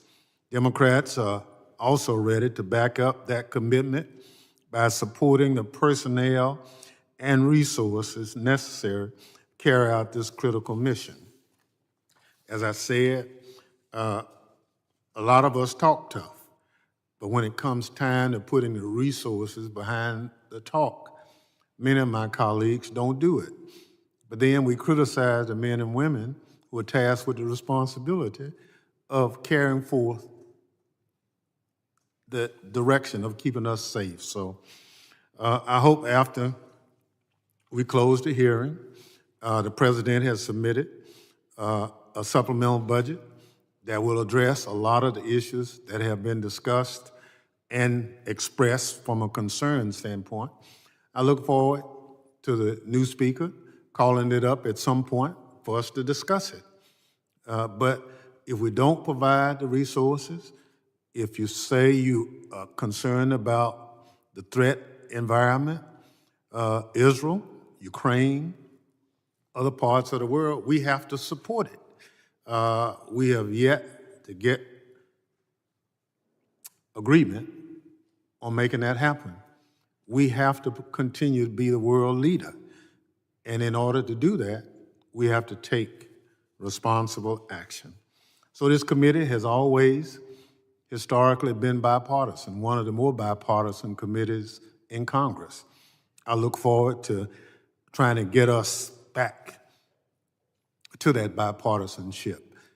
We can disagree, but the manner in which we disagree, in my humble opinion, is not who we are as Americans, not who we've demonstrated on this committee since its inception. So that's what the dedicated public servants also, who work to keep us safe, do every day. So again, let me thank the three individuals here, but all the men and women actually who are positioned all around the world who keep us safe. Thank you so much. On my side, if resources is what you need to get the job done, I commit to support the resources for the men and women to do the job. And I yield back. The gentleman yields, and I wanted to thank the witnesses for being here. A lot of work goes into preparing for these, I know, and a lot of work goes into doing the jobs that you do. I also want to thank our staff that helps put on these committee hearings. Again, a lot of work, and I know the members pour themselves into preparing for this, so thank the members as well. Director Wray, I want to thank you today for your honest admission that the risk is increased secondary to this war, and you also said in questioning by me, or from me, that this known got away group is a big, huge question mark, that there are no guarantees, and so thus there's an increased risk from that. You know, the question is, how did we get to those known and unknown gotaways so large, well over 300%? I mean, you can add up the last two presidencies in this just 3 years. It exceeds the last 12 years. Well, as I said earlier, I think policies were working. They were removed. People tested the system. They realized you could get in and just be released. They called home, and millions came. This migration crisis is a self-inflicted crisis, one we created by the change of our policies, and it's put Americans at increased risk, as you've acknowledged. And I think I used in my opening statement the analogy of the college bar that stops carding. That bar will be overwhelmed. I think we all get that. And that's what's happened at our southern border. With mass waves of cartels, with this mass wave of people, the cartels have seized the opportunity to overwhelm Customs and Border Patrol and bypass them and get the fentanyl into the United States. How else could we explain the fact that fentanyl was $95 a hit on the street when this Secretary Mayorkas came into office, and it's now $25, $26 a hit in Tennessee? It's simple supply-demand. These catch and release policies that Mr. Mayorkas, I think has implemented is the cause of the problem. And, you have to ask yourself, why wouldn't, with the way these catch and release policies are working now, and that's really what happens. You look at the CBP One app, they're only getting rid of, I think 98% of the people who do that get to come into the country. So if you get to come into the country, why wouldn't you just turn yourself into Customs and Border Patrol? Why would somebody even go around Customs and Border Patrol now? Because you're going to come in, get parole, and get into the country. Well, it's because they don't want to be caught. And that scares us even more, considering that it's 2 million people. I also want to thank you, Mr. Wray. You admitted that your department is looking for people right now on the known terrorist watch list. I think your question you answered to Mr. Pfluger. And Mr. Mayorkas kind of didn't really answer the question on whether or not if they identified somebody, 100% of the time they kept them. There was some discussion about a system that was implemented to determine or the person was a risk. We know, because we talked to the Customs and Border Patrol agents, that there is no policy that if they're caught on a terrorist watch list, that they're immediately detained in 100% of the cases. So these policies not to do that, which make no sense to us, have put Americans at risk. And interestingly enough, your agents, who are now having to find these individuals somewhere in our country, those decisions, those policies not only put the American citizens at risk, they put your agents at risk because they're out there now having to find these individuals. The truth is, the current policy in the Department of Homeland Security does not require immediate detention of these people, and that is wrong. I asked Director Wray if the policies of his colleagues are making it worse for the FBI. That was one of my questions. And you kind of, I get it, professionalism, you walked around that question. But I think it's clear to every American that these policies at our southern border that are willful decisions, those changed policies, have increased the risk of not only the Americans in this country, but also the law enforcement all over this country, to include the FBI.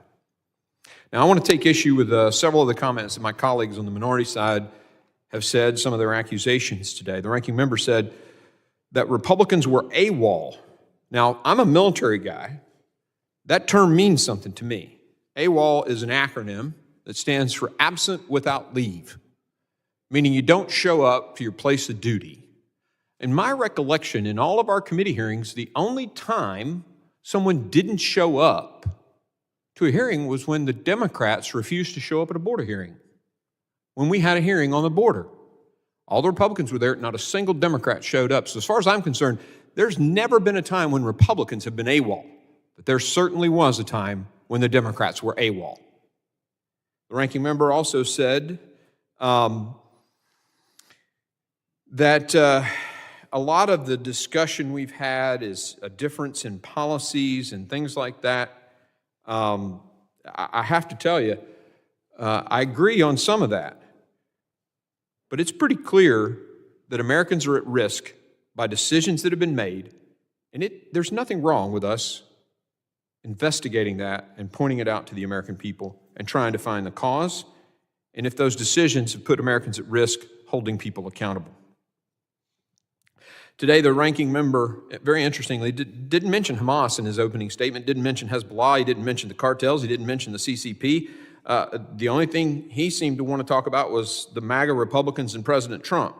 I find that interesting, and I'd like to point that out for the record, that in our World Threats hearing The ranking member didn't talk about any of that. The ranking member suggested that we have a member in our party that wants to defund the FBI. We're not defunding the FBI. But I'll tell you, some of their members want to defund ICE. Have said it many times on the record, more than just one. We had one member of our side that said to defund many of them have wanted to defund ICE. And they've talked about defunding law enforcement all across this country for years. So I was a little offended by the fact that he brought that up, but I wanted to set the record straight on that one.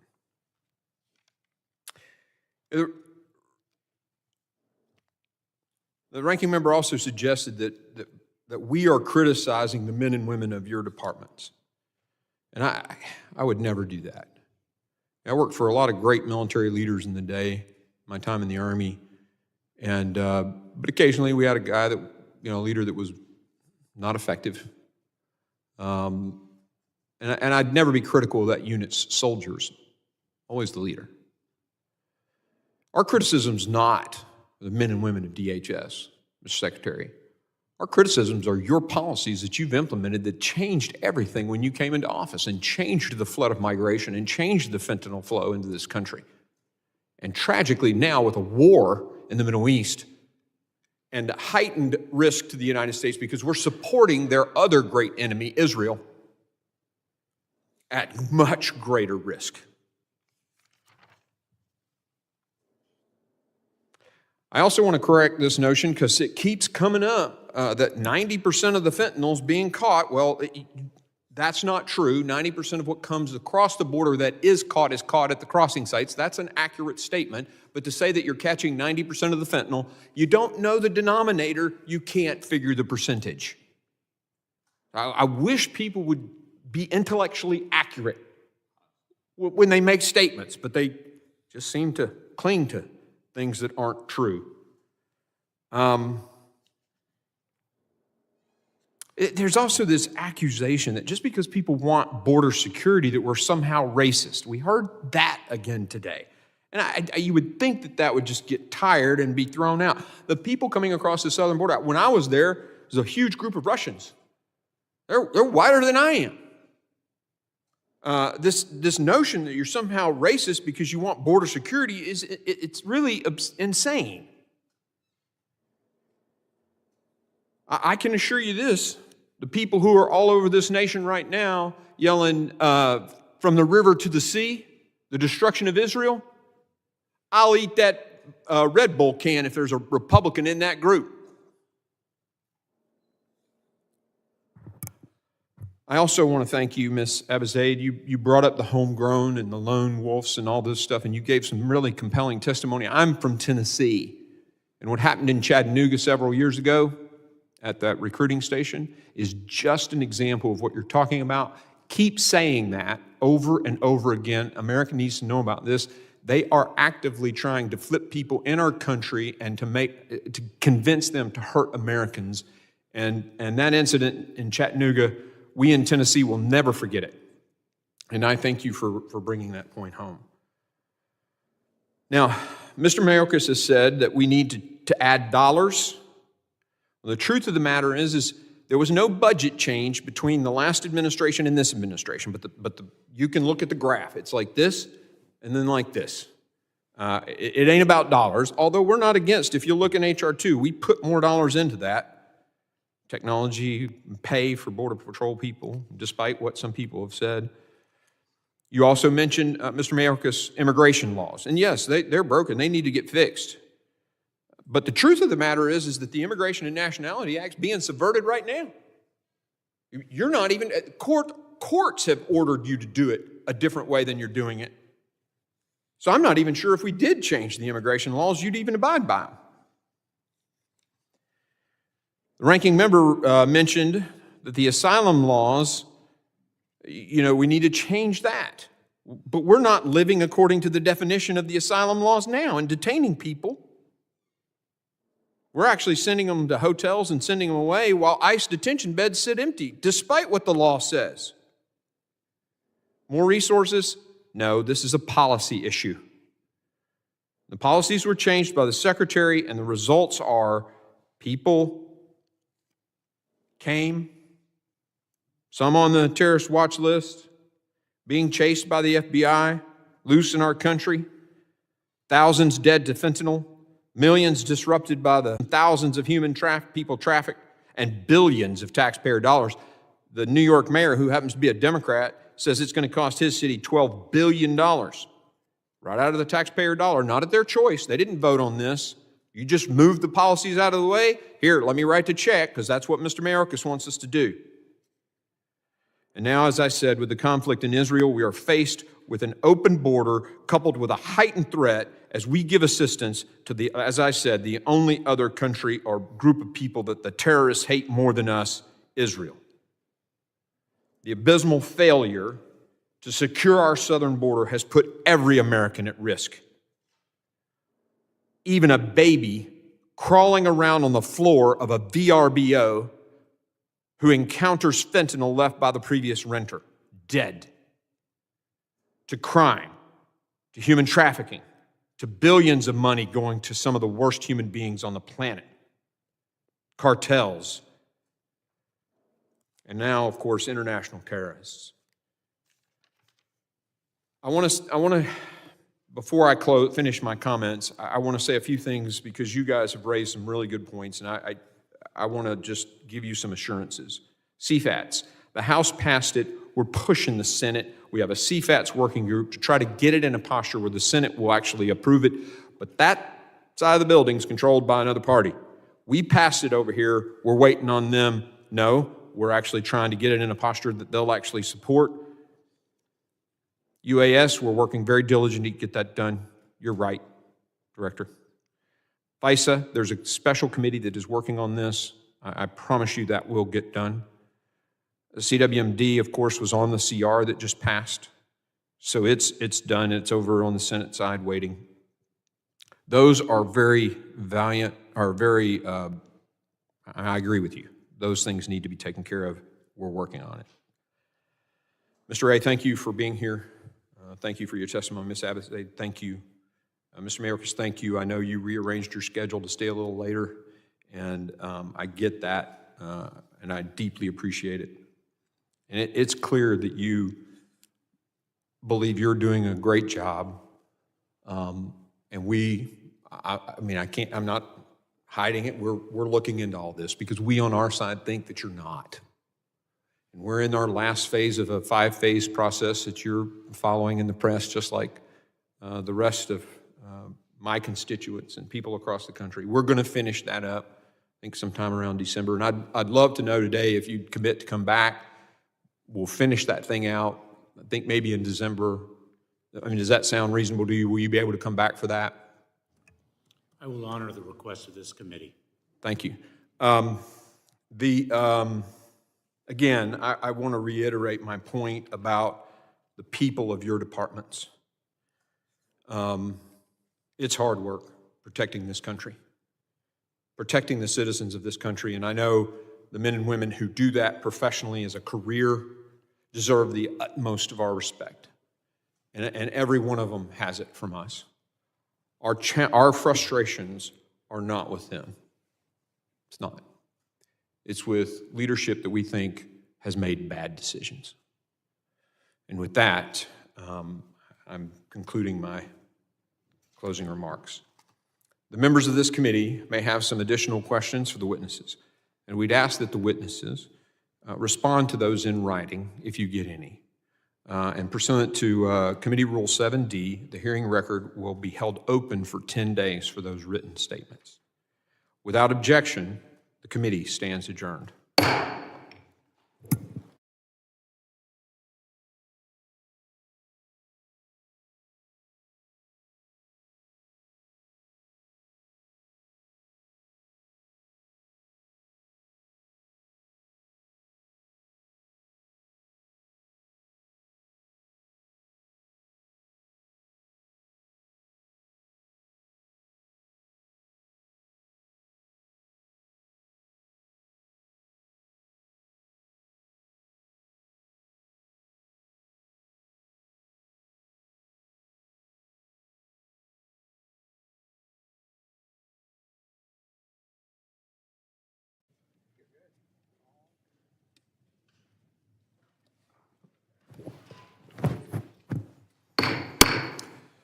The Committee on Homeland Security will come to order. Without objection, the chair may declare the committee in recess at any point. Without objection, the gentlewoman from Florida, Ms. Kamek, is permitted to sit on the dais and ask questions to the witness. The purpose of this hearing is to receive testimony on the full-scale scope and pace of threats posed to the homeland. I now recognize myself for an opening statement. 22 years have passed since September the 11th. Since then, the nature of the threats we face has evolved, and the security challenges are becoming more dynamic each day. I don't say this lightly.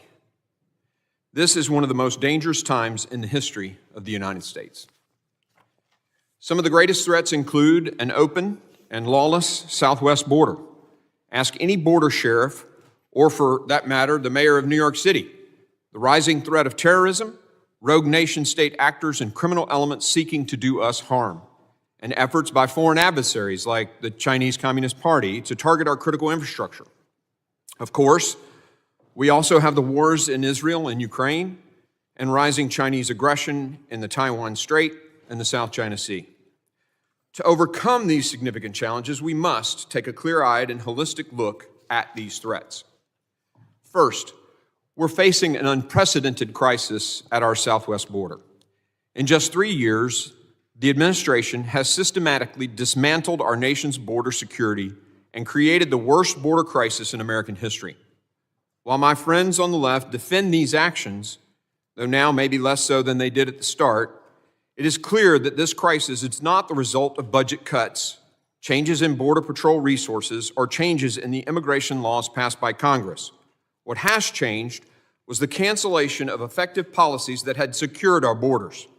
The Biden administration ended proven policies like Remain in Mexico, asylum cooperative agreements, and construction of new border wall systems. As a result, people tested the system, were released into the country, called home, and millions more came. A lot like a college town bar that doesn't card. Before long, they have a line out the door. Worse, as acknowledged by AG Garland, Attorney General Garland, the drug cartels have taken advantage of this policy shift and executed a strategy pushing mass waves of people to tie up Border Patrol and then bypass them with thousands of pounds of fentanyl, killing Americans at an unprecedented rate. Worse, as acknowledged by Attorney General Garland, the drug cartels have taken advantage of this policy shift and executed a strategy that is basically resulting in mass human trafficking. Under Secretary Mayorkas, we just saw a record-breaking year for illegal immigration. CBP reported 2.47 million alien encounters along the southwest border in fiscal year 2023. Since taking office, Secretary Mayorkas has overseen more than 6.5 million southwest border encounters, 7.8 million nationwide encounters, and more than 1.8 million known gotaways, all records. To put this into perspective, the number of illegal immigrants who've entered our country since President Biden took office is greater than the population of 33 of our nation's states. I'll repeat that. More than 33 out of our 50 states. Furthermore, under Secretary Mayorkas, violent Mexican cartels are making record profits.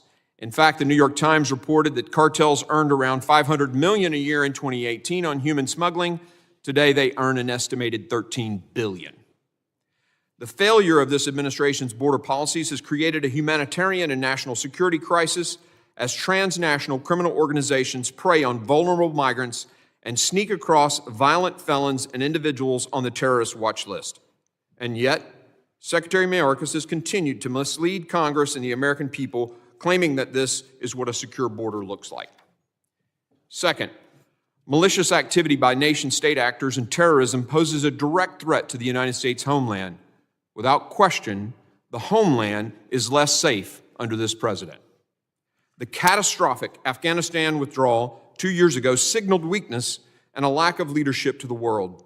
Our nation's adversaries have been emboldened to attack our allies and our friends and are undermining our security here at home. Significant threats to our cities and our local communities are only growing. As each of you recently testified before the Senate Committee on Homeland Security and Government Affairs, foreign terrorist organizations, including those supported by Tehran, have gained a sense of momentum following Hamas's brutal terrorist attack against Israel last month. These terrorist organizations continue to call for attacks against the U.S. at home and abroad.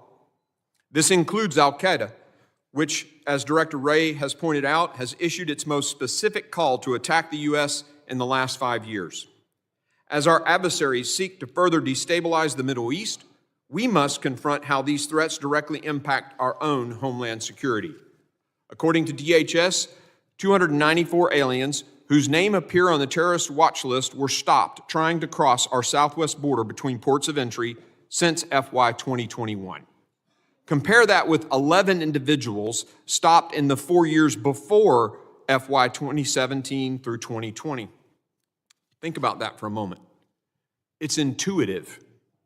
Why would these individuals, who under the previous president only had 11 attempts to cross and were caught, suddenly feel like they could try and succeed?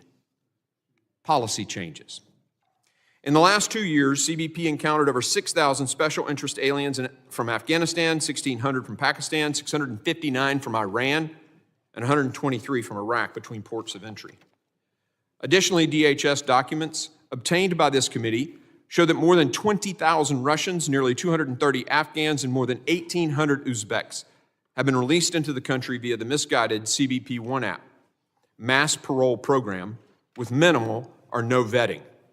And these are just the ones we know about. How many other individuals posing a national security threat have been among the 1.8 million known gotaways? No one knows. And that is terrifying. Our committee has been engaged with DHS, the FBI, NCTC, to ensure resources are appropriately allocated to counter these threats from terrorism. That said, more must be done. We are still waiting on sufficient information on the Biden administration's handling of the heightened national security risks posed by a massive number of aliens with terrorist ties illegally crossing the southwest border. We will not be deterred. We demand DHS's full compliance and without delay. Compliance that I might add is dictated by the Constitution. Third, anti-Semitism is rising, and threats against communities of faith in the United States are reaching historic levels. Anti-Semitic attacks have risen sharply in the United States since October 7th. Foreign terrorist organizations like ISIS have called on its extremist supporters to target Jewish communities in the United States and Europe. The free world pledged never again nearly 80 years ago. Now it's time we stand firm and united against this evil. We must not let these anti-Semitic attacks and the increasingly hateful rhetoric become a harbinger of something worse to come. We must do all we can to protect houses of worship and vulnerable communities from such targeted violence. Fourth, cyber attacks continue to undermine our homeland security. The cyber threats we face from malicious nation states and cyber criminals are increasingly complex. This summer, the federal government experienced multiple incidences, including right before the Secretary of Commerce's visit to China. Our critical infrastructure is also under attack. This year's annual threat assessment of the United States intelligence community highlighted the threat that adversarial cyber actors pose to our critical infrastructure owners and operators. DHS, CISA, and the FBI have a crucial role to play in supporting these owners and operators to defend against and respond to these threats. Finally, we must address the challenge posed by the CCP. Against the backdrop of all these threats lie the specter of a regime that continues to challenge the United States economically, technologically, diplomatically, and militarily. Through its relentless espionage, the CCP is stealing U.S. intellectual property, trade secrets, and other sensitive data of Americans and American companies. Over the past year alone, the CCP has increased its espionage efforts against the homeland in a variety of ways. These include the CCP's surveillance balloon, collecting intelligence on sensitive sites, and Chinese nationals posing as tourists to access our military installations and other sensitive sites. And Chinese nationals who have crossed our southern border at unprecedented levels. 24,000 apprehensions of Chinese nationals at the southwest border in FY 2023 alone, a 1,100% increase from last year. It doesn't take a rocket scientist to see there's intentionality there. If recent reports are correct, the CCP also operates dozens of overseas police stations, which aid their transnational repression effort by intimidating and threatening Chinese dissidents abroad. DHS and the FBI must ensure that transnational repression tactics and schemes by foreign governments cannot continue on American soil, and we stand ready to help. The CCP has also made strides in infiltrating our nation's education system. It should concern every American that billions of dollars from the CCP are flowing into our K-12 classrooms and institutions of higher education. This is a systematic effort by the CCP to expand its influence within America's classrooms and promote its authoritarian and anti-American agenda. So what is the Homeland Security Committee doing about these threats? Well, first, in May, we passed H.R. 2, the Secure the Border Act, the most comprehensive border security legislation in decades. We have addressed cyber threats head-on through a whole-of-nation approach. We've passed legislation encouraging responsible use of open-source software in the federal government and building DHS's cyber workforce. I've convened a group of committees across Congress to discuss and develop solutions to this problem that implicate multiple committees of jurisdiction. Just last week, this committee advanced Congressman Pfluger's legislation to prohibit DHS funds from flowing into universities that host Confucius Institutes and Chinese entities of concern. Further, we passed Congressman Guest's common sense legislation to counter the CCP's brazen espionage and theft of U.S. innovation by barring DHS from purchasing drones from the PRC or other foreign adversaries. We have held multiple hearings to examine the evolving threat of terrorism more than 2 decades after September the 11th and their implications on the homeland, including a recent hearing where we received confirmation of the immediate and significant threat the Iranian regime poses to the United States homeland. This committee has also demanded information on individuals from Uzbekistan and other countries who used a smuggler with ties to ISIS to enter the United States through our southwest border. We also demanded information on DHS's screening and vetting of Afghan evacuees in the wake of our catastrophic withdrawal. Most recently, we've requested documents and information from both DHS and the FBI on terrorist threats at the southwest border. The Department and FBI's delays and lack of responsiveness have become an unacceptable pattern. Make no mistake, we will continue to use every tool at our disposal to secure these answers for the American people. I look forward to a productive conversation about the current threats to our homeland and the actions being taken to prevent them. I thank our witnesses for being here, and I look forward to your testimony.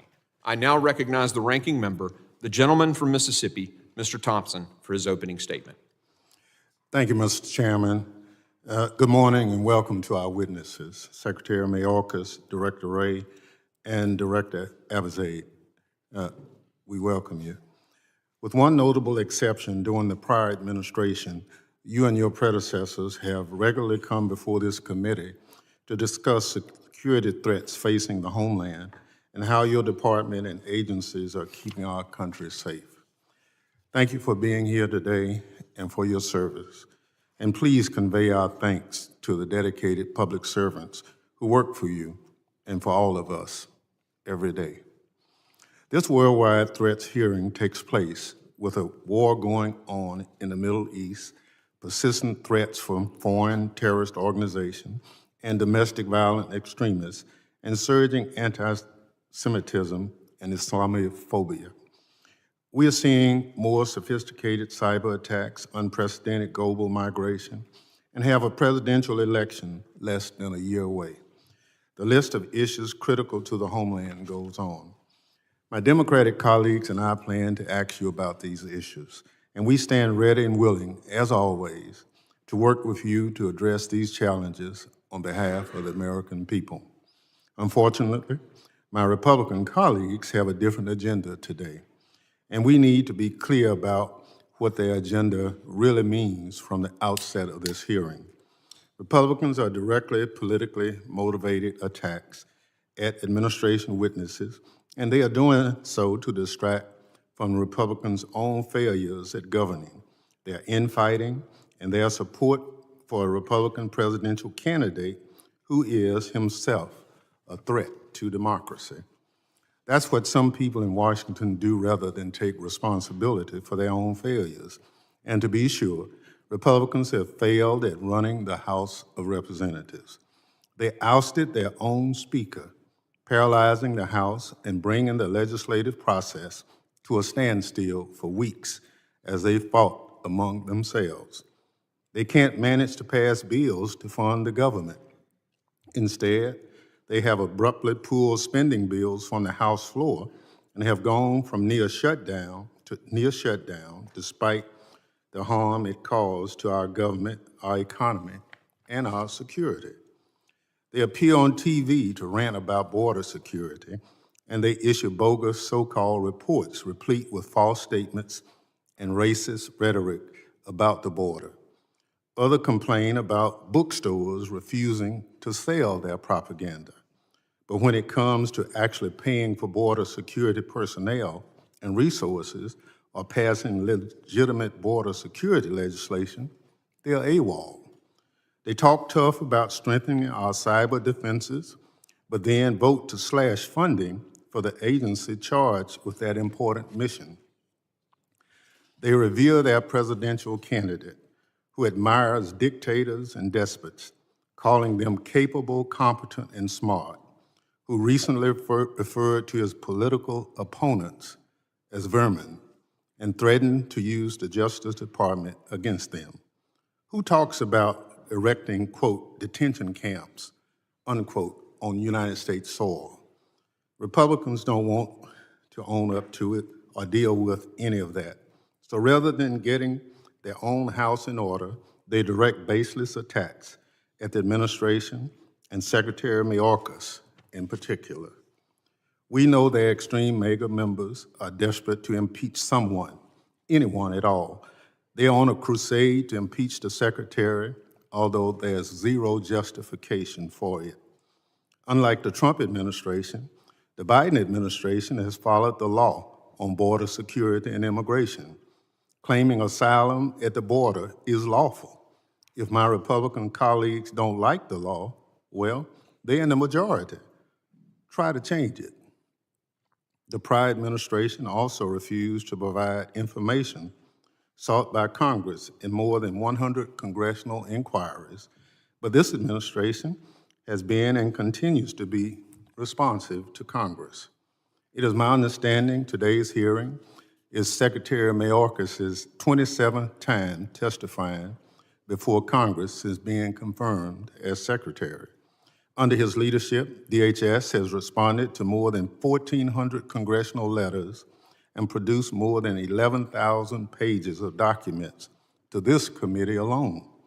Secretary Mayorkas is carrying out his responsibilities as Secretary of Homeland Security, but Republicans don't like this administration's policies. Cabinet secretaries shouldn't be impeached over policy differences. That's not what the Constitution says. That's not what the founders intended. They certainly shouldn't be impeached to distract from Republican failures or to appease the extreme MAGA element that has overtaken their party. Rather than this impeachment distraction, we should be focused on how Congress and administration can work together to secure the homeland. That's what this committee has done since its inception. That's what we were sent here to do, and that's what the American people expect of us. It's a shame my Republican colleagues are working their own agenda instead because of this committee and this Congress and our homeland suffers because of it. Mr. Chairman, I yield back. The gentleman yields. Other members of the committee are reminded that opening statements may be submitted for the record, and I'm pleased to have an important panel of witnesses before us today, and I ask that our witnesses please rise and raise their right hand. Do you solemnly swear that the testimony you will give before the Committee on Homeland Security of the United States House of Representatives will be the truth, the whole truth, and nothing but the truth, so help you God? Let the record reflect that the witnesses have answered in the affirmative. Thank you. You may be seated. I would now like to formally introduce our witnesses. The Honorable Alejandro Mayorkas was sworn in as Secretary of Department of Homeland Security by President Biden on February the 2nd of 2021. Mr. Mayorkas has had a 30-year career as a law enforcement official and a lawyer in the private sector. From 2013 to 2016, he served as the Deputy Secretary of the Department of Homeland Security and as the Director of U.S. Citizenship and Immigration Services from 2009 to 2013. The Honorable Christopher Wray became the 8th Director of the FBI. On August the 2nd, 2017, Mr. Wray started his law enforcement career in 1997, serving in the Department of Justice as an Assistant U.S. Attorney for the Northern District of Georgia. The Honorable Christine Abizaid was sworn in as the Director of National Counterterrorism Center on June 29th of 2021. She is the 8th Senate-confirmed Director and the first woman to lead the United States counterterrorism enterprise. Previously, she served as the Deputy Assistant Secretary of Defense for Afghanistan, Pakistan, and Central Asia. I thank all the witnesses for being here today, and I now recognize Secretary Mayorkas for 5 minutes to summarize his opening statement. Chairman Green, Ranking Member Thompson, distinguished members of this committee. In September, the Department of Homeland Security published the 2024 Homeland Threat Assessment, laying out the most direct, pressing threats to our security. Already, in the weeks since the assessment was published, the world has changed. Hamas terrorists horrifically attacked thousands of innocent men, women, and children in Israel on October 7, brutally murdering, wounding, and taking hostages of all ages. In the days and weeks since, we have responded to an increase in threats against Jewish, Muslim, and Arab American communities and institutions across our country. Hate directed at Jewish students, communities, and institutions add to a pre-existing increase in the level of anti-Semitism in the United States and around the world. As the last month has shown, the threat environment our department is charged with confronting has evolved and expanded constantly in the 20 years since our founding after 9/11.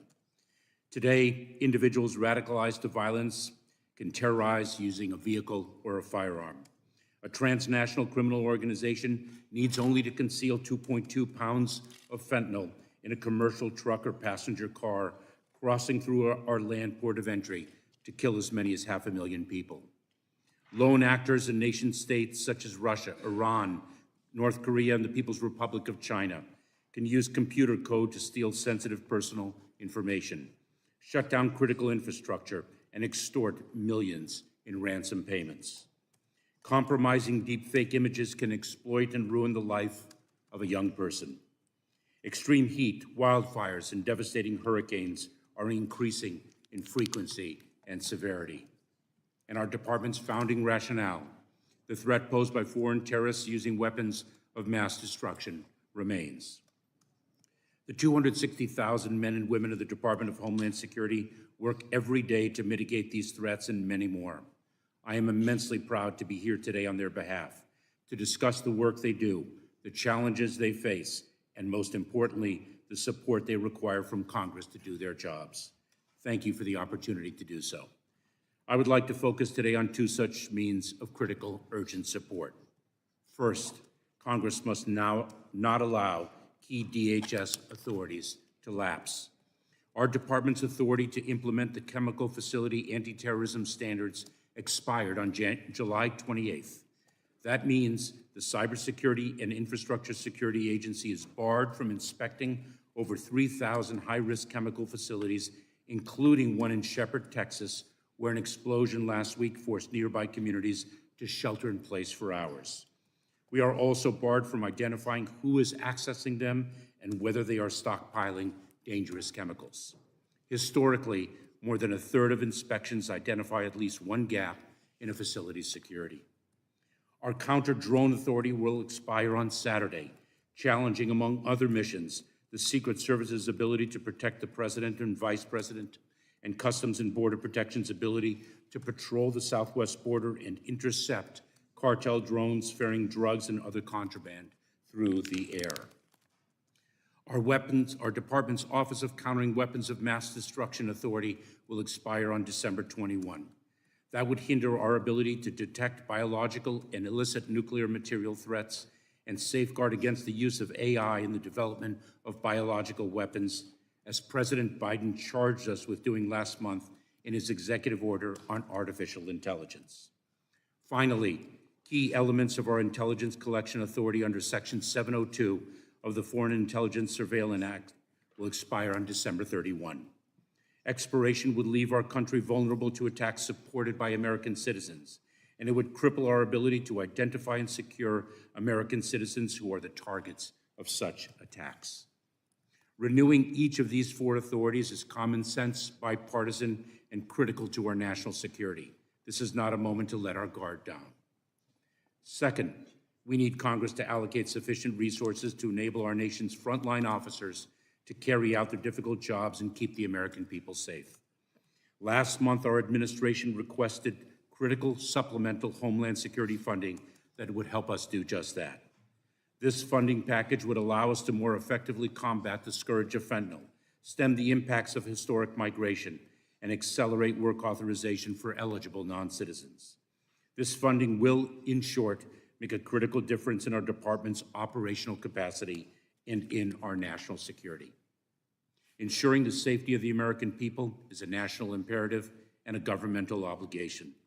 I look forward to partnering with Congress to deliver for the men and women who keep our country safe. I look forward to working with you to address the threats and challenges America faces today and in the years to come. Thank you, and I look forward to your questions. Thank you, Secretary Mayorkas. I now recognize Director Wray for 5 minutes to summarize his opening statement. Thank you, and good morning, Chairman Green, Ranking Member Thompson, members of the committee. It's been more than 5 weeks since Hamas terrorists carried out their brutal attacks against innocent Israelis, dozens of American citizens, and others from around the world. And our collective efforts remain on supporting our partners overseas and seeking the safe return of the hostages. But this hearing, focused on threats to our homeland, is well-timed given the dangerous implications the fluid situation in the Middle East has for our homeland security. In a year where the terrorism threat was already elevated, the ongoing war in the Middle East has raised the threat of an attack against Americans in the United States to a whole nother level. Since October 7th, we've seen a rogues gallery of foreign terrorist organizations call for attacks against Americans and our allies.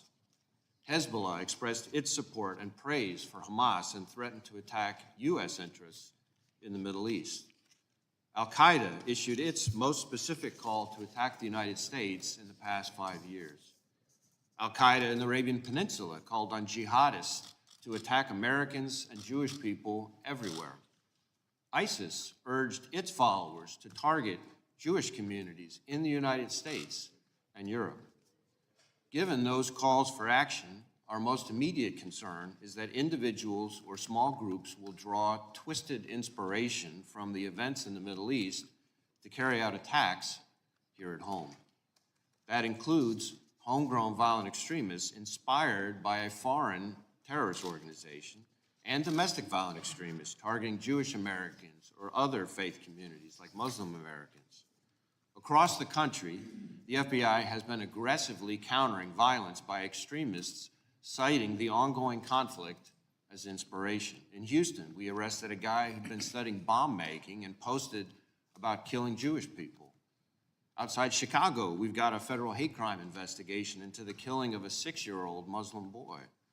At Cornell University, we arrested a man who threatened to kill members of that university's Jewish community. And in Los Angeles, we arrested a man for threatening the CEO and other members of the Anti-Defamation League. And I could go on. On top of the so-called lone actor threat, we cannot and do not discount the possibility that Hamas or another foreign terrorist organization may exploit the current conflict to conduct attacks here on our own soil.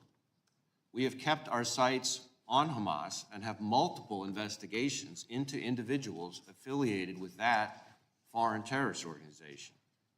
And while historically our Hamas cases have identified individuals here who are facilitating and financing terrorism overseas, we continue to scrutinize our intelligence to assess how that threat may be evolving.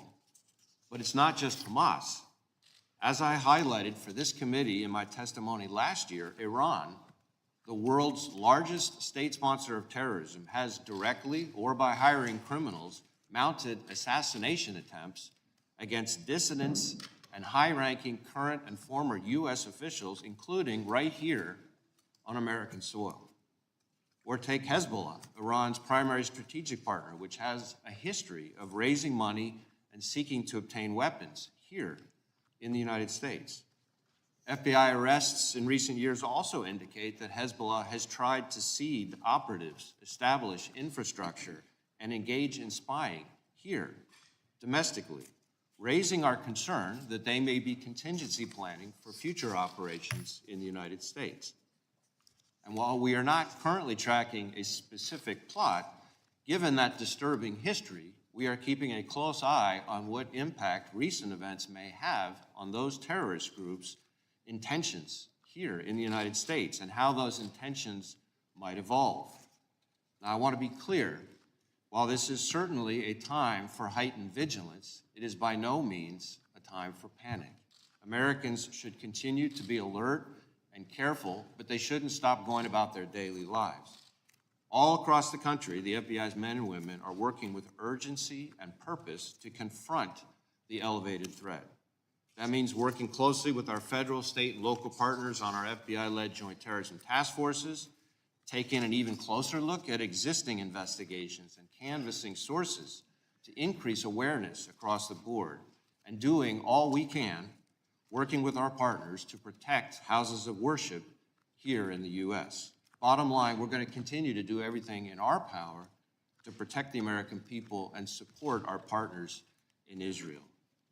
Now, protecting Americans from the threat of terrorism is and remains our #1 priority. But as you all know, the range of threats that we battle each and every day is enormous, from cyber attacks to economic espionage to violent crime and narcotics trafficking and everything in between.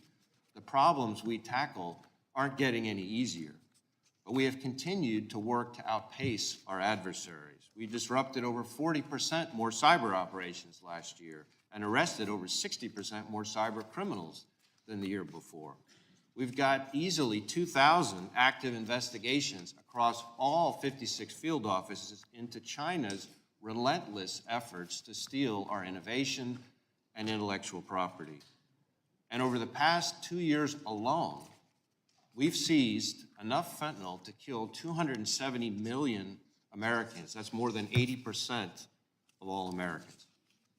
Just this month, working with our partners, FBI Boston seized nearly 8 million doses of fentanyl and methamphetamine-laced pills and powder, including nearly 20 pounds of fentanyl-laced pills that had been pressed to look like heart-shaped candy.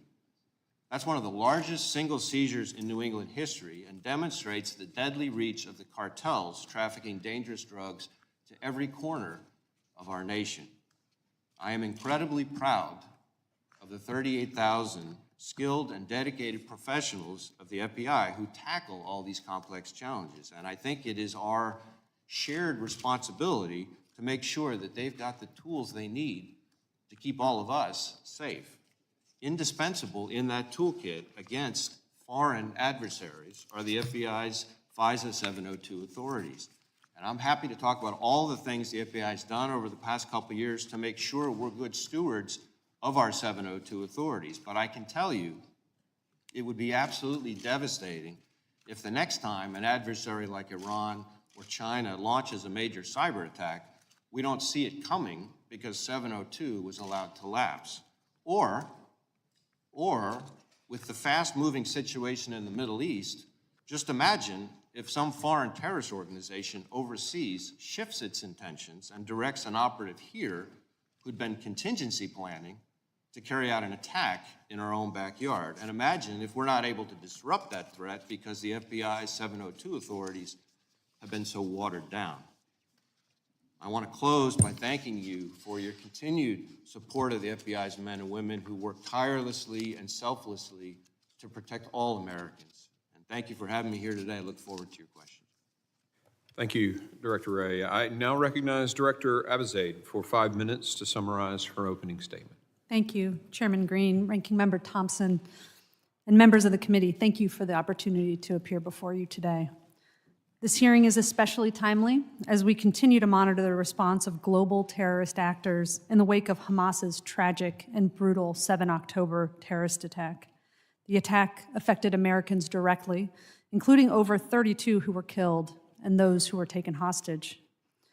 While Hamas itself continues to focus its operational activity in the immediate region, Hamas's attack and the conflict that it has precipitated has reverberated across the globe among an ideologically diverse array of threat actors. Whether it be members of Al-Qaeda or ISIS, individuals inspired, including those motivated by a racial or ethnic animus, or groups considered to be a part of the Iranian-aligned axis of resistance, terrorists and violent extremists are exploiting multiple core grievances to fuel violence. Among these grievances are the renewed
Коллеги, мы знали, вы бывали в нашей столице.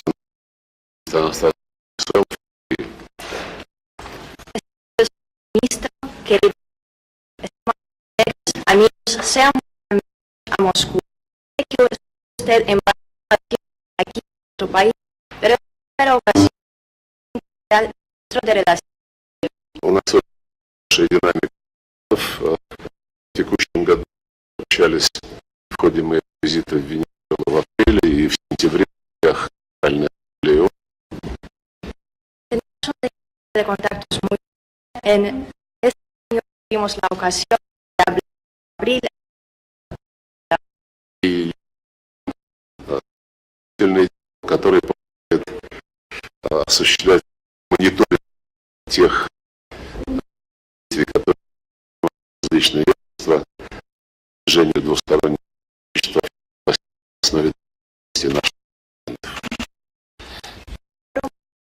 Diálogo, confianza que tenemos en nuestros países. Este diálogo permite monitorear las acciones de las agencias y los ministros, promover la cooperación bilateral que tenemos en varios sectores de acuerdo con los acuerdos a los que llegaron nuestros presidentes.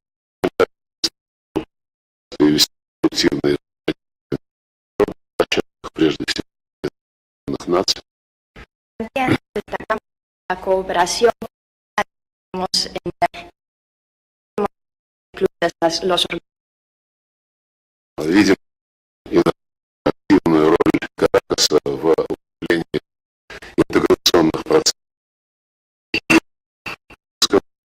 и признательны за содействие в связи между Российской Федерацией и Латинской Америкой.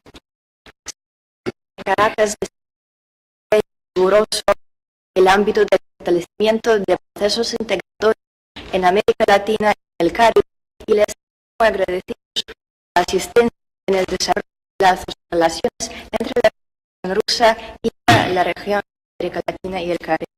Знаю, что в инициативе группа АЛБА выступит буквально. Franja Gaza, y también quisiera que nuestras что наши переговоры и движение двустороннего взаимодействия выработки местных шагов по и Estoy convencido de que las acciones de hoy serán muy útiles para la promoción de nuestras relaciones bilaterales, a dar opiniones de los pendientes que tenemos. Sean En primer lugar, muchas gracias por esta invitación y permitirnos este tercer encuentro que hemos tratado en lo que va a ser 2023. Las relaciones entre la Federación de Rusia y Venezuela van a atravesar un mejor y muy buenos resultados. Благодарю министра. Спасибо за приглашение. Уже третья встреча с начала 2023 года между Российской Федерацией и Венесуэлой. И мы можем констатировать, что отношения сейчас находятся в своем лучшем моменте. También un mensaje de salud del presidente Vladimir, igual que nuestra vicepresidenta Delcy Rodríguez.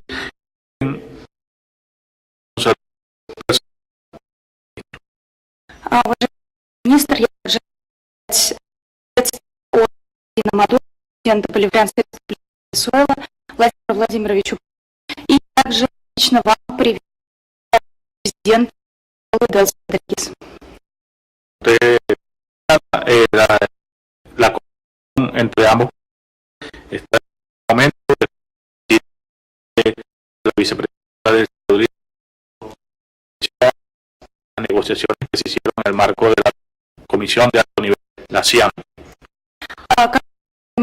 Действительно, между нашими государствами сейчас находится в своей лучшей точке после венесуэльской делегации Делси Родригес в рамках комиссии высокого. La visita de la semana genética, donde hacer importantes contactos para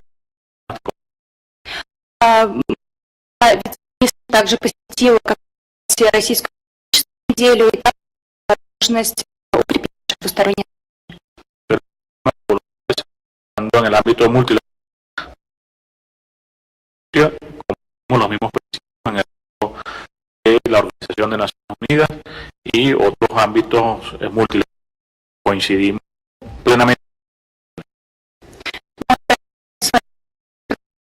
Сотрудничать с Россией, констатируем одни и те же принципы в рамках ООН, многосторонних организаций. El día de hoy esperamos negociaciones tanto en los aspectos bilaterales como multilaterales, así como hacer un análisis completo de la geopolítica mundial que estamos viendo en este momento. Muchas gracias.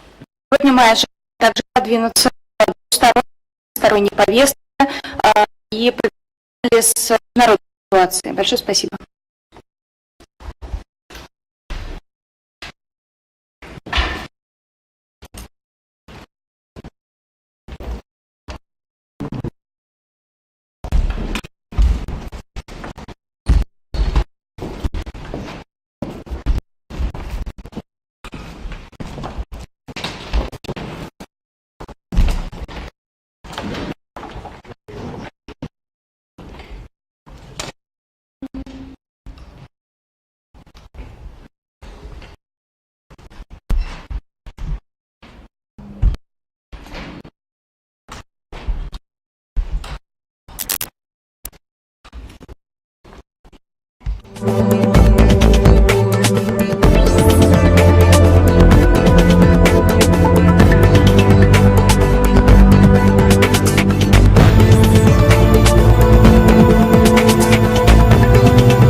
سليمة الدقل.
ben zona diyor.